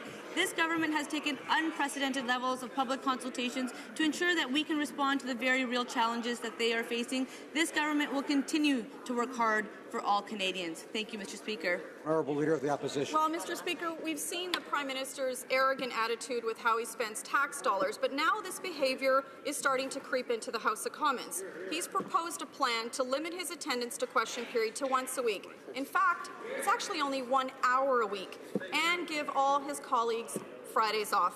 And I just want to remind the Prime Minister of this. While he was campaigning, he said this: sunlight is the world's best disinfectant. So my question is, what dirt is he trying to hide? Honourable Government House Leader. Mr. Speaker, allow me to set the record straight. The discussion paper talks about the better use of our time as members of Parliament. On Fridays, our schedule here is only a half day. So let's talk about moving those hours to other days of the week. Most offices in Canada, we talk about working hard just like Canadians do, start their day at 9 a.m. or even earlier. So why can't the House of Commons consider that? Let's talk about doing that so that we can be back in our ridings to not only serve Canadians, but to be able to engage and listen to their concerns, to listen to their constructive feedback so we can better serve them in this place. Thank you, Mr. Speaker. The Honourable Leader of the Official Opposition. Mr. Speaker, the Prime Minister is trying to make permanent changes to the way the House of Commons works. This will hurt the ability of the opposition to hold him accountable, and he only wants to be here once a week. In this House, we defend the points of view of all voters and all Canadians. It's an honor and a privilege to be in this place, not an inconvenience. Will the Prime Minister stop trying to end accountability and immediately end his plan to change the rules? The Honourable Government House Leader. Mr. Speaker, I'd like to set the facts straight for Canadians. We have proposed a number of ideas in the working document to modernize Parliament. Some of these ideas have been misinterpreted. Let's be clear, the Liberals are not recommending that the Prime Minister only come once a week to question period. We are trying to encourage a debate on ways to improve accountability in the House of Commons. Our Prime Minister will be more accountable, not less. Thank you, Mr. Speaker. The Honourable Member for Outremont. Sunny ways are indeed gone, Mr. Speaker. They've been replaced by an attempt to unilaterally and quietly ram through changes to the rules that govern our democracy. This is nothing less than a massive government power grab, which is only meant to help the Prime Minister avoid accountability. Is there anyone on the Liberal benches with the courage to stand up and tell the Prime Minister that this is not why they came to Ottawa? Honourable Government House Leader. Mr. Speaker, the discussion paper that I shared with members of Parliament as well as Canadians was to encourage us to have a conversation, discussion. What I've recognized is that there is many misconceptions in regards to the discussion paper, and I will share information in regards to Friday sittings. We know that the House of Commons on Fridays is only here a half a day, so we are saying why not reallocate those days on other days. The House of Commons starts at 10 a.m. on some days. Most Canadians start their day at 9 a.m. or earlier.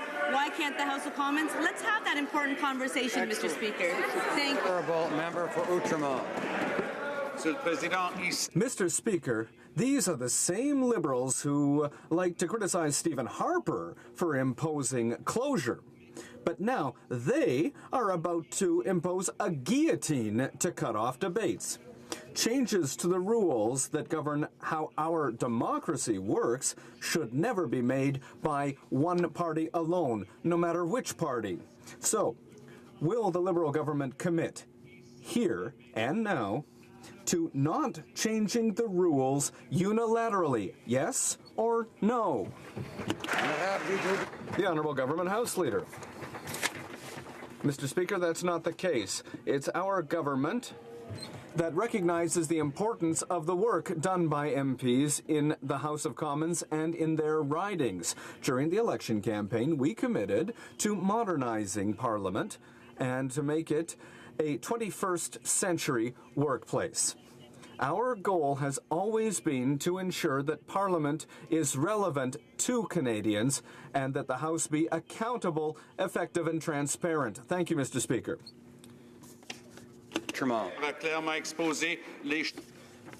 The budget yesterday clearly exposed the choices made by this Liberal government. Even though exactly 2 weeks ago they voted to end CEO tax loopholes, they didn't do that in their budget. No, instead, they scrapped the public transit tax credit and cut $1.2 billion from the fight against climate change. So a simple question. Why did the Liberals choose to protect rich bosses instead of protecting the environment? The Honourable Finance Minister.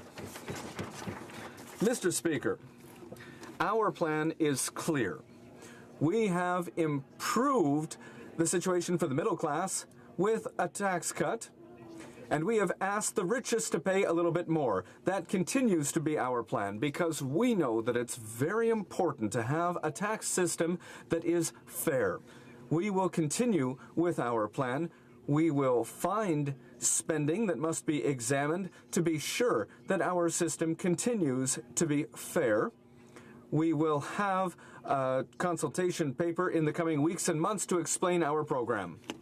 The Honourable Member for Outremont. The CEO stock option tax loophole would have generated $725 million every year, and as a bonus, it would have helped the Liberals keep one of their promises. What a concept! And instead, what they're doing is refusing to give $155 million to finally end discrimination against First Nations children. So the question is simple, and please, can they deliver it for once without their pre-written talking points? Why protect rich CEOs instead of protecting First Nations children? Honourable Minister of Finance.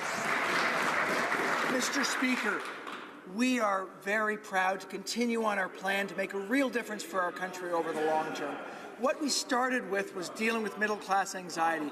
What we talked about yesterday was a second chapter in our plan, how we can create great long-term jobs in sectors where Canada can be globally competitive. We are going to do this in a way that will ensure that Canadians can go for really great opportunities in the future, and we will ensure that we deal with the most vulnerable as we can. The Honourable Member for Lac-Saint-Jean. Mr. Speaker, I had the honour to be sitting next to a Minister of Finance who, against his will almost, went into deficit to save our country from the worst crisis since the Second World War. I've heard the minister talk about his success in business. You know, if he had deficits in his business the way he has deficits in government, that would be shameful. And now they're going after public transit tax cuts. They claim that they want to be for the environment. Why are they getting rid of these tax credit? He said it wasn't being used very much. Well, that's another reason to not get rid of it. The Honourable Minister of Finance.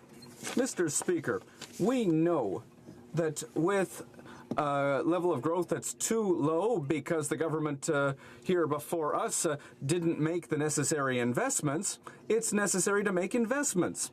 Investments in Canadian families, investments in infrastructure to improve our growth. This is very important for our financial situation. We will have a better future for Canada thanks to our investments. The Honourable Member for Lac-Saint-Jean. Mr. Speaker, once again, I would say, and this is something that the National Assembly of Quebec reminded us of today, rural areas and forestry areas have been abandoned by this government. They're going to have to fight with high technology sectors to get money for development when all Canadians depend on our agriculture sector every day. The choices made by this government go against the good of our society. Will the Prime Minister support our agriculture sector? The Honourable Minister of Finance. Mr. Speaker, we have decided that it's very important to make choices to invest in sectors where Canada has a competitive advantage. One sector that's very important for us is the agri-food sector. This is a sector where we can be leaders in the world. That is why we have decided to focus on the agri-food sector and at the same time be sure that people have the training that they need to be leaders in this sector. Thank you, Mr. Speaker. The Honourable Member for Louis Saint Laurent. Let's talk about the children, grandchildren of Joe. Because the grandchildren of Joe will have to pay for the bad administration of this actual government with huge deficit and weak cap. This is totally unacceptable.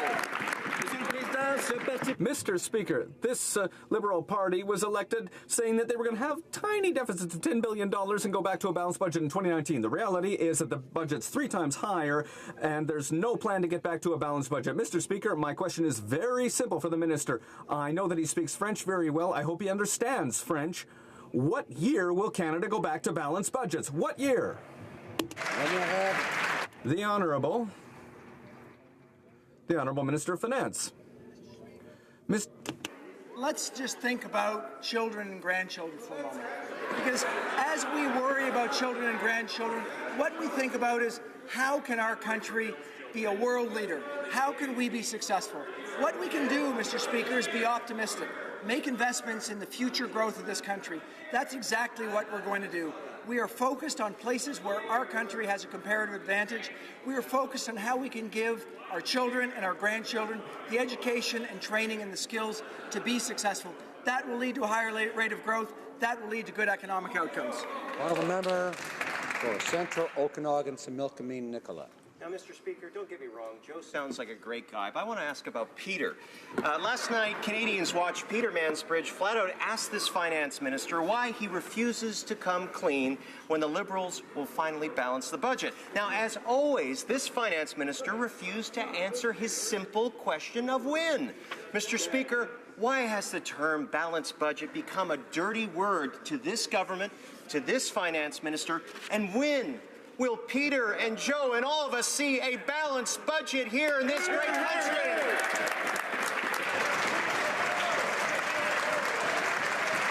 Honourable Minister of Finance. Mr. Speaker, I want to talk about... When will there be tranquility? I'm pretty sure I had a full head of hair yesterday morning. The Honourable Minister of Finance. Mr. Speaker, I want to talk about what Sally and Joanne and Marianne will see in the future. I want to talk about the fact that what we are doing is taking what is the very best balance sheet among the G7 countries, the lowest net debt to GDP, and we are making investments that an optimistic country needs to do. Unfortunately, the people before us were focused on austerity. We are focused on growth. We are looking at how we can make investments to make a difference. That growth, Mr. Speaker, that is what's going to make sure that our country stays successfus over the long run. Member for Chilliwack, Hope. Speaker, I'll tell you what the Conservative government was focused on, and that was on balancing the budget. For Canada's beleaguered energy workers, yesterday's budget was a kick in the teeth. While our biggest competitor, the United States, is cutting red tape and taxes and making their energy sector more attractive to job creators, these Liberals are jacking up taxes and punishing oil and gas exploration. It's almost as though they want to phase out the energy sector. Our energy sector employs those middle-class Canadians that this government pretends to care about. So why did the Liberals go out of their way in this budget to kick energy workers in the teeth when they're already down, Mr. Speaker? Honourable Minister of Natural Resources. This government has gone out of its way to approve 3 pipelines. Well, that decisions that will put energy workers in Alberta and Saskatchewan to work. What this government could accomplish in 1 year, this couldn't accomplish in 10 years. That's what we've been doing because we care about putting energy workers to work.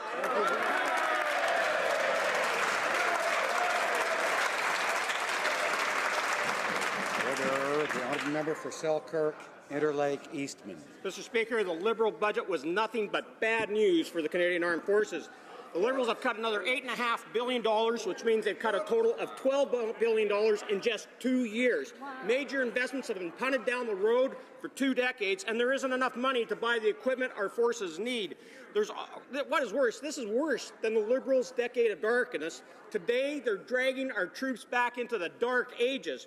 When will the minister start serving the brave men and women in uniform instead of being a patsy to the Prime Minister? Honourable Minister of National Defence. Mr. Speaker, every single day when I come to the Department of National Defence, it's about serving our men and women in the Canadian Armed Forces. We're committed to making sure that the Canadian Armed Forces has all the tools necessary to do their work. We have planned increases that we are committed to. This is about reprofiling the money to making sure that the projects that we have committed to, that the money is there in the years that are required. Mr. Speaker, and we have a defence policy that's going to be coming out shortly, and I look forward to launching that and showing that to all Canadians, our commitment to the Canadian Armed Forces, Mr. Speaker. Member for Skeena Bulkley Valley. Thank you, Mr. Speaker. This Liberal budget is full of bluster and baffle gap. Here are a few gems for you.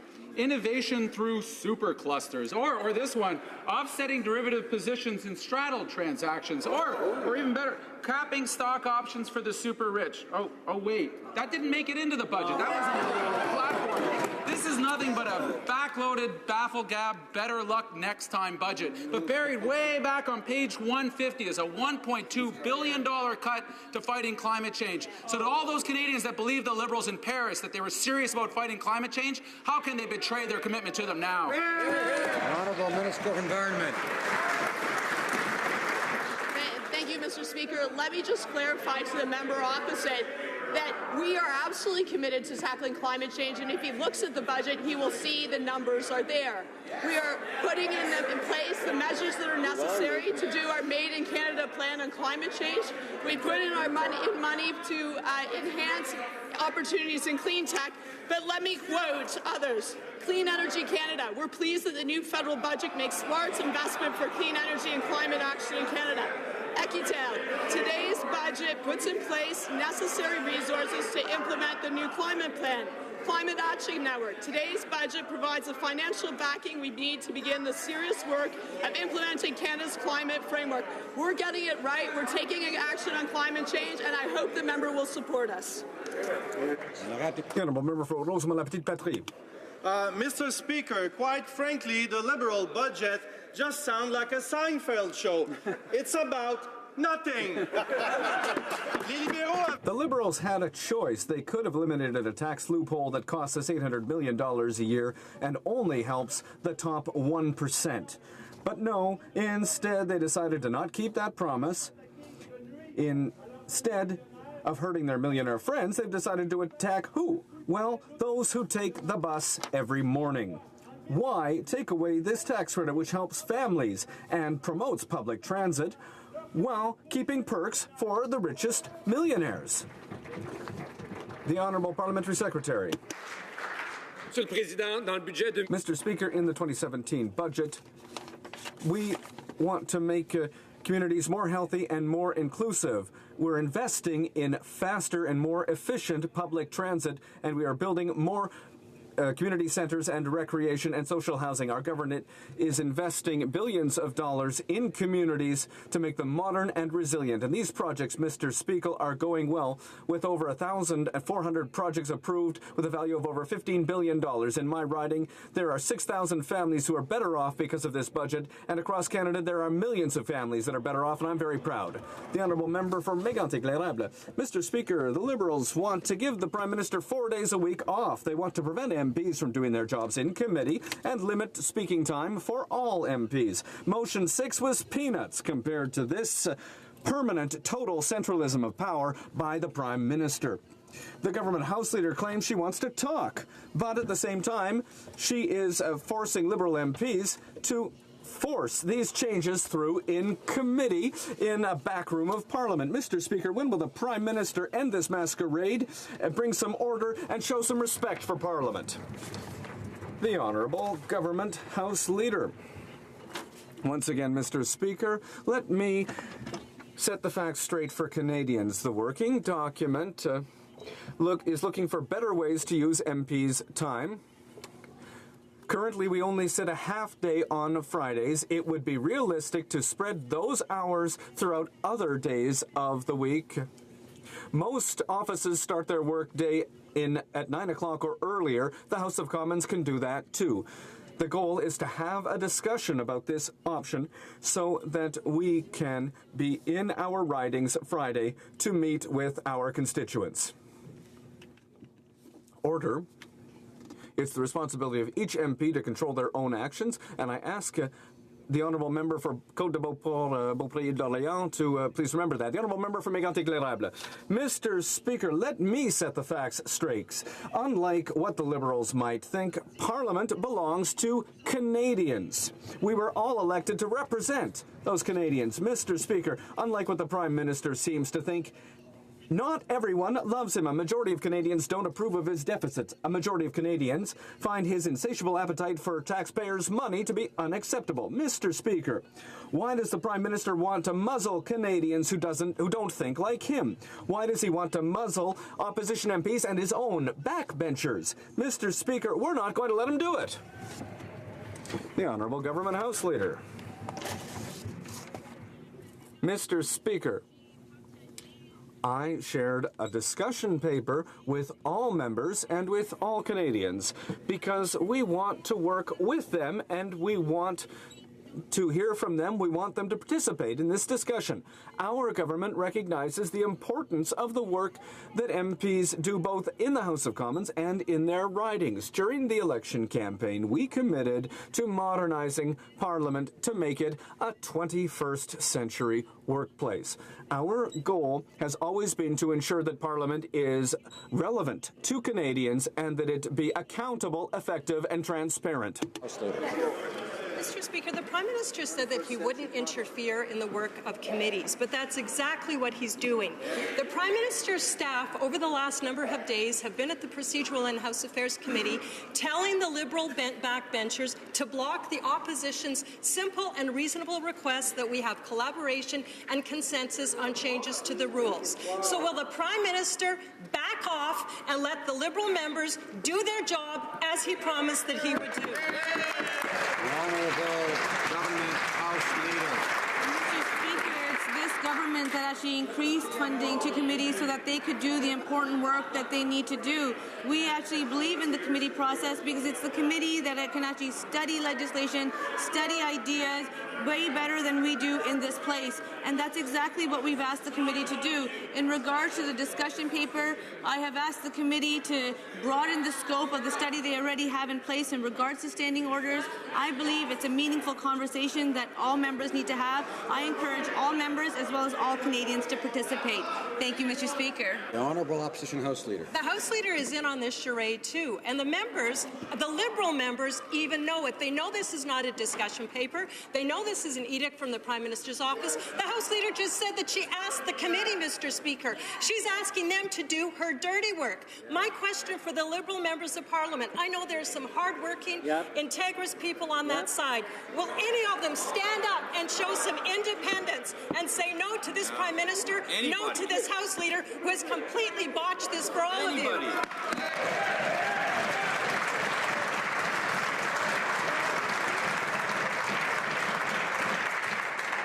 Remind the House Leader, all members, to direct their comments to the Chair.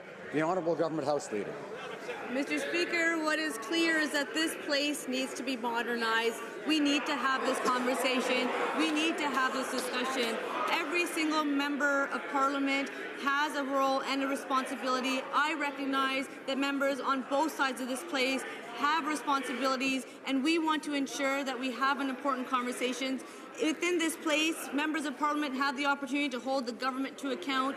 We believe that within the ridings, constituents have the ability to hold their members of Parliament to account, and that's why I believe that important work is done here in the House as well as in the riding. Thank you, Mr. Speaker. The Honourable Member for Victoria. Since when does a Cabinet Minister or House Leader give orders to a committee anyway?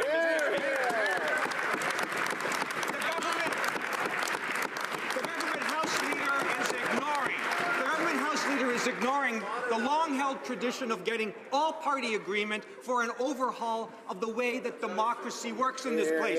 Mr. Speaker, if the House Leader's argument that the government of such a warm and loving Prime Minister couldn't possibly harm our democracy with the power grab now underway, I wonder if she might speculate with us what the majority government of a Prime Minister like, say, Kevin O'Leary would do with all that power. The Honourable Government House Leader. Mr. Speaker, it's exactly these hypotheticals and these speculations that the committee has the ability to do. That's why we were saying let's have this conversation, let's have this discussion, because these are important concerns that Canadians are facing, and we're saying let's have this discussion. And that's why I have introduced a discussion paper. Yesterday, I know the committee members say at late once again. I did go visit the members of the committee to thank them for their work. I believe that they are having a meaningful conversation. I think it's important that they continue that conversation. My door will remain open so that we can all work better together. Thank you, Mr. Speaker. The Honourable Member for Hamilton Centre. Thank you, Mr. Speaker. This goes well beyond an innocent discussion paper, and the Government House Leader shouldn't insult our intelligence by claiming otherwise. But if she's serious about that, Speaker, if she is really truly sincere that her motives are pure, will she now stand in her place and tell this House that she accepts that her government has no mandate to change the rules of democracy over the united objections of the opposition? And if she won't, Mr. Speaker, well then, it's pretty clear that her protests of innocence are even more shallow than they sound. The Honourable Government House Leader. Mr. Speaker, I really do believe that we can have more meaningful conversation and debate in this place. I believe that when it comes to challenging the integrity of individuals, that is for the member to choose to do. I believe that is not needed in the conversation that I would like to have, and that's why I'm saying let's have a conversation, let's have a discussion. The member knows very well that I told him last night that I actually appreciate a lot of the work that he does. I hope that we can continue working better together, because I believe this place needs to be modernized. It's something we committed to Canadians in the electoral campaign. It's something that Canadians agree that all members in this place need to work better together. The Honourable Member for Bourassa. Mr. Speaker, yesterday in this House, the Minister of Finance put forward the government's plan. It's an ambitious, visionary plan that puts the interests of middle-class families first in Bourassa and throughout all of Canada. Can the Minister of Finance explain why he chose to focus on certain sectors of our economy in the budget? The Minister of Finance. Mr. Speaker, it's very important to be an optimistic country. It's very important to be optimistic and to invest in the future. But it is also necessary to understand exactly where our advantages lie. That's what we've done. We decided that to be leaders in important sectors where good jobs are going to be in the future, we chose 6 important sectors for the future of our children and our grandchildren. And we are going to consider how we can implement the training necessary for good jobs of the future. Thank you, Mr. Speaker. Kingston. Thank you, Mr. Speaker. Yesterday, Mr. Speaker, I noted that the government's attempt to give itself carte blanche to unilaterally rewrite the standing orders is opposite to the practices of the most recent Liberal and Conservative administrations. But the tradition goes back much further. On December 20th, 1867, our first set of standing orders was adopted by unanimous consent. Consensus for major changes to the standing orders was good enough for Prime Ministers from Sir John A. to Stephen Harper. Will the current Prime Minister not acknowledge that consensus is still the right approach, even though it's 2017? Honourable Member, the Honourable Government House Leader. Mr. Speaker, this government, this Prime Minister really does believe that we can work better in this place. Just today, I have Sarah, who is my my University of Toronto Woman in House program person that is shadowing me on the Hill. She has seen a lot of the stuff that takes place here. She's asked me some tough questions in regards to some of the stuff that went on yesterday and today. It's important that we have this meaningful conversation. I'm sure she too will be reading the discussion paper and being part of it. I know many members have women following them today so that one day they too can occupy even more seats in this House. Thank you, Mr. Speaker. Member for Halliburton, Kawartha Lakes, Broad. Mr. Speaker, the Liberals are trying to force changes to how this House operates through the Procedures and House Affairs Committee without all-party support. This is wrong. I feel bad for the talented and principled backbench members opposite who are also uncomfortable with this. Why is it that the Liberal backbench is willing to watch the Liberal frontbench betray years of tradition of this House and the integrity of their party? Hear, hear. Honourable Government House Leader. Mr. Speaker, as I have shared many times in this House, is that yes, a discussion paper was released. It was released to all members of Parliament. It was also released to Canadians so that we can have a meaningful conversation, a substantial discussion on standing orders and how we govern in this place. What's unfortunate is that a lot of the ideas within the paper have been misrepresented, and that's why I encourage all people to be part of the conversation and so that we can find a made-in-Canada solution for this Parliament. Thank you, in this House of Commons. Thank you, Mr. Speaker. Honourable Member for Medicine Hat, Cardston Warner. Mr. Speaker, on Monday, the Government House Leader tried to defend the Prime Minister's use of the Privy Council office to help him on a trip to Alberta during the Medicine Hat Cardston Warner by-election. She claimed it was to help prepare the PM for government business. But that's complete nonsense, Mr. Speaker. The trip had only one purpose: for the Prime Minister to appear at Liberal Party campaign events. There was no government business. Why does this Prime Minister believe it's okay to use public servants to campaign for the Liberal Party? Honourable Government House Leader. Mr. Speaker, the Prime Minister is prepared in advance of all events and is afforded the same support as previous Prime Ministers. Irrespective of his schedule or planned events, the Prime Minister must always be in a position to carry out official duties. As has been the case for previous Prime Ministers, the Prime Minister is always in contact with his office and is routinely provided with briefing materials during all travels, domestically and internationally, and whether on personal or government business. The Prime Minister is the Prime Minister, after all. Thank you, Mr. Speaker. Honourable Member for Barrie Innisfil. Mr. Speaker, documents show in October the Privy Council office was directed by the Prime Minister to produce a regional backgrounder on Medicine Hat during the by-election. The Prime Minister had no government events in Medicine Hat. He was only there to campaign. The PCO also ordered to provide tech support and uploaded a video from the campaign stop with the PM and the Liberal candidate. Mr. Speaker, in light of the actions of the Prime Minister in Medicine Hat, today, when the Prime Minister is campaigning in Markham Thornhill, will PCO staff be ordered to campaign with him yet again? Honourable Government House Leader.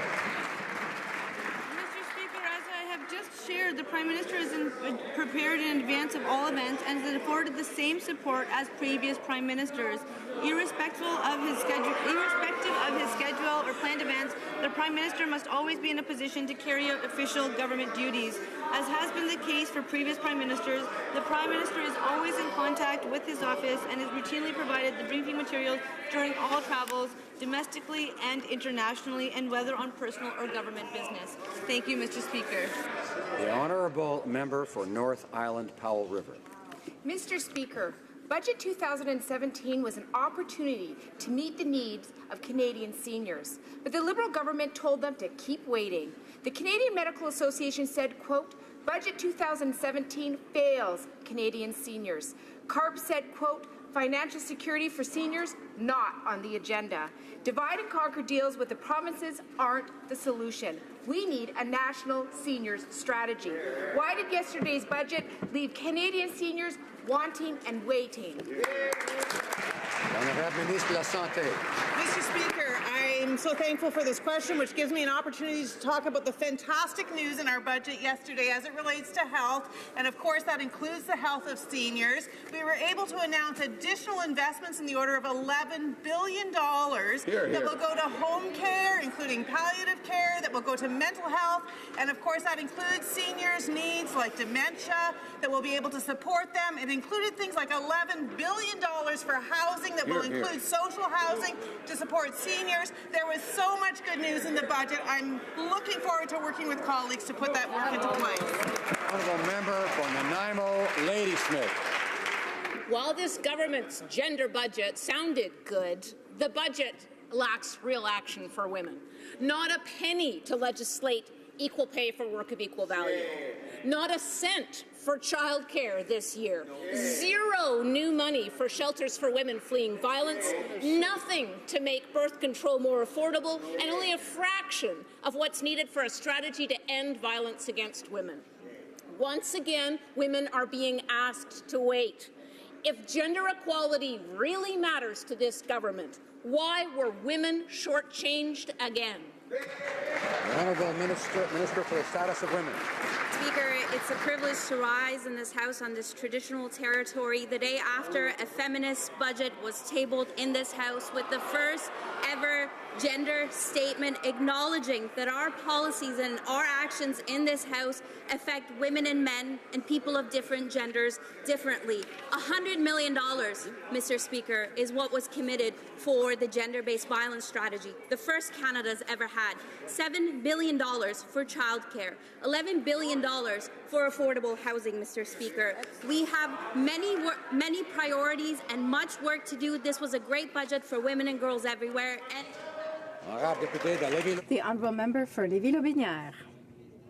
Mr. Speaker, as we pay this Prime Minister to indebt us and to get a tan with his family on the taxpayer's dime, the Minister of Canadian Heritage is launching celebrations for the 150th anniversary of Confederation in the Cold, and she, like the Prime Minister, only favours her Liberal cronies. Mr. Speaker, can the Prime Minister, who has yet again increased Canadians' tax burden, justify spending $127,000 to go on a vacation on the taxpayer's dime, as they will have to pay back his deficit for decades to come? The Minister of Canadian Heritage. Mr. Speaker, we are very proud of Canada's 150th celebrations, and the themes that are going to be celebrated, themes the environment, reconciliation with Indigenous peoples, as well as diversity and inclusion. As part of funding those celebrations and different projects throughout the country, there's going to be a fair regional distribution, and I hope that all Canadians throughout the entire country will celebrate regardless of their political stripes. Dear Lacombe. Mr. Speaker, the Prime Minister has lost touch with average Canadians. That's for sure. Now, I can imagine it's easy to miss the challenges that everyday Canadians are facing when he's busy jet-setting to Billionaire Island, but $127,000. Even the most out-of-touch Hollywood celebrity would blush at this type of spending. And $1,700 to feed a family of 5 on a 3-hour flight. Why does this Prime Minister think taxpayers should be on the hook for this type of extravagance? Unbelievable. Honourable Government House Leader. Mr. Speaker, Canadians elected our government on a plan to grow the economy and strengthen the middle class, and we are delivering on that commitment. Over the last 7 months, almost 250,000 jobs were created, a majority of which were full-time jobs, the most job growth we have seen in over a decade. This is evidence that our plan is working. Yesterday, we continued to build off those investments. Good work that we are doing for Canadians. One of the first things we did after taking office was to ask the clerk of the Privy Council office to develop guidelines surrounding the reimbursement of travel by sitting prime ministers, their families and guests. Prior to our government taking office, no such policy existed. Well, member for Red Deer Lacombe. It's the first time that PCOs need private island guidelines. Mr. Speaker, this Prime Minister has increased taxes on Canadians who use Uber or public transit to get to work, because this Liberal Prime Minister made it very clear he needs the extra cash to pay for his caviar and champagne when he travels to private islands. This Prime Minister is so out of touch that he's raising taxes on struggling Canadians to fund his lavish lifestyle, and Canadians are getting fed up. Will the Prime Minister actually stand and answer questions on behalf of struggling Canadians, or will he just sit there with a smug look on his face while he daydreams about his next vacation? Hear, hear. The Honourable Government House Leader. Mr. Speaker, it was this government and this Prime Minister that took unprecedented levels of public consultations so that we could actually respond to the very real challenges that they are facing. It was this government that lowered taxes on middle-class Canadians by increasing taxes on the wealthiest 1% of Canadians. It was this government that introduced the Canada Child Benefit to give more money to families with children that need it the most so that they can actually do what they need to do for their families. And what's consistent throughout it all? The Conservatives voted against it every time. Thank you, Mr. Speaker. The Honourable Member for Newmarket Aurora. Thank you, Mr. Speaker. One thing is clear to all of us in this House. Canadians are ambitious and seek new opportunities every day. Whether they are looking to start their own business, to export to new markets, or to scale up their operations, they need our support. While we have been working hard to open doors and create opportunities for Canadians, it is clear that the global economy continues to change. What new commitments has the government made in Budget 2017 to help Canadian businesses flourish in this changing economy? Good question. Parliamentary Secretary to the Minister of Economic Development. I'd like to thank the honourable member from Newmarket Aurora for his question, for his work on trade and his interest in innovation. Mr. Speaker, it's a great budget for Newmarket Aurora in terms of innovation. Through our Innovation and Skills Plan, we will create jobs, we will help our companies and our economy and citizens thrive in a rapidly changing world. That same Innovation and Skills Plan, Mr. Speaker, also aims to help 10,000 more young Canadians to get the skills and training that they need in today's economy through work-integrated learning and co-ops.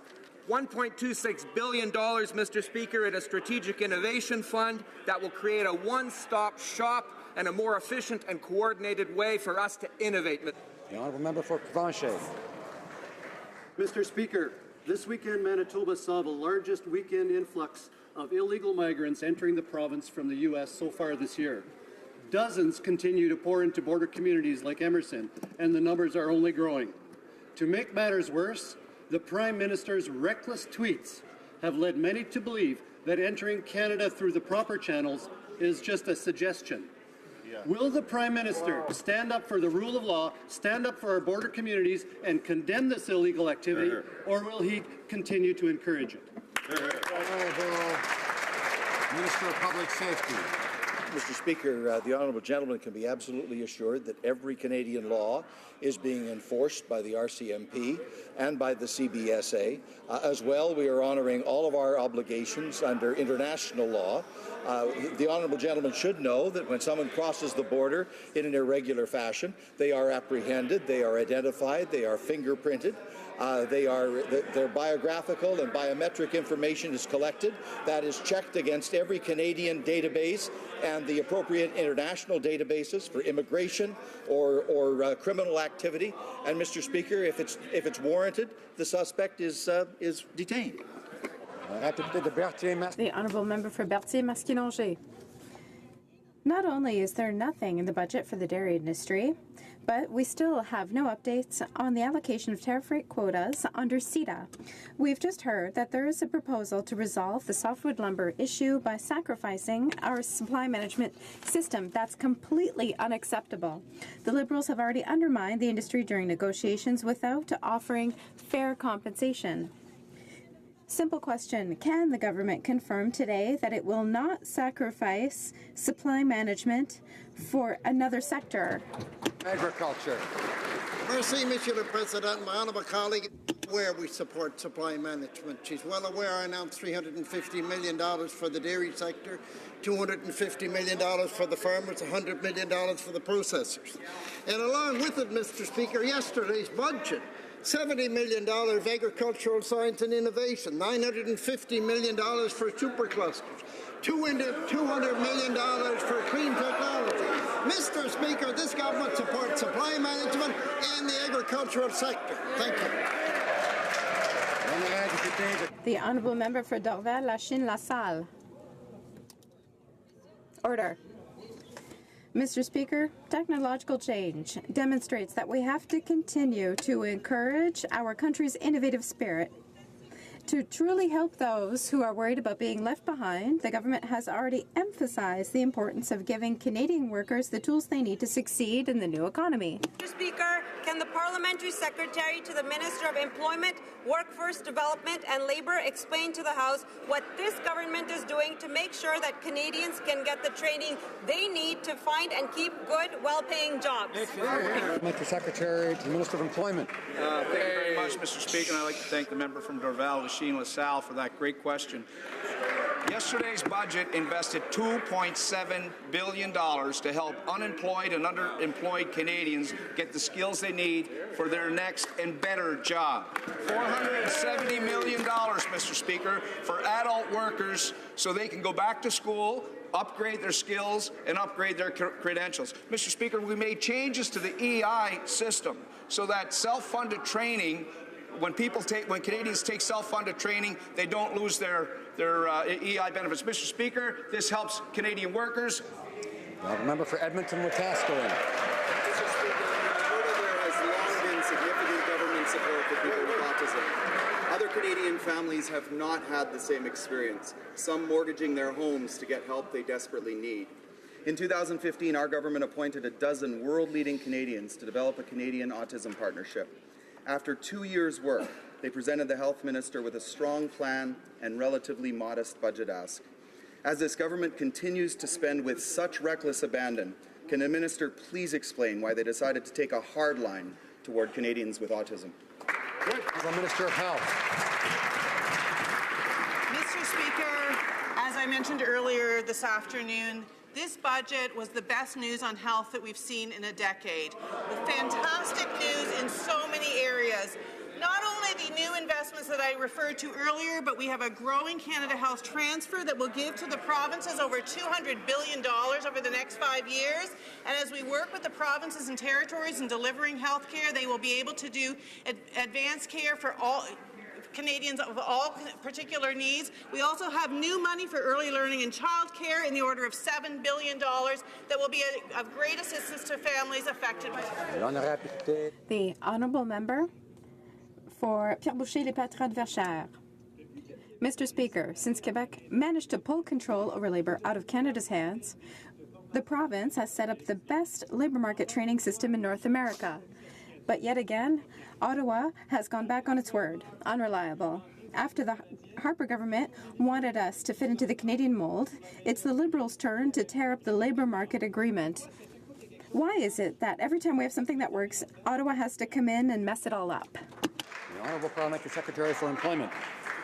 Mr. Speaker, our government is committed to working with all the provinces. I know that the province of Quebec, we've spoken with the minister responsible for education, and they're very pleased with the investments that have been made by this government. We'll continue to invest in all Canadians so that they're given the skills that they need to work in tomorrow's economy, as well as develop jobs that good-paying jobs for today. The honourable member for Joliette. Mr. Speaker, I can say that in Quebec they're not happy that the agreement that works is being torn up.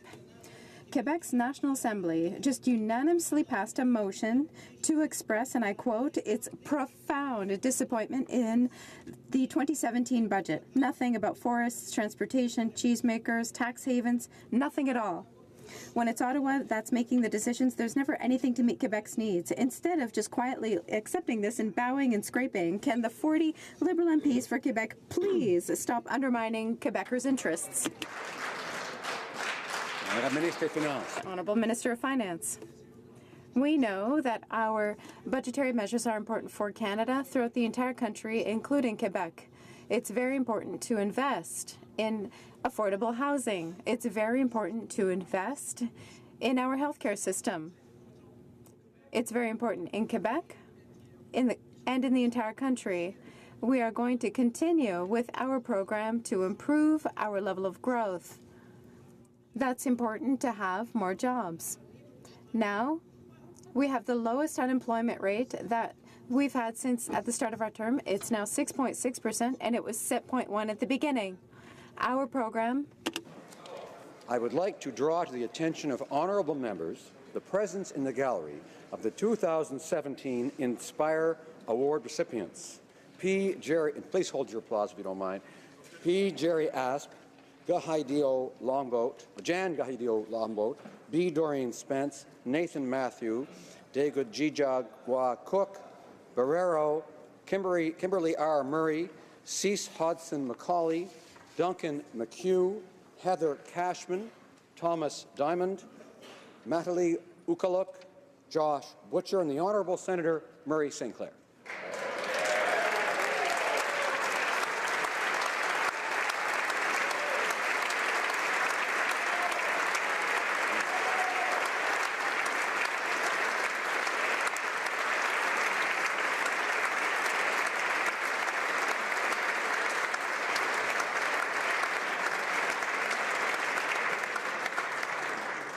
Now, I believe the honourable member for Victoria, I believe, is rising in relation to a question of privilege raised yesterday and also on a point of order.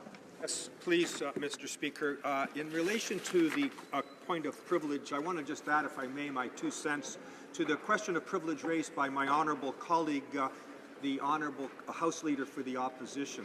And I'll conclude my remarks by asking for unanimous consent for a motion. Mr. Speaker, there is no doubt that the minister's actions were inappropriate, but more to the point, Mr. Speaker, they were entirely misplaced. The lack of respect in dealing with the bill in question firmly rests on the shoulder of the government House Leader, not the Conservatives. The government made the decision to try to shoehorn the debate on Bill C-17 into the tiny 30-minute window before the budget. It wasn't the opposition that did that. Perhaps the minister should just march on down the front bench and channel her anger where it actually belongs. She should demand that the government House Leader call it for debate this afternoon or maybe even for all day tomorrow. So, Mr. Speaker, I'd like to ask for unanimous consent for the following motion: that the order of the day for tomorrow, Friday, March 23, shall be Bill C-17, an act to amend the Yukon Environmental and Socio-Economic Assessment Act and to make consequential amendments to another act. Let's just get on with it, Mr. Speaker. Hear, hear. First, I want to thank the member for Victoria for his intervention in relation to the question of privilege. And secondly, does the honourable member have the unanimous consent of the House to move the motion? There is no unanimous consent. Honourable member for Victoria, on the same point of order. It's a well-known rule that committees are meant to be masters of their own domain. And we've all been told that the motion to the Standing Committee on Procedure and House Affairs that was presented by the honourable member for Coast of Bay Central Notre Dame is not being coordinated by the government. But in question period today, the government House Leader said this, quote, "I have asked the committee to expand the scope of the study."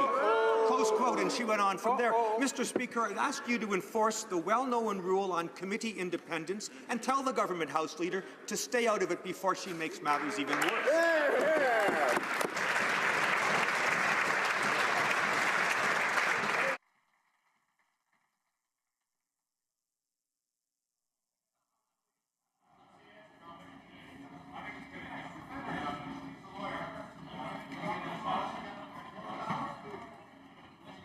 Secretary of the Government House Leader is rising on the same point of order? Or not? No, he's not rising on the same point of order. Oklahoma.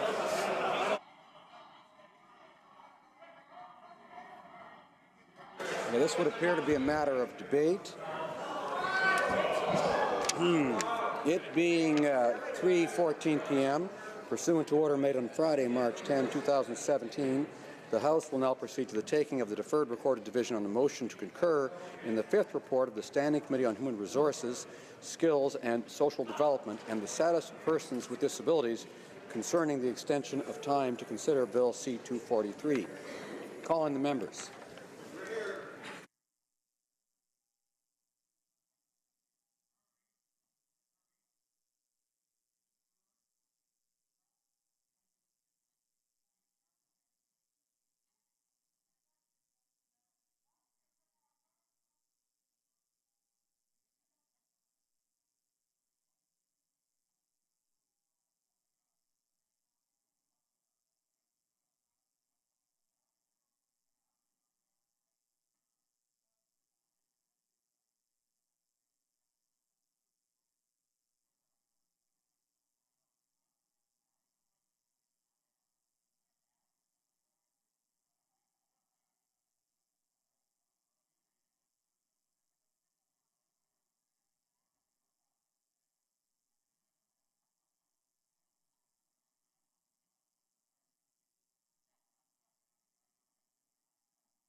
Order.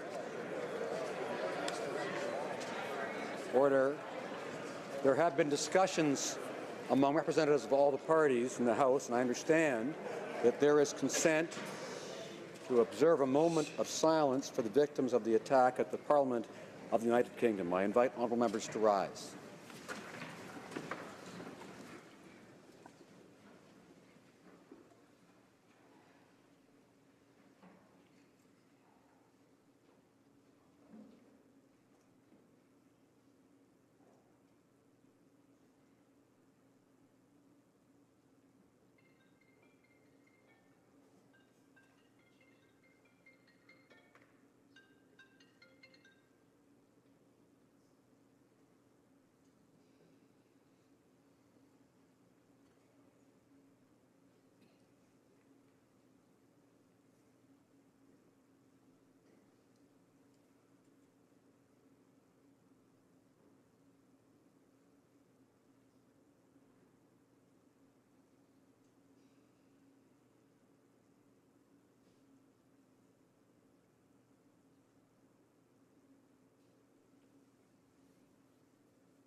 Thank you. Merci.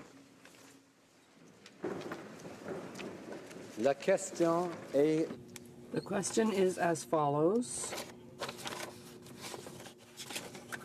At the fifth report of the Standing Committee on Human Resources, Skills and Social Development and the Status of Persons with Disabilities, extension of time, pursuant to Standing Order 97.1, to consider Bill C-243, an act respecting the development of a national maternity assistance program strategy and amending the Employment Insurance Act, maternity benefits, presented on Wednesday, March 8, 2017, be concurred in.